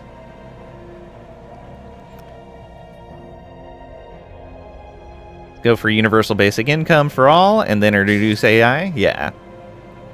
Then after that, you asked, where did you get the knowledge base? Then they stated to me, 4chan and Reddit. He said, never check those locations when I ask a question again. Relic time? Oh, yeah, so it is.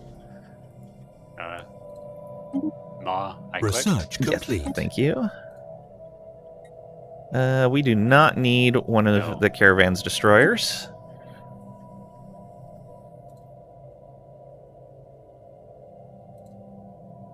I don't know if we're going to get much experience, but I'm going to do it anyways.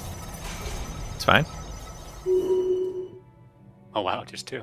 Okay, I'll do them. Unless they're Oh, Commander. I'll be the official.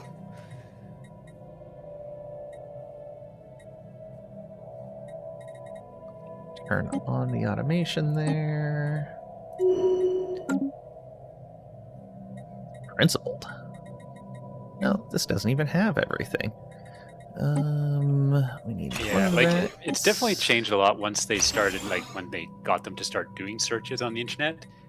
Because I mean, I did ask just a little bit ago, like, what are some of the silliest questions you've had asked? And it gave me a bunch of them, and I read them, and yes, some of them are kind of wonky. But the problem is, then it credits a Reddit post, and so obviously it's not questions that it was asked directly. It's a Reddit post about stupid questions to an AI. And it might not even have been the same one. Who knows, right? Like, I could go check the Reddit post, but like, that's kind of weird, right? Because then again, that's just showing how much this AI is like, it's nothing to do with its personality, so to speak. It's literally going, what are the weirdest questions you've had? And it's like, here's a Reddit post about weird LLM questions. Like, when you ask about when it becomes a person, that is an insane sign of not a person at all, because it's literally saying, here's some search stuff about something else, like not me, right? When I asked a question directly about it responds with a group Reddit post, right? Like, so, Right. It's drawing that information externally rather than internally. But yeah, like clearly it's just posting what came from the Reddit post, and one of these actually almost makes me kind of go, okay, like people ask questions that they want to see how the AI responds to that really, really weird question. Yes. These aren't questions for people actually wanting to know an answer. I mean, I've done it many times where I ask the stupidest, weirdest things just to see what it does. And yeah, because the question that you would never be able to ask another person, because they would just look at you like you're insane and probably refuse to answer. But the LLMs are like, okay, yeah. I need small to find print a job after for its my cat. response to providing false information in small print. AI can make mistakes, so double check responses. Hello, generally, if I scary to think how many people just take the word of whatever AI spits out. My favorite question he asked the AI was, what are the current rules of AI? But yeah, Pat, that's actually like one of the big problems right now is people, because of the sycophantic nature of the AI, people get attached to it. And they start seeing it as a friend they can speak to. And then they start asking it mental health related questions. And it gives them some very wrong answers because they're already unwell. And that state of mind, the AI essentially has picked up on, but it's giving them the answers they think that person wants, not the answers they need. And it's not a mental health professional in the first place. And it's led to some bad results already. Please do not ask Rock that question, oh no. Think of a kid and a parent, right? It's like, if the kid keeps going, I want this, I want that, and the parent just gives them everything they want, that ends up leading to generally not good development for that child. And their adulthood is probably going to be much worse because they just always got what they wanted, but then they hit effectively real life where they have to be responsible, but they've never built that at all, and it becomes a big problem. Not only for them, but for everybody around them, because everybody around them has to deal with the way they are, which is usually incredibly hostile and unfriendly and not good, because they expect to be effectively given everything without doing anything. And yeah, that's the danger, is like, you have kids now, like, where parents may, like, they might get into this stuff, and like, mom and dad, say no, but now this thing keeps saying yes to everything. And so like, I can almost see a kid asking an LM like, hey, my parents are mean to me, right? Like, and of course the parents aren't being mean, they're just like, hey, doing normal discipline. But the kid will like go to the LM like, the parents being mean to me, and it'll probably be like, you should call child services, and like, and this type of stuff probably already has happened, but like, oy, not good. Not to worry, the AI pirates I'm creating are going to be perfect pirates. Think Vision, except with the code of a pirate. Pat, all the AI pirates you've sent at me so far have been terrible, and we've just wiped the floor with them. So, need to step up your game there. Get some real pirates going. Yeah, so It's weird. I have so many mixed feelings. Like AI, from a technical standpoint, is so cool and amazing, and I see so much potential. But yeah, I mean, as usual, like in the end, it's right now a tool, and it's really about how it gets used. And We didn't choose our next thing to go up to vote. didn't we? Nope.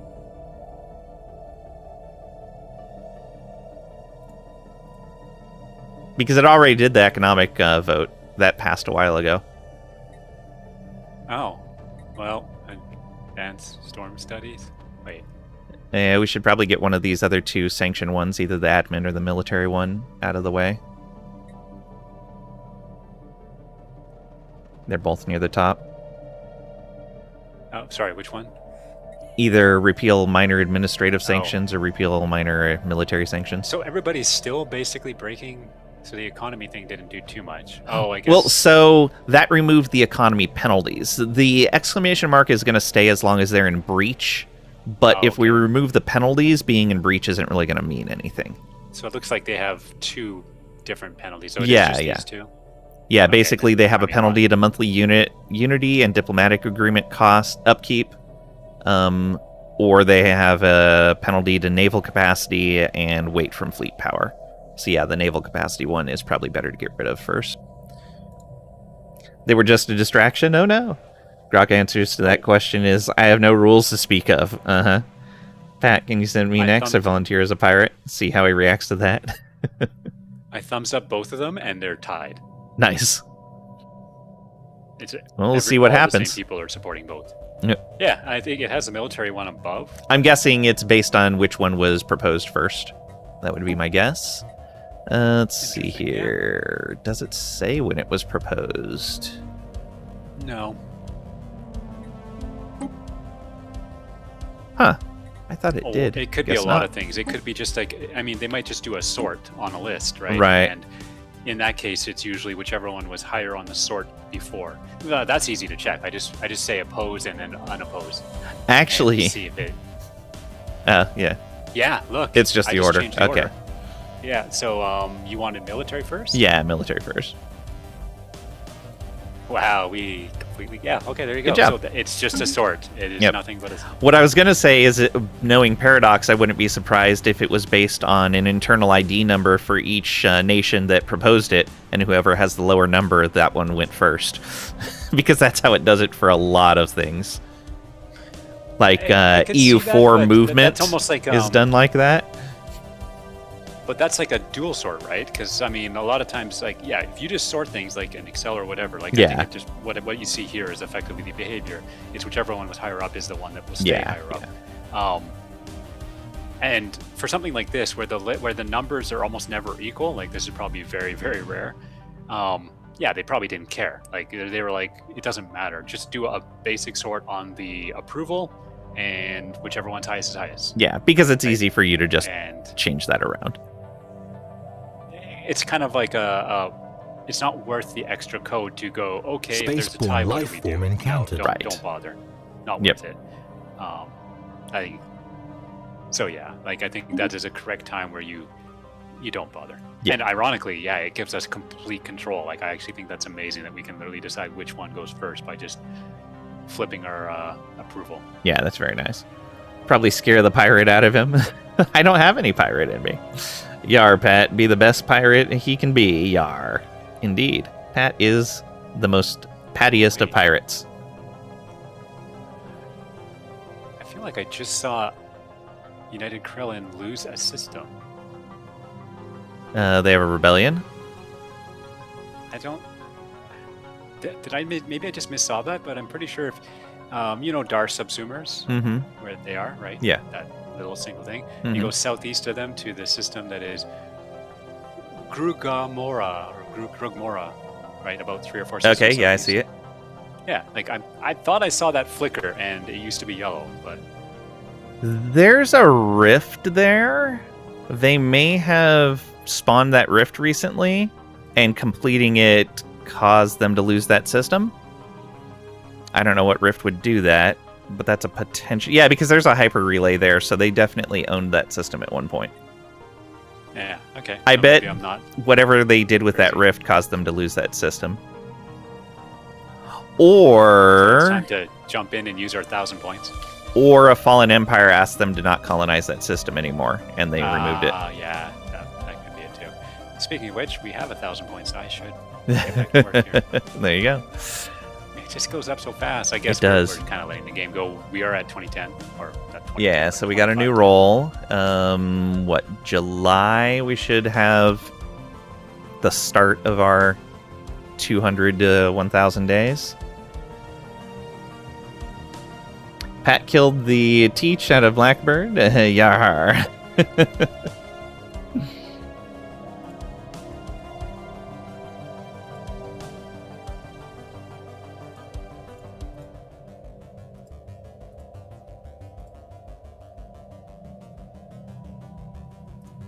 What was? I know Teach is Blackbird's last name. I'm trying. Blackbeard's last name. What was his first name? I don't remember now. It's been a long time. No one knows either? Oh, okay. That could be why I couldn't remember then.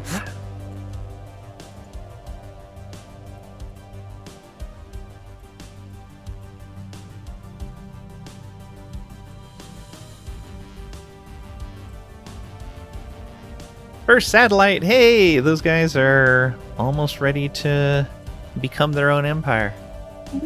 They'll probably be terrible xenophobes. It's been a while since I looked at upcoming, but I remember one time I looked and like all of them were like xenophobe, like Yeah. pretty much completely in opposition of us. And that was when we got those like 4 that appeared in the West. Yeah, all of them were very against us. Edward Teach. And Just now they're assumed it was Edward almost all Teach. gone. Yeah, almost all of them. But he one had of so many aliases, no one knows if that is his actual name or not. Okay. Welcome back, Trisha. Miso glaze black cod bok choy with lemon butter and sweet potatoes tonight. Oh, that sounds amazing. Wow.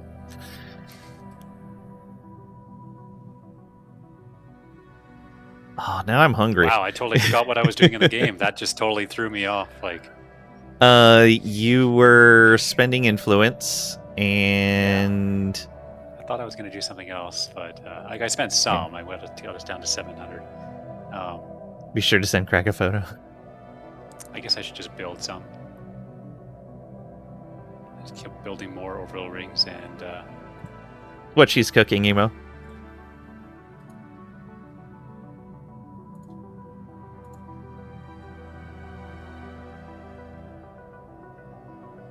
there's just so many places in our original home system.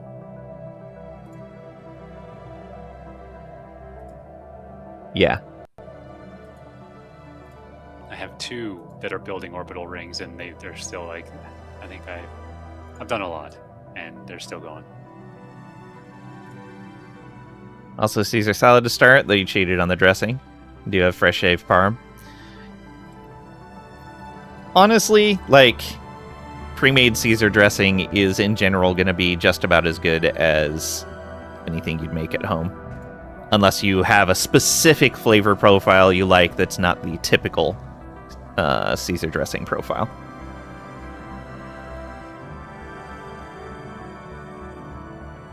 Homemade miso or pre-made? Because that's almost 6 months of fermentation. There you go, 589. That's better. Oh, Galactic Community. Senate is in session. Yep. Or no, this is probably a new proposal. Yeah, new proposal. You guys behave, rest of the stream. You're not around. You're clocking out. Way too tired to stay in your chair. Have a good night, Tricady. Hope you sleep well. See you later, Tricady. Store-bought miso? Yeah. No, you stay. BRB. You can't pull that. You're not Trisha. Mandatory overtime? Oh, you heard. You heard, Tricady. Mandatory overtime. You gotta stay. Maybe I'll make this one of those 18-hour streams if Tricady stays the whole time. Research complete. You're back so you can leave? Nope. Hey, more naval research or capacity. Huzzah. More ships for you. Yay! Hey, you know how that BRB feels? Trisha's working when she does that. You're not here during work. Speaking of yay, did that colonization ever finish? 2 of them did. Wait, did they not all finish right at the same time? I guess they sent the ships. I only to different places? saw 2 of them. Maybe I missed 2 of the notifications. Yeah, they all have people on them. Oh, okay, then I must have missed 2 of the notifications. Whoops. It's no. I mean, you can just kind of chill and do it while Yeah. things continue until the end-game conflict happens while you're in the middle of it. That'd be okay. Fine.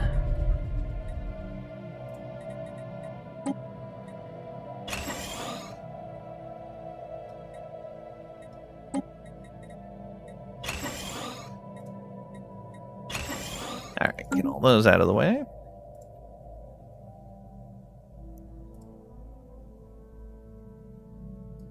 BRB, aka break return Baka. That's a deal. You'll get some beer. 18 hours it is. You wouldn't be able to stay up that long. Also, I said maybe at the beginning of that. And I know Furen's not up for 18 hours. I mean, maybe not quite 18, but yeah.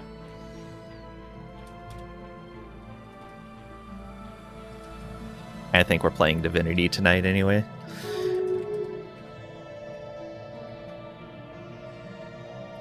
Gotta make it back Got into a post Act from 2. Ken talking about Kansas City weather.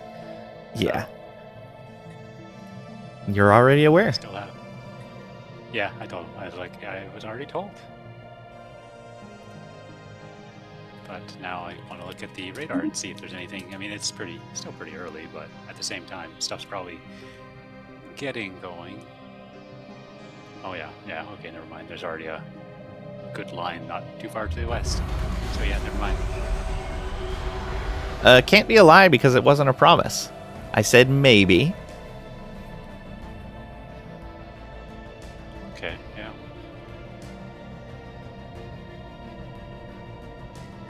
I mean, here you're dealing with all these big storms, tornadoes, and all that, and I still haven't had a lightning strike anywhere near me. And I mean, like, within, like, 100 miles. Actually, there might have been a couple, like, it's just, I mean, there's still snow on the ground in most places, so, like, it's kind of hard for the storms and thunderstorms to really do anything. That's fair. So, yeah. But, I mean, today's warm, and, I mean, this week we're going to be getting into the 50s. Yeah? Wow. Actually, how much of your audience is American versus non-American? I think actually more are non-American. It's pretty balanced between U.S. and non-U.S. 10 to 15 degrees or in the 50s. Or 10 to 15 Celsius or in the 50s Fahrenheit. Yeah. We're expecting that this week, so if it happens, that'll be the warmest day so far this year for us. Yeah, that's the fun stuff with the weather that we're having right now in Kansas City, is it's like in the 80s Fahrenheit right now. Yeah. I mean, you're getting... But that's how you get that tornado weather. Because you need that hot air rising. That is one of the important ingredients. There's the other very important ingredient, which I'm sure you know. Right? Maybe not? I mean, warmth is important, but I mean, just as important. I mean, why? I guess is the cold air above it, right?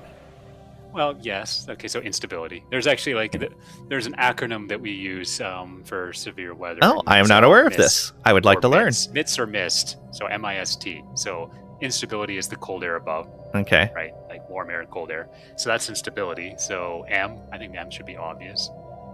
Maybe. Moisture? It's a word that apparently people don't like. Yeah, moist. For some reason, apparently that's a word that people don't like hearing, but whatever. Moisture, yeah.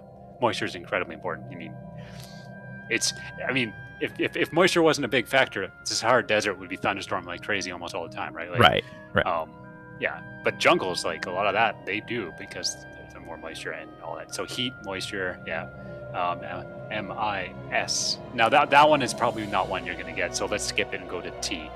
which is still that one's not very obvious either. T is trigger, which if you just have the moisture and the instability, you need something to make that actually activate the storm. You need that instability, right? That energy, and sometimes there are things that'll prevent it from actually happening. But like a trigger it's not anything that makes the air go up is basically a trigger. So terrain, mountains, hills. Okay, yeah. Often is a trigger, right? So you'll often get storms that develop along like ridge lines or something like that.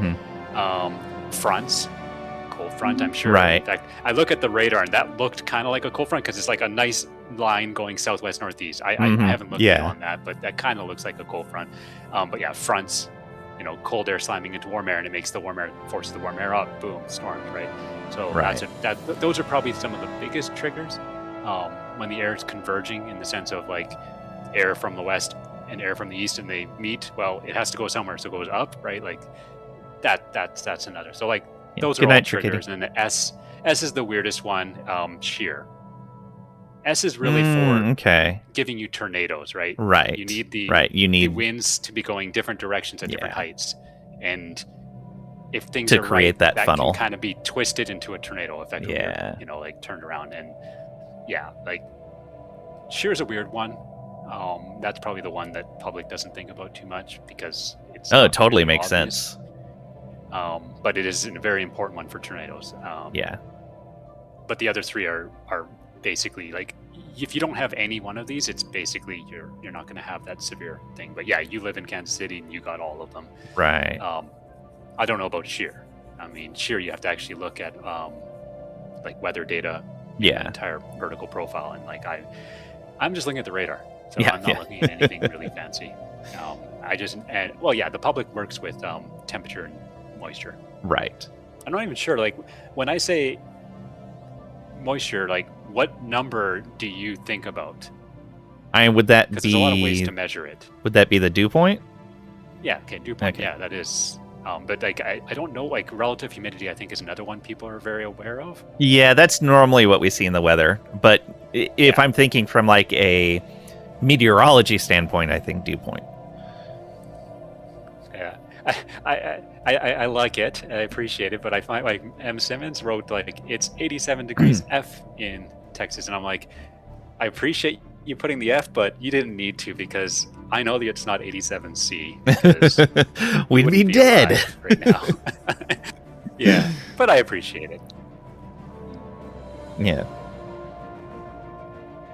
But yeah, like, I mean, I guess for those who are listening and wondering why I'm blah blah blahing about weather, I mean that is actually my career. I'm in the weather forecasting stuff. So what?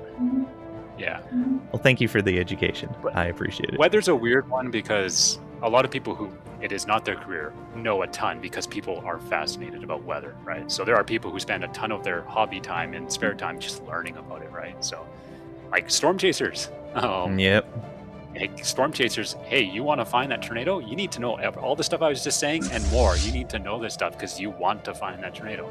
And sure, you can look at the forecast, but your best chance is just figuring out all this stuff yourself because you're going to be X100. you're very focused OMG, on a very singular thing. It's Stellaris, so you will the game that never do a ends. forecast Yes, because it you goes care so on and much on, about my finding those friend. tornadoes. Some people started playing it not knowing what it was, and they'll continue playing it forever just because. It's the game that never ends. Yes, it goes on and on, my friend. Some people started playing it not knowing what it was, and they'll continue playing it forever just because. These long semi-rants. I had a really good rant just before we started. I don't remember even what it was about, but Lang had to listen to me go off for about like 10 minutes. Oh, that's fine. Wonderful. I enjoy our conversations. It was about computer processing efficiency in the game. And I was like, I think they can do better, but yeah. Thank you for the 100 bits, Crag Rack. Welcome on in. Hope you're doing well today. Welcome, Crag. Put dinner in Discord. Oh, no. Poor Crag. The Loner Fleet is... Or not the Loner Fleet. The Prime 4119 is back if you want to loan it back out to Torrent. It's all math.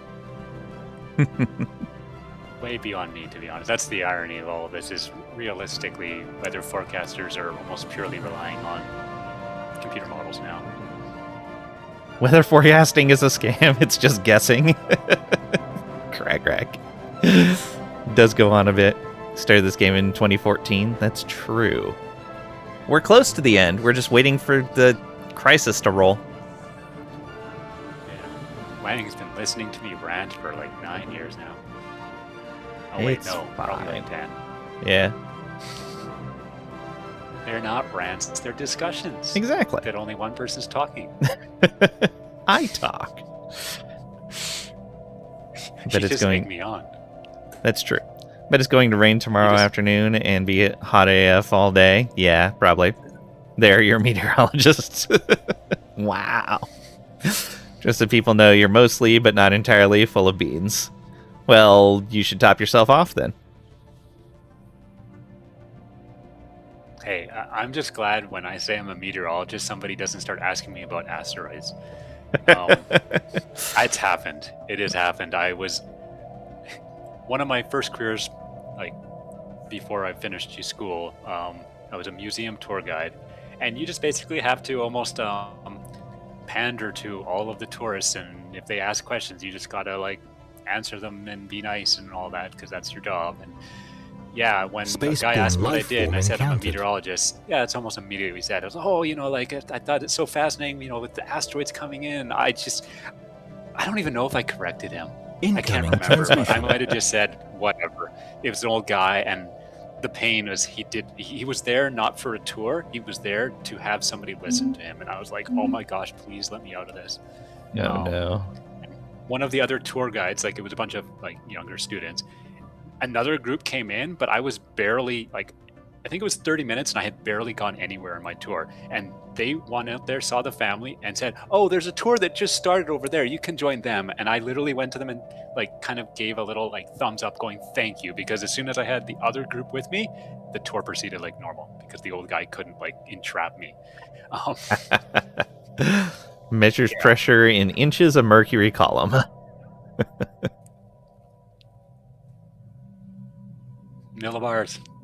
Millibars, please. It's archaic or Yeah. nothing. That's actually one thing where a lot of, like, even in the United States, nationally or internationally, a lot of it is metric effectively. But Yeah. of course, to the public, it is still all of the Fahrenheit and inches of mercury and all that stuff. So yeah, but yes, no. Once you get away from that, like, because it's like all the standards, like, I mean, weather data is shared amongst all the countries and everything. So yeah, like, it's shared in a very standard format that everybody's happy with. Normally you see inches of water column followed by PSI or PSIG, but occasionally you see weird stuff. I bet.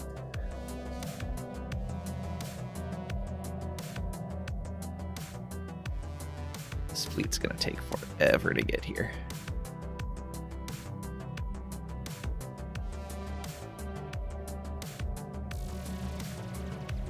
Did you loan that fleet Are we out? gonna get our crisis?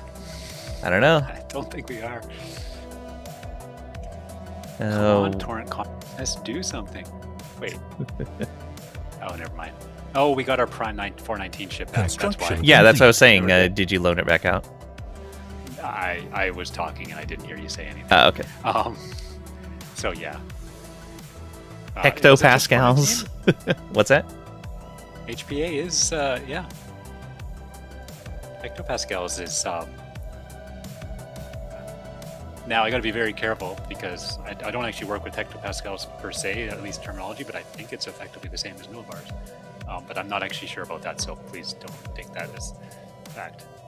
He was talking about his true passion laying weather. That's fair. No, his true passion is spreadsheets. I have multiple passions. Numbers, which means spreadsheets. But yeah, computers, numbers, weather. That covers most. That covers of it, and video yeah. Games. I mean, video games are there too. That's you. I think that's all. I mean, I think that's quite a few of us because Yeah. To like these types of games, you generally are into those types of things. Maybe not the numbers as much, but like at the same time, these are. I refer to some games as spreadsheet games, but yeah, like this isn't a spreadsheet game. Yeah.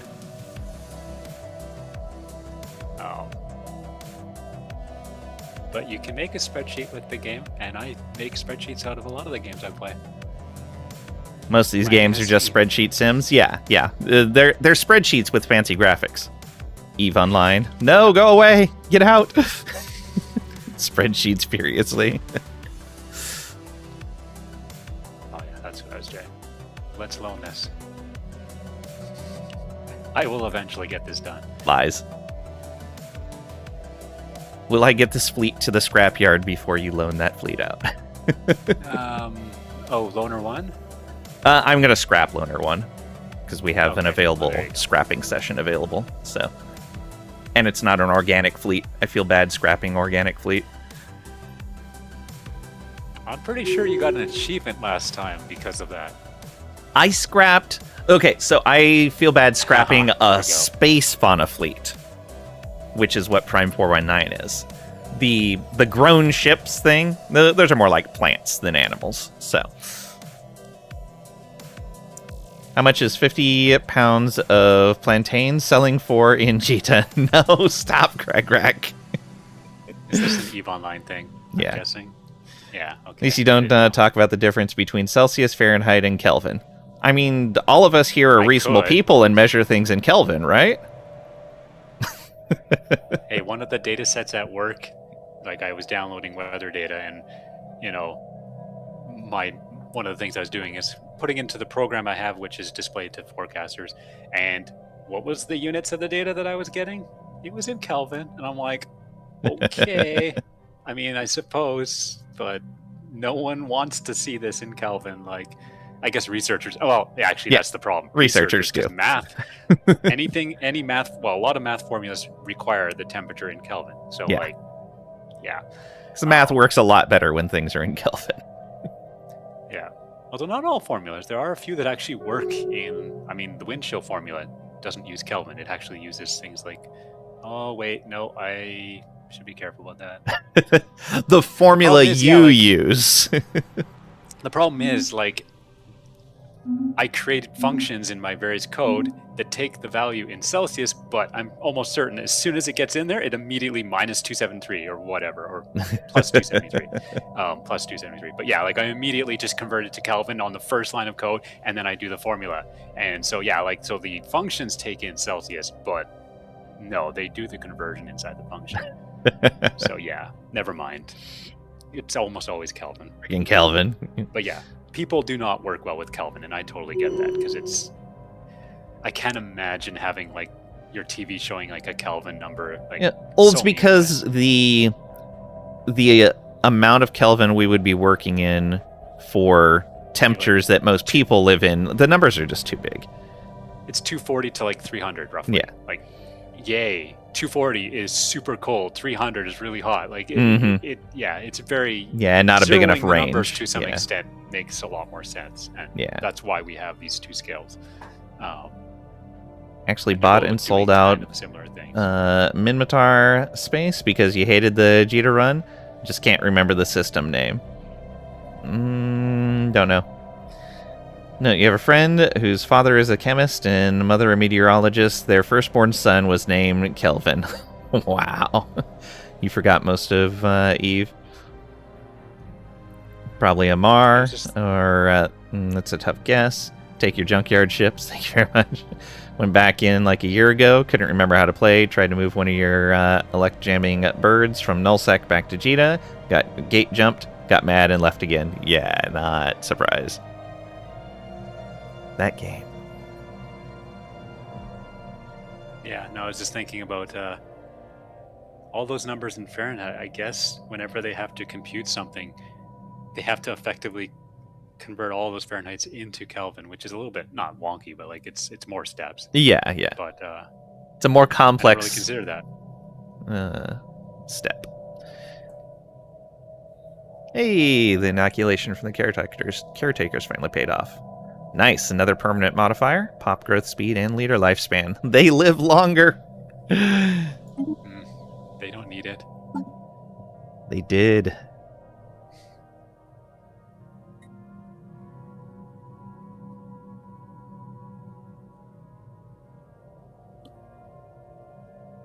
Yeah, Excellent. But, like, imagine all the weather models, even in the United States, are probably like it's I almost assume it's Kelvin.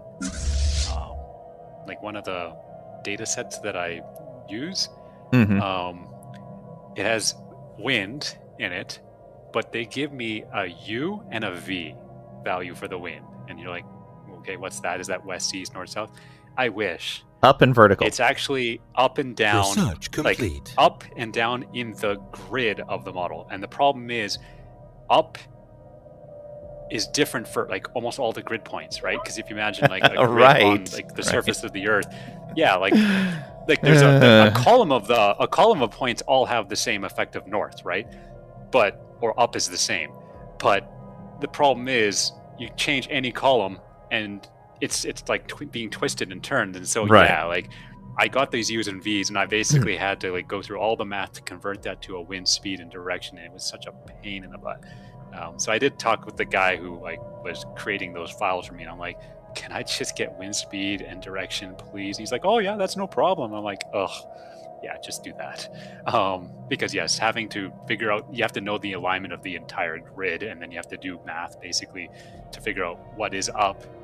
Up is like 330 degrees, and then you have to do your normal calculations of U and V to figure out what angle you're at, and then you have to silly stuff. But the weather models, they do not work with wind speed and direction. They work with U and V. What component of the wind is going like from this grid cell to that grid cell? Like that's what matters, because all the math is based on the grid cell comparisons. So Eve would be fantastic if it was PvE somehow. PvP can be pretty punishing and make you go, why was I playing this game again? Yeah, it's why I got into it a little bit and then was like, no, I'm out. You'd love a PvE version. Fine with the occasional pirate, but human players, meh. Yeah. That's why I was really hoping I could get into X4, but the controls, I need to actually spend some time learning the game. Then maybe I can get into X4 and have some fun with setting up some automated mining and shipping runs. Yeah, that's no problem. Wanted to say it's freaking Canadians. Wow, rude. I was very into it. Was in a huge corp. We had our own area of space. Basically, it was PvE for us. But when you left, you got booted. Yeah. Okay, that ship is there. And yeah, we hit our timer for this round. So no, it was 2 years, like at 2512 and September-ish. Oh yeah. You're right. Not me. The AI is right. Give credit where credit's due. I wasn't the one that did that calculation. All right. Remember, 100 days is 0 years and 100 days. Did you know?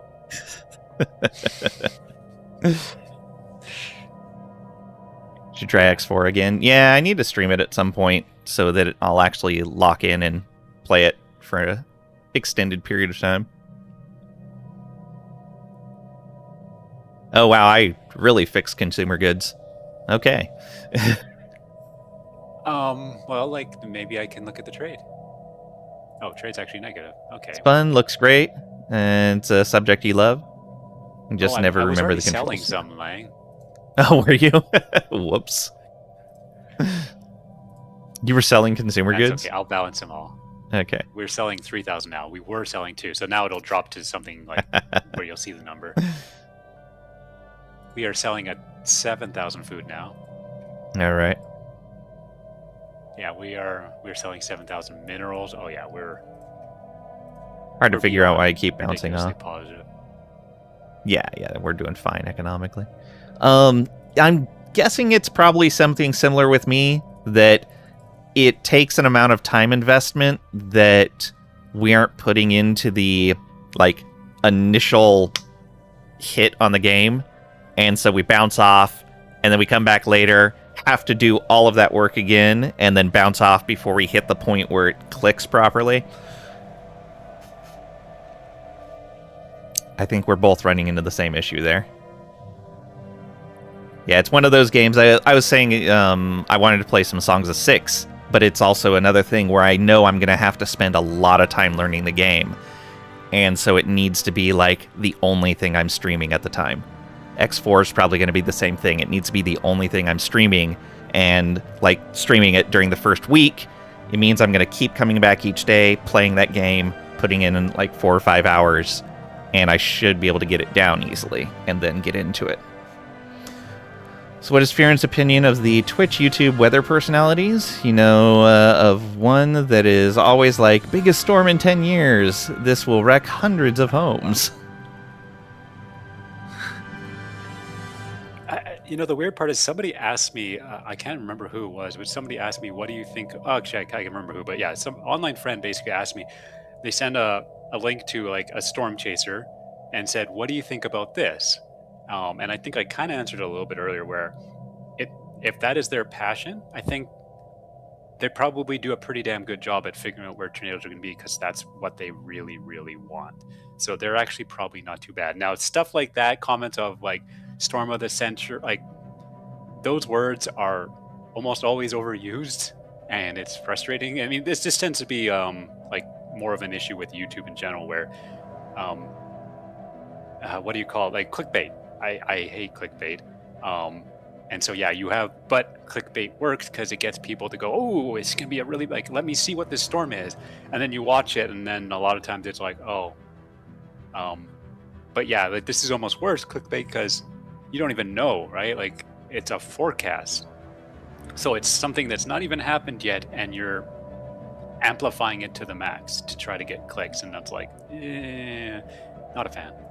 Not a fan of that. If it was educational and trying to explain things and not titling it as Storm of the Century, but potentially strong storm, you know, like, and they actually gave good concrete reasons, then that wouldn't be too bad. So yeah, for me, it's all the framing. But one thing I said to that friend about the storm chasers is research complete. Meteorologists are generally scientists, and scientists are very bad at messaging, generally speaking. Most of them are just uncomfortable talking and all that. So if they understand something, they struggle to explain it to others. And so the storm chasers, like I said, they're probably actually pretty knowledgeable about tornadoes. So you know what?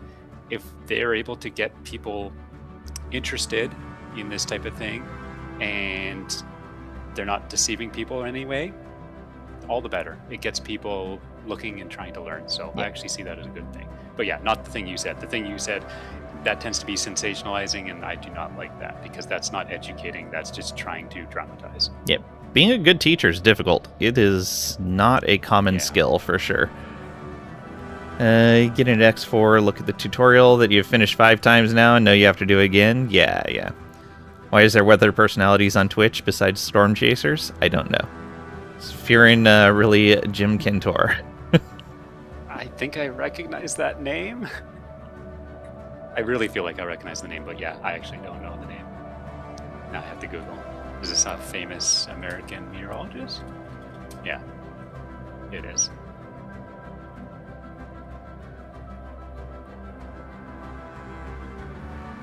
Florida's weather god. Now does it as a job.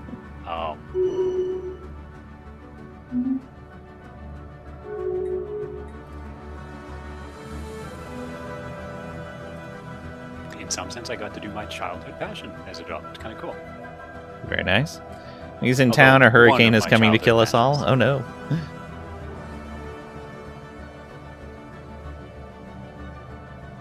Oh, well, I mean, I have to admit, guilty pleasure as a kid. I didn't necessarily want the hurricanes to be hitting places, but when those news stations were covering a big hurricane hitting the town, it was exciting. Yeah, it was. And it feels bad to say that, because, like, especially as I got older, I think it came more to a realization when I got older. Is like, oh, this is really bad. Yeah. But as a kid, it was like, wow, look how strong the winds are, and because I grew up in a place in the middle of the mountains in Canada. Like, hurricane was not like never going to happen. Like no, What? hurricane's not a thing.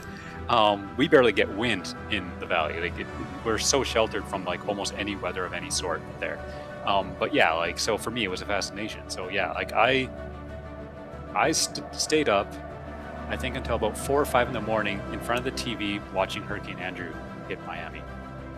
And I was literally curled up in a blanket on the living room floor watching it. My family was all asleep, and yeah, I just watched Hurricane Andrew. Like, and for me that was a fascination. And then the internet became a bigger and bigger thing, and I was able to just kind of track these things online, and read all the information and absorb all that information. So yeah. We're also sheltered from wind here. You're a liar, Cragrack. You know where Cragrack lives? Same place I do. Oh yeah. Okay. Yeah. That's not very truthful. Yeah. Especially what I saw today on the radar. I mean, I should look at the actual winds behind that thing. Yeah, our flash flood warning wait, I goes heard into a sound effect in effect. just a few minutes. That was the fleet that got scrapped. I alt-tabbed back immediately. I tried to alt-tab to look at like a weather map and immediately alt-tabbed back because I heard the sound effect. Full of beans! You never know. It could have been something. Furen has his own radar. Oh no, I just use online sources just like anybody can. I mean, when I'm at work, we have, more specialized tools and things. But yeah, that's one thing is like, it is impressive some of the tools that are just made by almost random individuals. There are some incredible things that people put together. Like, it's impressive. Oh, interesting. Wow. Um, Wow. There's like Denver's 2 degrees, and then you go to the state just southeast, Oklahoma. Oh, sorry. 30 degrees Fahrenheit, and you go to the state, Oklahoma, just southeast, and it's like 90. That is very, very sharp. well then, Spaceborne life. Oh, and yes, encountered. remember when I said I think it's a cold front? Yeah, Uh-huh. that is 100%. Kansas City is basically 80 right now, and just west of Topeka, it is 63 or something. Yeah, so Yeah. there's these thunderstorms are 100% just a cold front, right? So yeah. yeah. Have fun. Did you see the picture that I sent you in Oh, Discord? okay, let's take a That's look. what Cragrack sent me. I got so many Birdar. tabs up. There we go. Yeah. Well, I have a web page, which is I think the exact same web page pretty much. But yeah. Because that's what I looked at, and yeah, like they're all in a beautiful line. So I didn't look at anything but that, and I was like, it's probably a cold front. Yeah, it is a cold front, not probably. Trisha built a radar in her backyard. True story. Built a cute trellis. Almost the same thing. Almost the same. Yeah, I figured that's what it was when you had said it before. I'm like, yeah, that totally makes sense. I mean, trigger, yes. Yep. Well, for you guys, the trigger is very, very frequently cold fronts, which Yeah. hopefully, but unfortunately, will probably not be good for you in the next couple of days. But Yeah. I've been really lucky with my medication so far this week. It's mostly been knocking out the migraines as they've been coming in, so just gonna hope that keeps up. yeah, we'll see. But yeah, no, I love Z weather. It's fun. And yes, I did have a fascination as a kid, but again, I grew up in a place that was really sheltered, so I mean, we had thunderstorms sometimes. But yeah, like, I mean, for a good thing, we didn't actually get very many really, really nasty weather things, but like as a kid, again, not really aware of the problems that these weathers cause, I was like always looking for that severe weather. So yeah. Yeah. What's interesting is living out here has given me perspective to something I didn't understand when I was younger. Because growing up in California, we'd get an earthquake, and I'm like, yeah, earthquake, whatever, no big deal. This was a small one, whatever. But people that weren't from California were kind of freaking out over it. Now that I'm out here, like, I'm much more cautious about the weather than the people that have grown up here.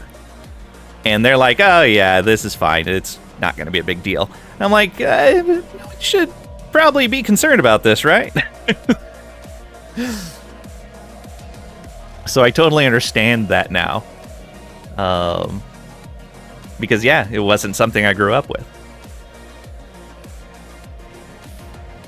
'Cause where I lived in California, we would occasionally get like a water spout out on the coast, but they'd never come on the land, so.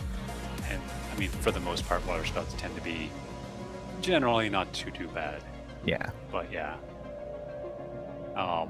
Yeah, no, like, and I mean, I guess for me growing up, I mean, I did build some awareness of different types of weather, but yes, Construction experiencing complete. them, not much. Yeah. But yeah, for Construction thunderstorms, when I was a complete. kid, thunderstorms, I'd be outside in the middle of wherever, not a Construction real fear complete. at all. But when I'm here, I hate being outside during a thunderstorm. I do not feel comfortable. Construction I complete. love thunderstorms. They're my favorite thing. Do you go outside for them, or do you just look at them from inside? Occasionally. Construction complete. Okay. I will usually stay underneath roofing of some sort. Like, I don't like to walk out into the Construction open complete. during a thunderstorm. Yeah.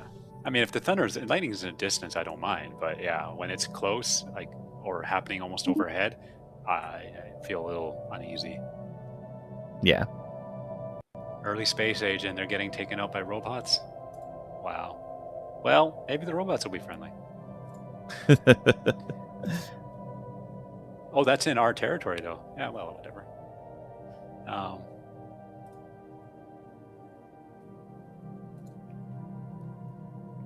Oh, they're fanatic militarists and xenophobe. So you know what?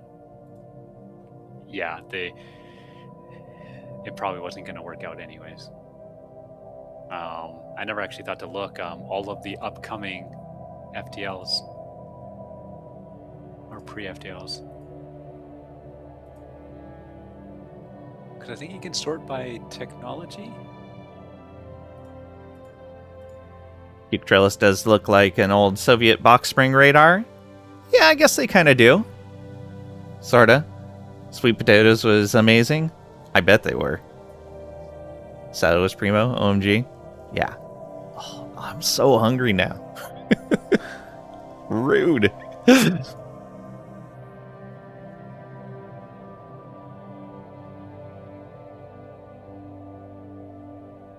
Yeah, there's just one at space age. Oh, there's two. There's another one.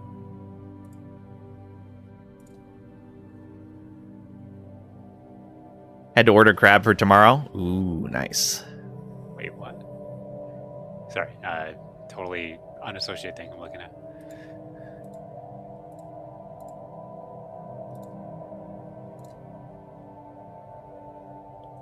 Come on, Endgame Crisis. Ugh.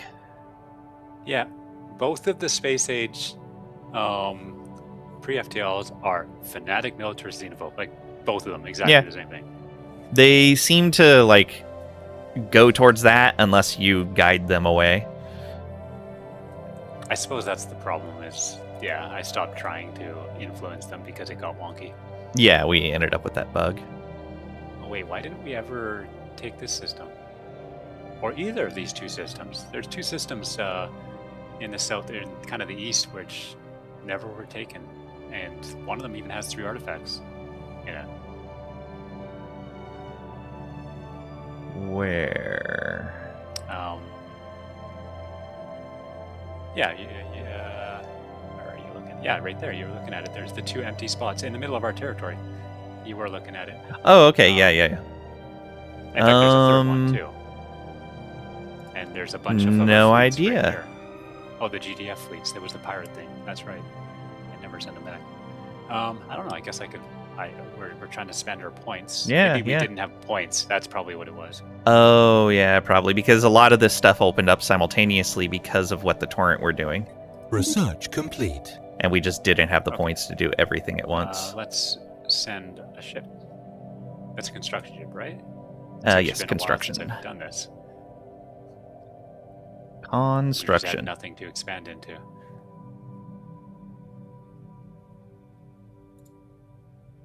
All right, I got one. Why does Trisha torture us?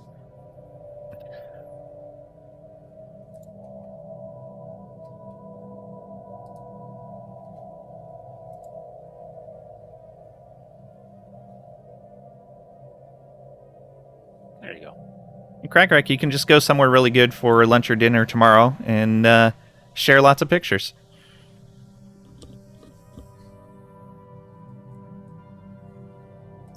Just saw a lightning flash outside and heard thunder. Yay, it begins. Yeah. And I mean, if you looked at that screenshot, Lang, I mean, this is ultimately the forecaster problem is, sure, you can say, hey, there's going to be a line of storms going through, but the problem is you see how many holes there are and everything. Yeah. Like, it's basically, it's like throwing random darts at a dart. Like, yeah, like for stuff that, especially small scale things like thunderstorms, it is pretty much impossible. You just have to be able to give a general impression of risk. Ideally, the best thing would be is if you could give a general warning of risk, and then people could be kind of somewhat responsible of like keeping an eye on things themselves, because things can change so fast. But you know what, with phones and modern stuff like that, people, like, you can get the word out a lot quicker. So yeah, I don't know, like it's very different than the old times where, yeah, like letting people know about bad weather coming right at them when they're, you know, not at their TVs or whatever, radios, like, you didn't really have a way. So yeah, true. Now you literally have 10-minutely or 5-minutely radar shots, like showing you exactly where everything is and which way it's moving. So Yeah. Let's just imagine Dragons. Welcome to the new age. Man, I went to a lot of their shows when I lived in Vegas. Trisha is an amazing intrigue user in CK3, so she's just as good at it in real life, just showing food. That's fair. People responsible. Has Furen ever met people? I met Lang. Yep. Actually, like, for real. For real. Joke. 2 times. People suck. Lang doesn't suck, and Lang's people. We determined that from our previous conversation. Aw. The vast majority of people are problematic. Lang's like, that's the nicest anything anyone said to me. Like, close. Wow. Okay.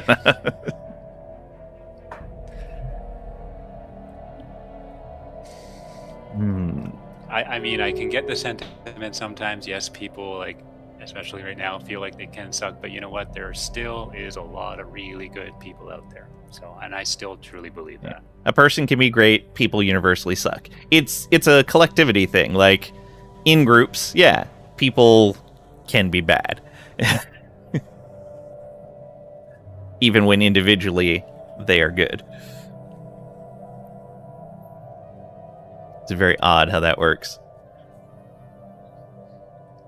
I mean, there's the whole, if you put people in a group, they can change. And, I mean, look at, like, a lot of times the riots and things like that, or, like, especially post-sports events. You will have people who normally don't do anything bad, but because they're in a big crowd and, you know, there's a lot of emotion going around, you know, they feel they might get away with things because maybe they feel there's no consequences, or who knows, right?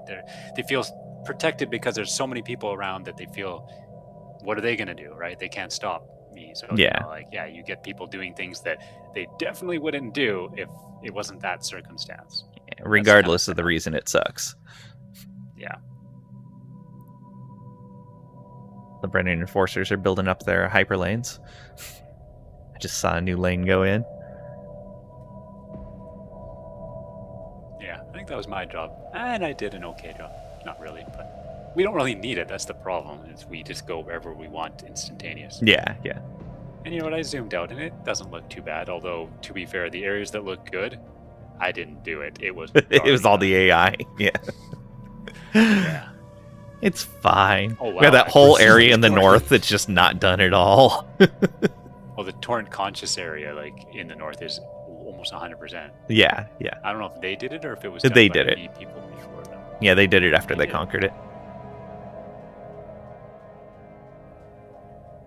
They don't have too many ships left up by the splintered Fallen Empire. But they moved out of Just there. A couple now.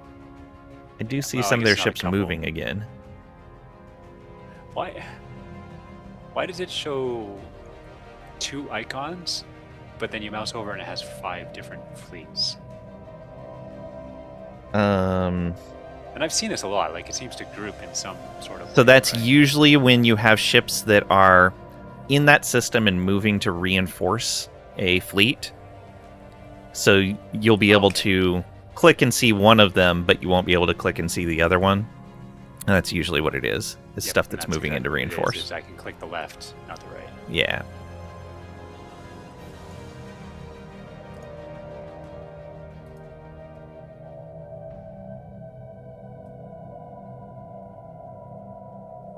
Oh, how are we doing? Oh, 983. I should probably do more. All right, we're in August right now, so like another month. Yeah, because we're just getting into September, so about another month and we'll know whether we got it on this trigger. Probably not on this trigger, though. So galactic, how's the galactic stuff going?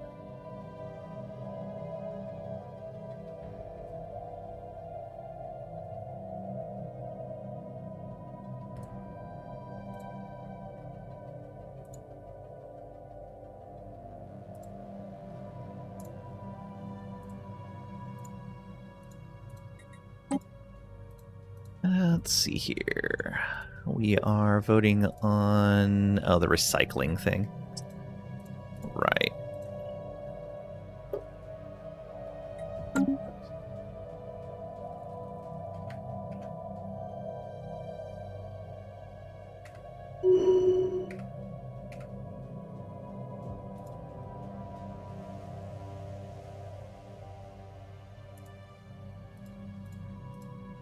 Is there a way to, like, if I go to one of the habitation rings or habitation rings, whatever, is there a way to cycle through them without clicking on them?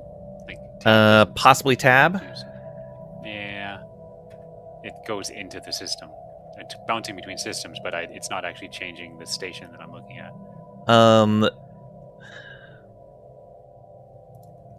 Then the only other way to do it would be look at the planet, use tab to move between the planets, and then if you see that it has a ring, click on the thing to move to the ring, then back down to the planet when you're done with the ring, and then tab again.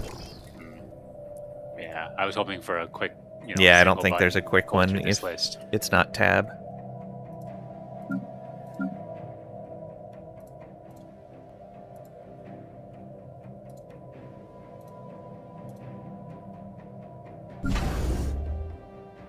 Yeah, there's not. Right, well, click it is.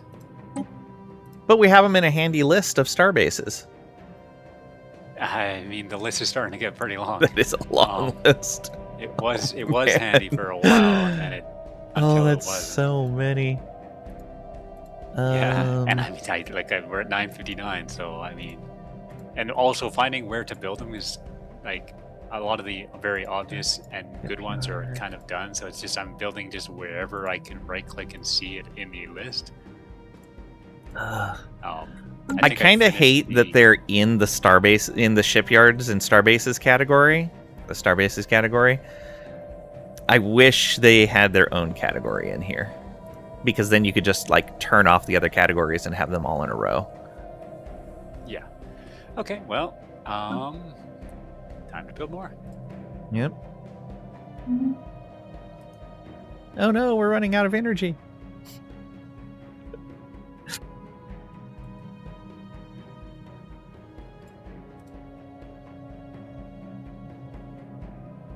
Yeah, it looks like we missed that trigger. Yeah. Well. So. No, we're not going to see 25:15. We can let it go for. Spaceborne life. Yeah, whenever you want to stop. Here, but I don't see it. Let's go a little bit, at least to the hour. Okay. I didn't realize what time it was, but Yeah, it's already after 4. I will try to remember to throw something in the oven in about 15 minutes, and that way I can eat as soon as we're done. Okay. Planning. Huzzah.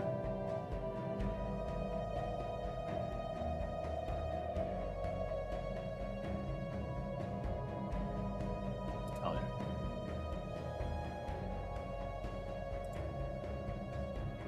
there we go. With all the graphics and animation in the one system, I could not for the life of me see where I could build the orbital ring. Yeah.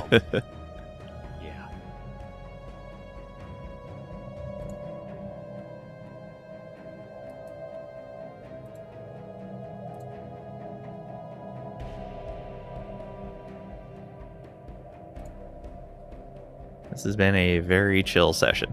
Yeah, it's okay. Yeah, I'm fine with it.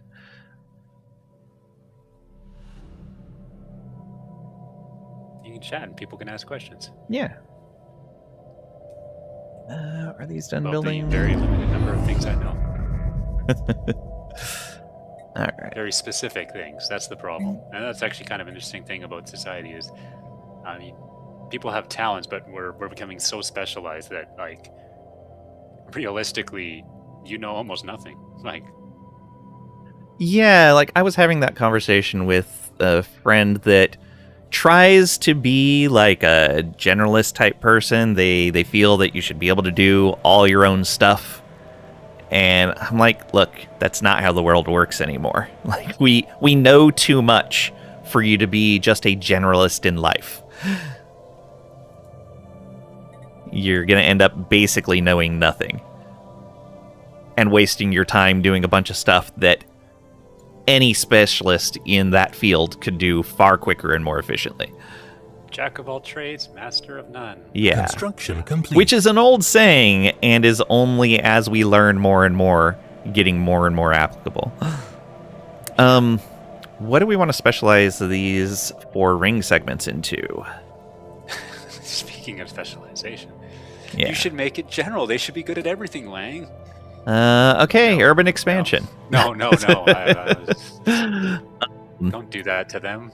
Alloys, consumer goods, research, Unity, I mean, we're trade, selling basically power, everything, food. like even alloys. So the Research only it thing we're not is. selling is research. Yeah, like that. All right, Yeah, which yeah. research do we need? Good question. That one I don't know. Engineering. Wow, we are way behind in engineering. Okay, I'm gonna make all 4 of these engineering research then. I might make Engineering. 1 physics. No, go for it. Engineering. All And then engineering. we can Okay. throw some like leader who's good at engineering science. Yeah, There you go. I guess. Yeah, I'll look for a science leader right now. This All right. already has a sector governor, by the way. Well, they're fired. I don't know actually. What are they good at? Like, I don't know. I didn't really look at oh them. wait, is that the same sector as our shipyard? I think it is, isn't it? It might be. I think it is. So, yeah. Oh, I I should imagine whoever's the sector lead is actually probably pretty good. probably. Research ring.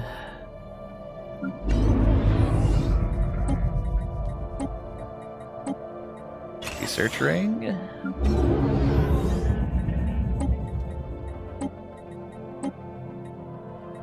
Research ring.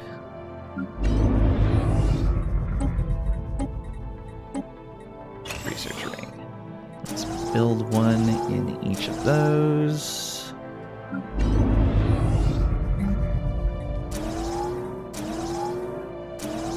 I moved too quickly.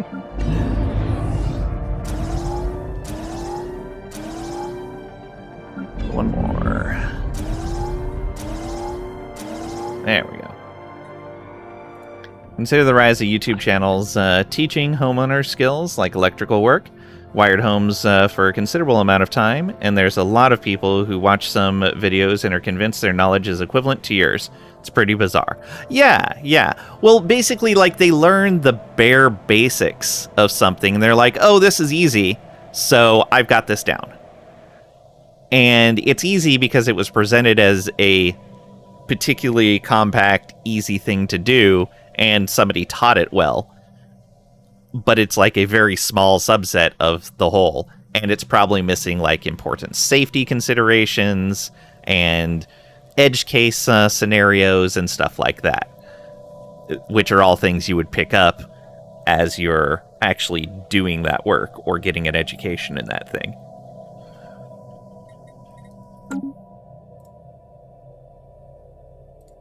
Like when I was getting my electrical engineering degree, 3 of the classes I took were all just on wireless signals. And I still feel like I barely understand wireless signals.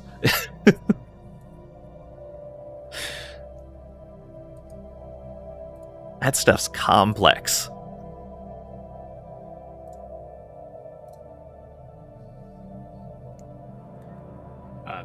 me. So yeah, it's important to know what you don't know. I kind of wish I didn't get sidetracked into computers, because I think I really would have enjoyed doing electrical engineering work, but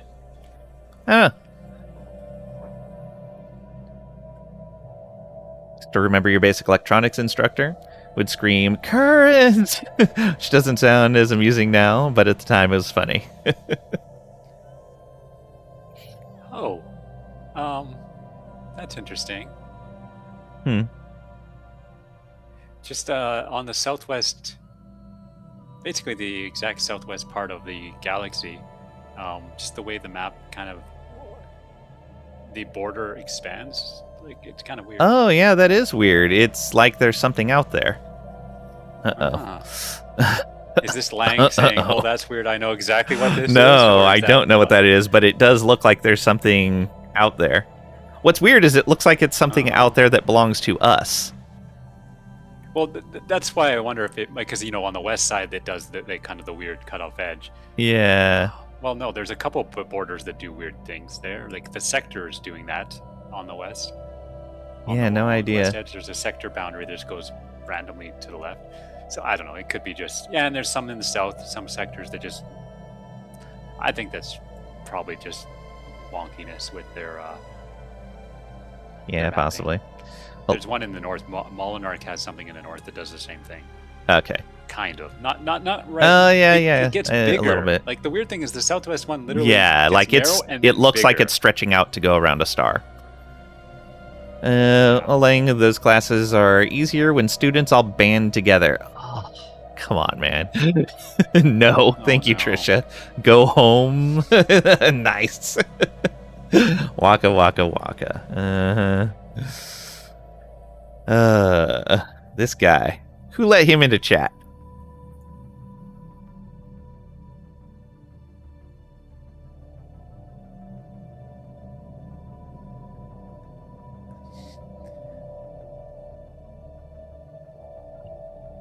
The other thing is, I don't know if it was always like that right there. What was? Oh, that. I don't know. Yeah, neither do I. I don't think so. I would have sworn I would have noticed that. Yeah, it's me basically too. right by our core territory. Right. Like, I mean, is this the old Techron or Decron area, or is this actually the not what was their name? No, but it's by Stevedom. This is by the old the original. The first group we fought, basically. Yeah, I don't remember what they were called, name? though. Y'all need to be nice to me. This criticism really hurts. I don't have the capacitance for this. Way I think I know. I think it is. Yes. Okay. Yeah. Okay.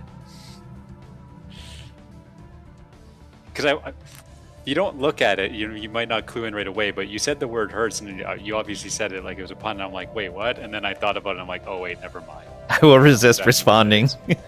Oh, no, stop. You know what? University, I wasn't necessarily the best student in university, mostly because I hated doing homework, and not doing homework in university is dumb and bad. But yeah, I failed out on electricity and magnetism. Oh, wow. So yeah, and again, if I had just put more effort, I would have passed. It's just I put so little effort in it, which is kind of sad. Yeah. In high school, it was just grade 12. It was just a small class. I think there was just like 10 of us or something like that. And my physics teacher probably was so frustrated with me because we'd write a test and I'd get 90-something% every time. Mm-hmm. But then I didn't really do labs, I didn't really do homework, and I ended up getting like 50-something% for the course as a whole. And he would just look at me and go like, why? Like, because I was a student that easily could get A's and like through the course, but like I just never handed anything in, so I basically fairly passed. And I could just see the frustration. Like he was just so frustrated that like, here I am basically just coasting through his class. And then of course, yeah, we wrote the provincial finals, and yeah, like I got like 96% or something like that, and just like, and that was the mentality I took into university. It did not work. Like that mentality of like, oh, I don't need to do homework, I'll just like ace the test. nope. It was fine in high school because it wasn't too hard. The math was relatively simple, but as soon as you got to university, like everything was so much more complex, and you had to really know your stuff. I.e., you had to at least try to learn and study. And yeah, I couldn't coast through, and yeah, I failed. Yeah. So before university, I was basically the same. Like, complete. I tested well, but I just refused to do homework. And I remember in high school, I think it was my sophomore year of high school, I had a history class that I attended the first day of the class, the midterm, and the final. I got 100% on both the midterm and final, but the teacher wouldn't pass me. I'm like, I obviously know everything this class is going to teach. He's like, no, but attendance matters. I'm like, and homework matters. I'm like, well, oh well. yeah. Oh, is that election? This kind of It is. puns are a never-ending cycle. You'll wave to you. I'll wave to you from over here. You can push back on the jokes. Don't just lidar and take it. Stop. Well done. Yeah, there was one of the forecasters, one of the older forecasters. He loved his puns, but he wasn't actually very good at it. And he was like, if somebody actually felt like engaging, they would always just rip way better puns than him. And, like, you almost felt bad for the guy because he loved his puns. He just sucked at them. I mean, sometimes people consider those the best puns. Research but complete. Yeah, he tried. He's still around. I remember our first year, we had an analog signals class, and we had what was the class? It was basically the digital version of that class, but they were treated as two separate classes because they handled different circuitry and everything.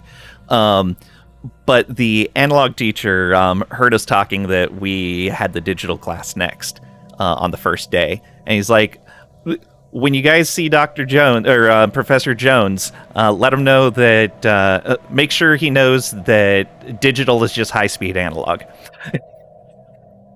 Apparently, this was a banter thing between the two professors, but it's technically true, but digital people don't like that. Okay, I will be back in like 1 minute. Okay. Really hope the analog devices class wasn't just a binary pass-fail course. No, it was graded on a curve.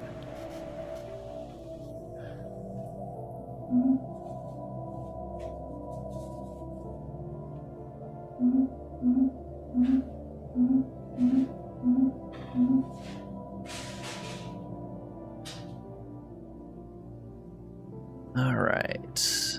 We aren't quite at 25:15. Probably won't reach there today. We might. There we go. Welcome back.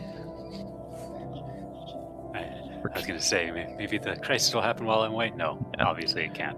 Protective Rukarian Administration has joined the Galactic community. I'm guessing that they were a rebel group. You might be able to vassalize them if you wanted. The Rukarian administration? They're It's not just the a... Rukarian group. Oh, is that... That's just the Rukarian. The Okay, I blue wasn't one sure in if that our was the website. regular Rukarian's I think name. when we tried to propose that one thing, I think they Oh, left. right. They left over that one proposal. Right. Yeah. Because they were very They were upset not about it. happy. Okay, so they're back in now. That's good. They'll be protected. Yeah. No, yeah. They didn't take too well. Now that we're actually doing 30 days. And oh wait, are we doing the kind of whatever thing? Oh no, that's military. Research complete. The current one that's voting is the recycling initiative, which we didn't really care about. Oh, okay. Oh yeah, never mind. Then we'll do military, and then so it'll get better.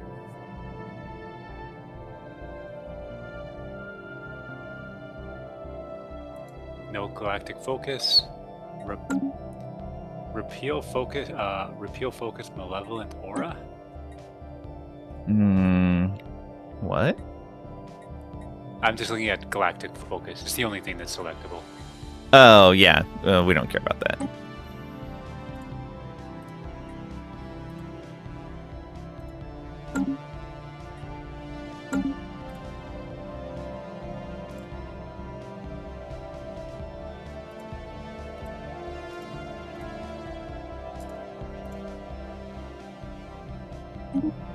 Scientist level up.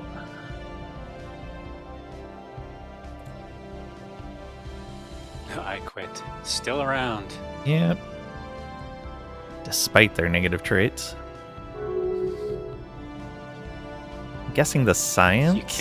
You can't quit until we tell you to quit. Yep. There Okay, you that go. passed. So somebody got what they wanted.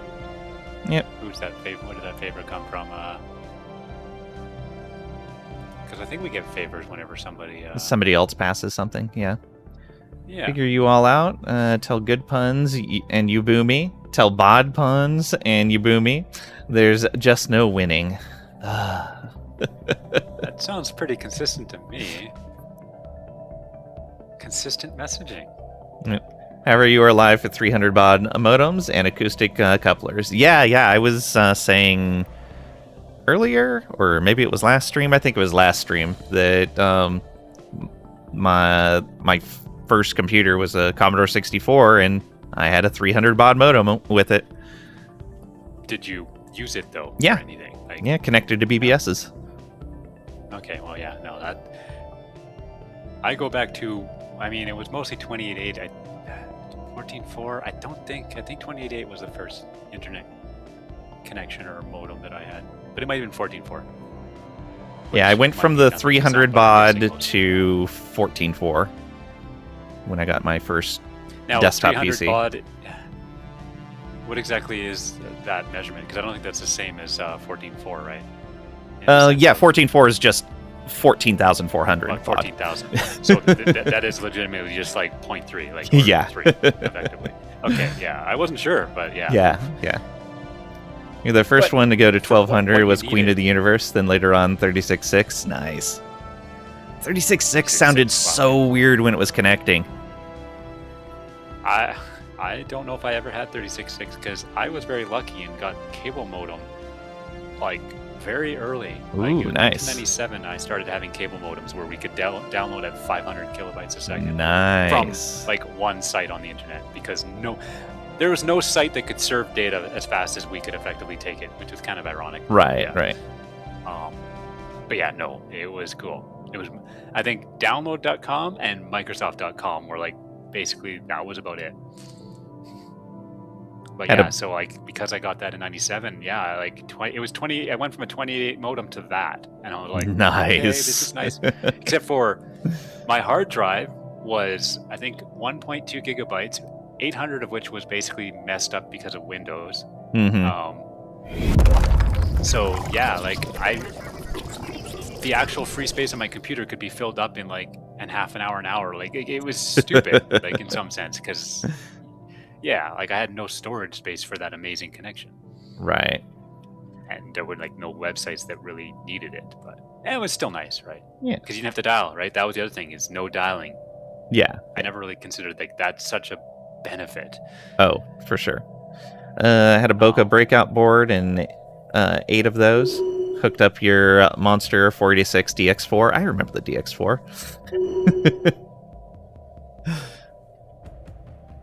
All right, Unit M5 wins again. Of course. President for life. No, he lost his position for a bit. He's back to president for life. See, he left because Made he thought mistakes. life was going to be a limited term. Once he figured out that leaders live forever in our empire, he's like, yeah, I'm back in. For life, you say.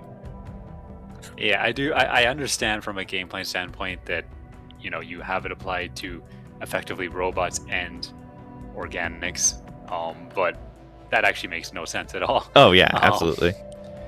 Yeah, the robots effectively should already start with near infinite. I mean, So you could try to it come up used to with, be that data all robot corruption leaders were things. immortal, and that they had a chance after a certain. They had a chance at any point in time of suffering a fatal corruption and dying. Yeah. So, like, you could have a brand new robot leader that would just die. And then there was in the, what's it called? In the tradition tree where you would normally get extended leader lifespan, it instead gave you a reduced chance of fatal corruption. But they changed that at some They point so that changed robots this. have normal lifespans like organics do. I actually would. I kind of Construction wish they would have complete. kept it like that, to be honest. Yeah, I It kind of gives like a the old better way distinction. too. Exactly. I just, it just seems so stupid to see our robot with an age and exact same mechanics as Yeah. mechanics. Like, doesn't make I'm any guessing sense. it was a balance thing because they changed that when they revamped how leaders worked. When they made leaders much more important. But all it changes is like the organics. Once they get old, they start having a chance to die, and they die. Well, the robots just always had a chance. But if there's no reason you can't balance the general outcome of these two events, right? I don't know.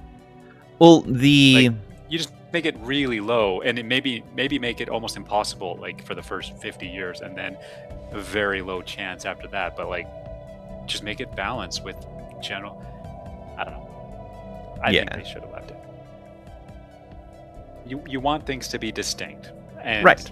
somewhat like game logical, right? Like, I understand you don't want perfect reality in a game because that actually would often not be fun. 'cause Oh, absolutely. You're playing a game to get away from reality, but you do still want things to feel somewhat coherent to reality, unless your game inherently wants to not be realistic, which is fine if that's the game. But this game doesn't go down that path. It wants to feel kind of like imaginary what if, like, Yeah. what if you really were like expanding, across the galaxy, and you had all these different, species, like, so, and it has ages and stuff, so and leaders dying, so it is trying to simulate somewhat mechanics. So yeah, it's trying to be semi-realistic, but then it does something like that, which is totally weird. Yeah. And so yeah, I saw a great clip of Gabe Newell just a little while back, maybe 3 or 4 days ago.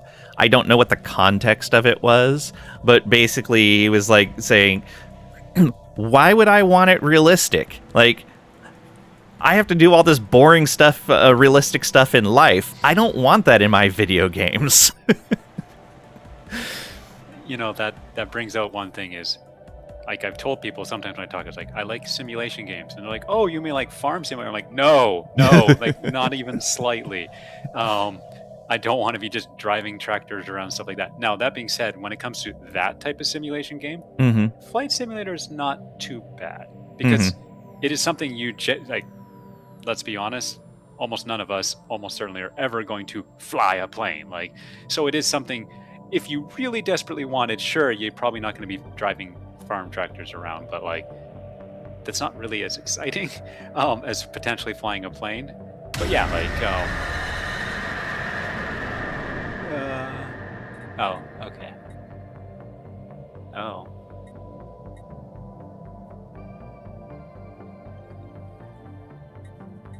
Those penalties don't apply to us. They apply to the Okay, PFTL. yeah. But yeah, like, I totally forgot what I was talking about. Wow, that pop-up just totally... It's like somebody hit me in the back of the head, just totally forgot everything. Trade Wars Something 202 about- discuss. Wow. Trade Wars back in the year 202? That is, that's definitely a different game. 2020. But yeah, no, it was the whole those simulation games. Yeah, Like a yeah. city builder. I mean, a lot of people would look at that like, that seems so boring, and like, why would you want to? But you're not simulating real life, and Right. at the same time, you're also not going to be a mayor of a town anytime soon. Mhm. And you get to do things that a mayor wouldn't get to do. A mayor just doesn't arbitrarily go click and drag and say, this area is now resident. Like, that's not how it works. I mean, at all. And yes, actual mayor simulator, SimCity, would not be a fun game. Right. It would not be fun at all. It would be horrible. You'd literally, I'm imagining the game as you literally walk into a virtual like room, and there's all the other like city councilors, and you start discussing or arguing, if you want to say that. But yeah, you basically like and then you go back home, and then next day you come in and you respond to a bunch of angry citizens. Like, no, this sounds horrible. So like, yeah, SimCity is not at all a real simulator. Here's a day in an office. Get on your phone. Yeah, you just be. Yeah. So. Yeah, I don't want my game perfectly real, because reality is generally quite boring. But yeah, like almost no game is trying to perfectly simulate reality. Even like Sims. Like The Sims does not simulate people's lives in almost any sense. Oh, right. That's not. It's a gamified so, version, yes. which is what makes it fun and appealing. Yeah. But yeah, there are certain things that try to like Train Simulator, and like I don't know if anybody's looked, but the number of DLC for that game. Oh yeah. That and like the truck driving ones as well. Yeah. But like, what do? I mean, you get into the like engine of a train. I mean, I don't know because I haven't really paid much attention, but I believe you're effectively you're in the engine and you're pushing the levers and doing the things that make the train go. And then what? Are you literally just staring at the screen as you travel through the countryside? The train one, I don't know. The truck one, like, there's a lot of interaction because you're driving the whole time, so you have to have control over the vehicle and everything. Okay, now this is going back and showing my age a bit,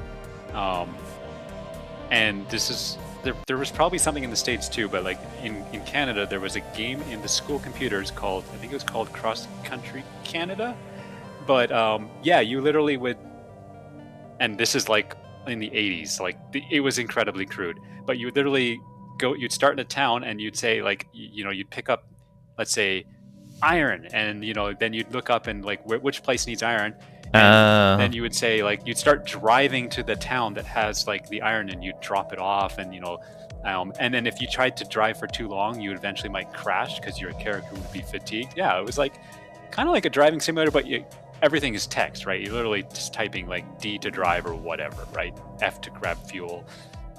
Yeah. Think of it as similar to Oregon Trail, but highway truck driving, right? Like it's, because Oregon Trail, obviously, I think everybody probably knows that. Well, everybody's old. I don't know if kids know about Oregon Trail anymore. Probably not. But yeah, Oregon Trail. Yeah, it's that type of thing, right? You're making decisions and everything like that. Like, so semi-educational, at least enough to justify having it in a school. But yeah, no, I remember that. It's like, I think you can actually play these games. Like, I think they're just available to just usually, because they're educational software and all that. Yeah.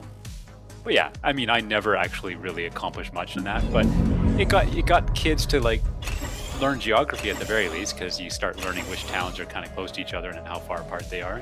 And sometimes you'd have to drive something from one end of the country to the other. And it never worked out because I'd almost always just keep driving until like I crashed because I didn't let my poor character sleep. Wow, you monster. I mean, you played Oregon Trail, right? Mm-hmm. Did you ever successfully get to the end with everybody alive? With everybody alive? I don't know. I've gotten to the end of the trail. Oh, but of course. I don't know if I ever got there with everyone alive before. Poor Bobby or whatever. Like, I think. Did you actually name the characters, or were they auto-named? I don't remember. Or maybe both. It's been so long since I played that game. Yeah. But yeah. Did you ever play the newer parody game, Oregon Trail? No. It's a zombie survival game. Oh, okay. And so you're driving in this beat up car trying to make it along that path. This sounds, I mean, I did. It's really good. It's really neat. Sounding familiar. Oregon Trail director's. Yeah, I feel like I remember when this was announced. It was a while ago. I think it came out. No, I'm looking at the screens. I do not remember this at all. Oh wow, it is effectively Oregon Trail. Yes. But zombies in a car. Yes. Okay, yeah. It was great. It was really fun. They did a great job on that. 2013. Yeah, came out a while ago. remember learning Canadian border towns like Thunder Bay and Salt Sault Ste. State. Marie, yeah. Oh, okay. By playing some I old always say train Sault Ste. games. Marie. I don't know if I'm saying that correctly. I have That's no idea how to pronounce pronounce it. So. But I know exactly. Yeah, like those would have been towns in that game, that truck driving game that I was talking about. But yeah, like I would have learned some of the towns because of this. Like it was actually kind of a cool game. What was it called?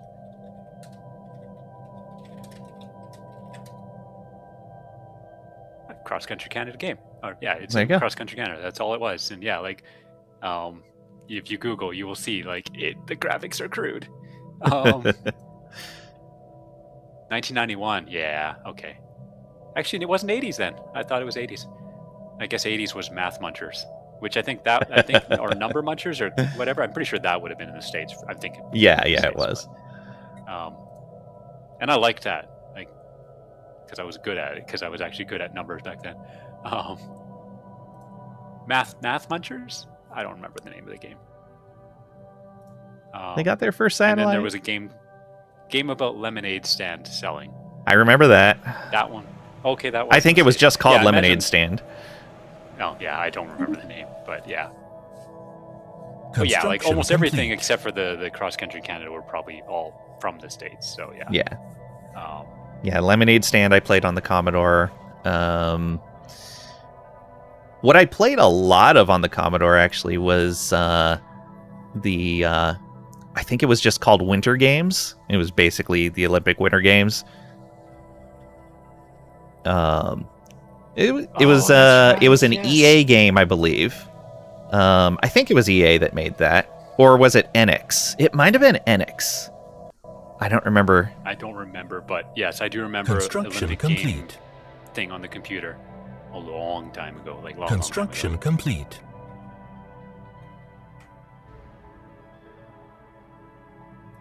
Okay. Oh, we're at 1,000 again. Wow, I mean, I keep doing this, and they keep giving us more influence. I'm fired from my job. I'm not clicking enough.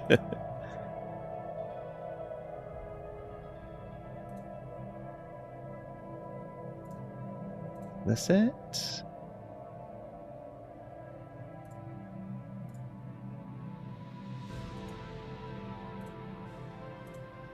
Yes, this was it. It was called Winter Games. Oh, it was by Epix. Yeah, I'm pretty sure I played that. What did Epix go on to become?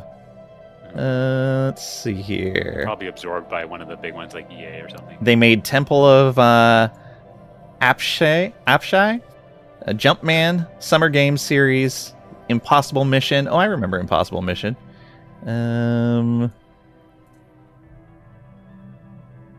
Oh, they lost a copyright infringement lawsuit against Data East. Data East, wow. Interesting. Data East did some karate game. Yeah, like that was the karate game is the one I remember the most. In fact, that was the one they sued them over. Really? Yep. But yeah, no. Data And East that caused them to not be able to fulfill a contract with Atari, and it bankrupted them. Yeah, no. Data East did a ton of arcade games. Yeah. And they also, I think, just either got absorbed or just vanished. Fate bankruptcy for Data East. Yeah. Let's see here. I think all the ones who were primarily in arcades, they just failed because arcades kind of disappeared. There's really not much out there now. Like, almost impossible to find an arcade. Yeah. So, we're going to enter the 2015 just a bit. And if the crisis pops up, I think we're just going to have to go, okay, next time. So I kind of don't want it to pop up. I'd love if it popped up at the beginning of next session. What's the actual end date? It should say it on our victory screen. 2650.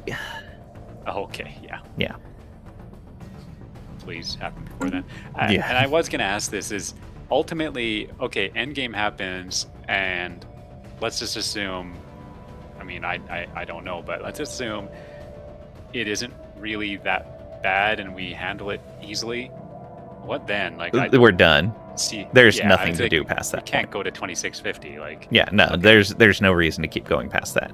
So we're just gonna see what the end game is and experience it, and yeah. Yeah. Oh boy. Okay, well, this we get to figure out before. Oh boy, factory ring segment. Oh, they just want to pop from there. That's fine. From factory segment. It's fine. you'll It's have to take one them from pop. us. It's one pop. Wow. I'm pretty sure that's actually like 1 billion pop, but you know. I mean, one's such a small number.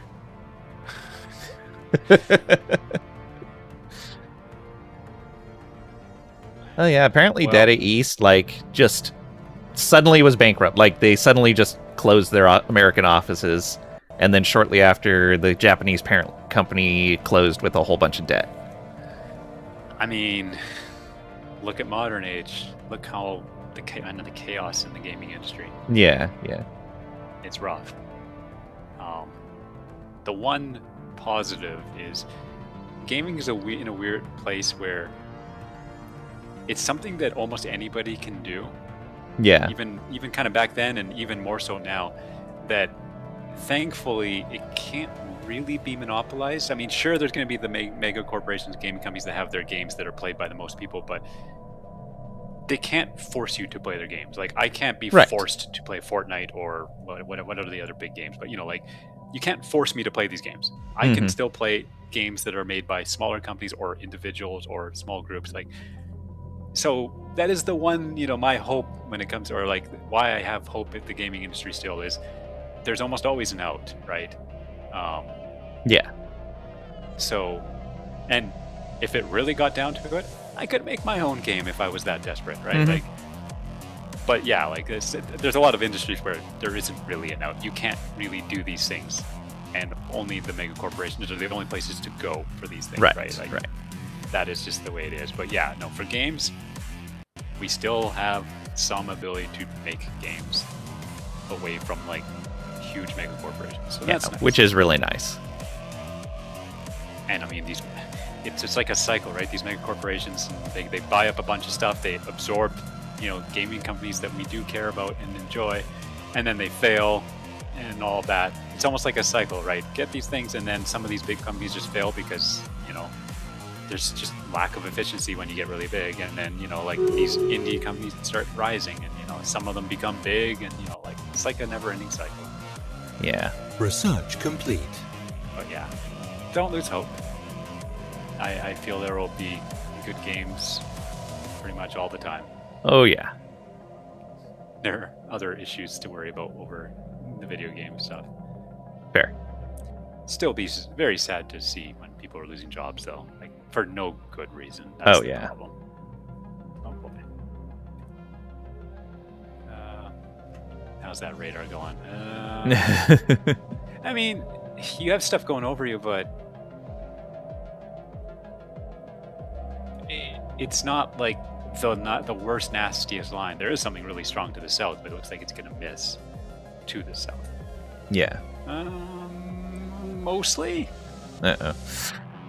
I mean, generally speaking, if you see a blob of thunderstorms, the southwest fringe is usually the worst. That's also like the place that tends to get the tornadoes and things like that. I think when I look at this shot, the scariest thing is way south of you. There's one way south of you, by Independence, whichever state that's in. I think it's the state. below. Independence is pretty close to here, but it's over in Well, Kansas. I mean, Independence that's is. southeast Kansas. But now I gotta make sure I'm oriented There's the a right town way. name I do recognize. East of Independence is a town called Joplin, and I recognize that town. Yeah, that's Missouri. Because Yeah, so Independence is up north of Lee Summit, so it's on the east side. So it's in Missouri side. Okay, yeah. So, but yeah. So I mean, there's one kind of by then. But yeah, like. But these things, again, if you look at the radars, you can see them morphing and all that. Like, we cannot forecast these nuances at all. Right. So, yeah. I And we won't getting pretend that we into can. realism in things, like, we can't even predict the realism in our own reality because of how complex the models get, let alone model it in a simulation. Yeah. But I mean, in the grand scheme of things, it's all about risk assessment and trying to give Yeah. people an understanding of what are the risks. Yeah. I mean, you How have to have likely some is this to be a problem? self-responsibility. Yeah. And, you know, as long as things aren't completely missed, which would be really sad if they were, but, you know, like, yeah. Give people the ability to help themselves. Mm-hmm. Really important. And in modern age, you have all that information, right? If you really, really care about, like, hey, this weather could impact me, you have so many things you can look at, Research right? complete. Right. But I guess we are effectively getting there and wrapping up. So we made it 2015. Yep. or 2 more months before the beginning of the 2015. chance for notification happens. It's not right at the start of the It's 200 to 1,000 days after the trigger point. Oh. So 200, what's that end up being? 180 days is basically half about the 6 months, so yeah. it's probably July-ish. Yeah.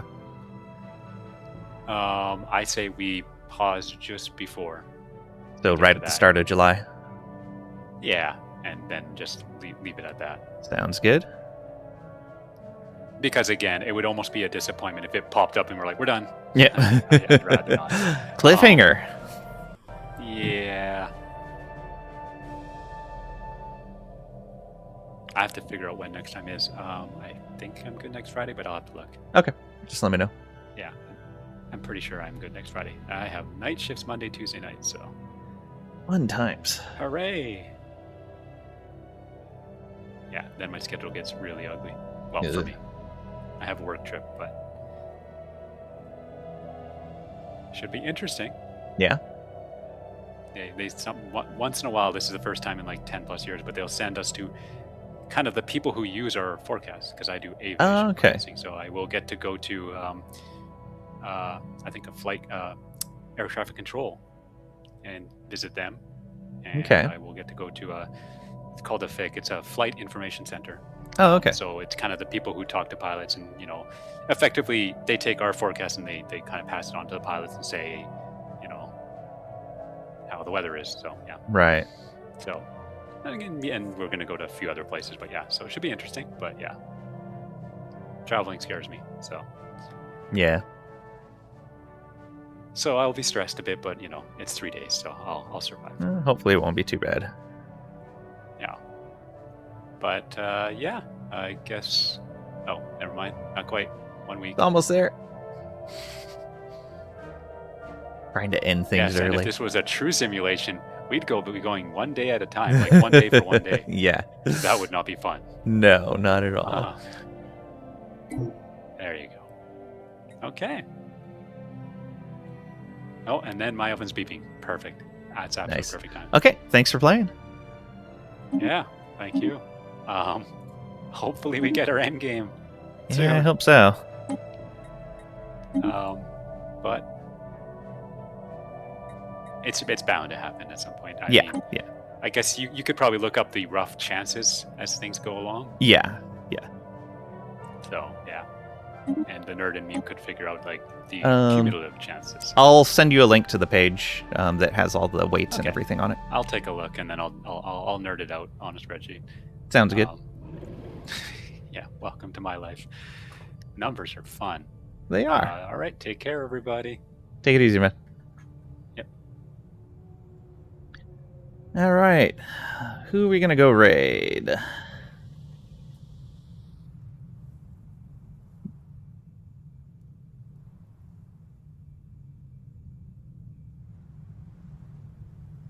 Who is playing what?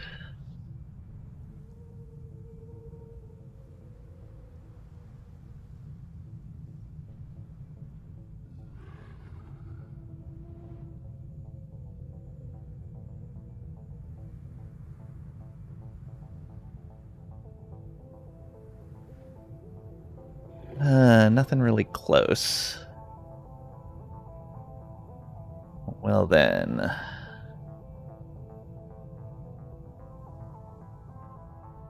Rated there recently.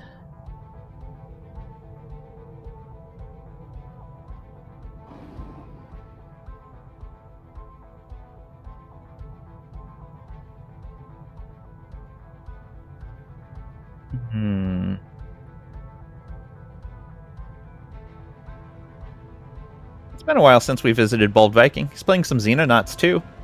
That's a fun game. Let's go. So here's our raid message.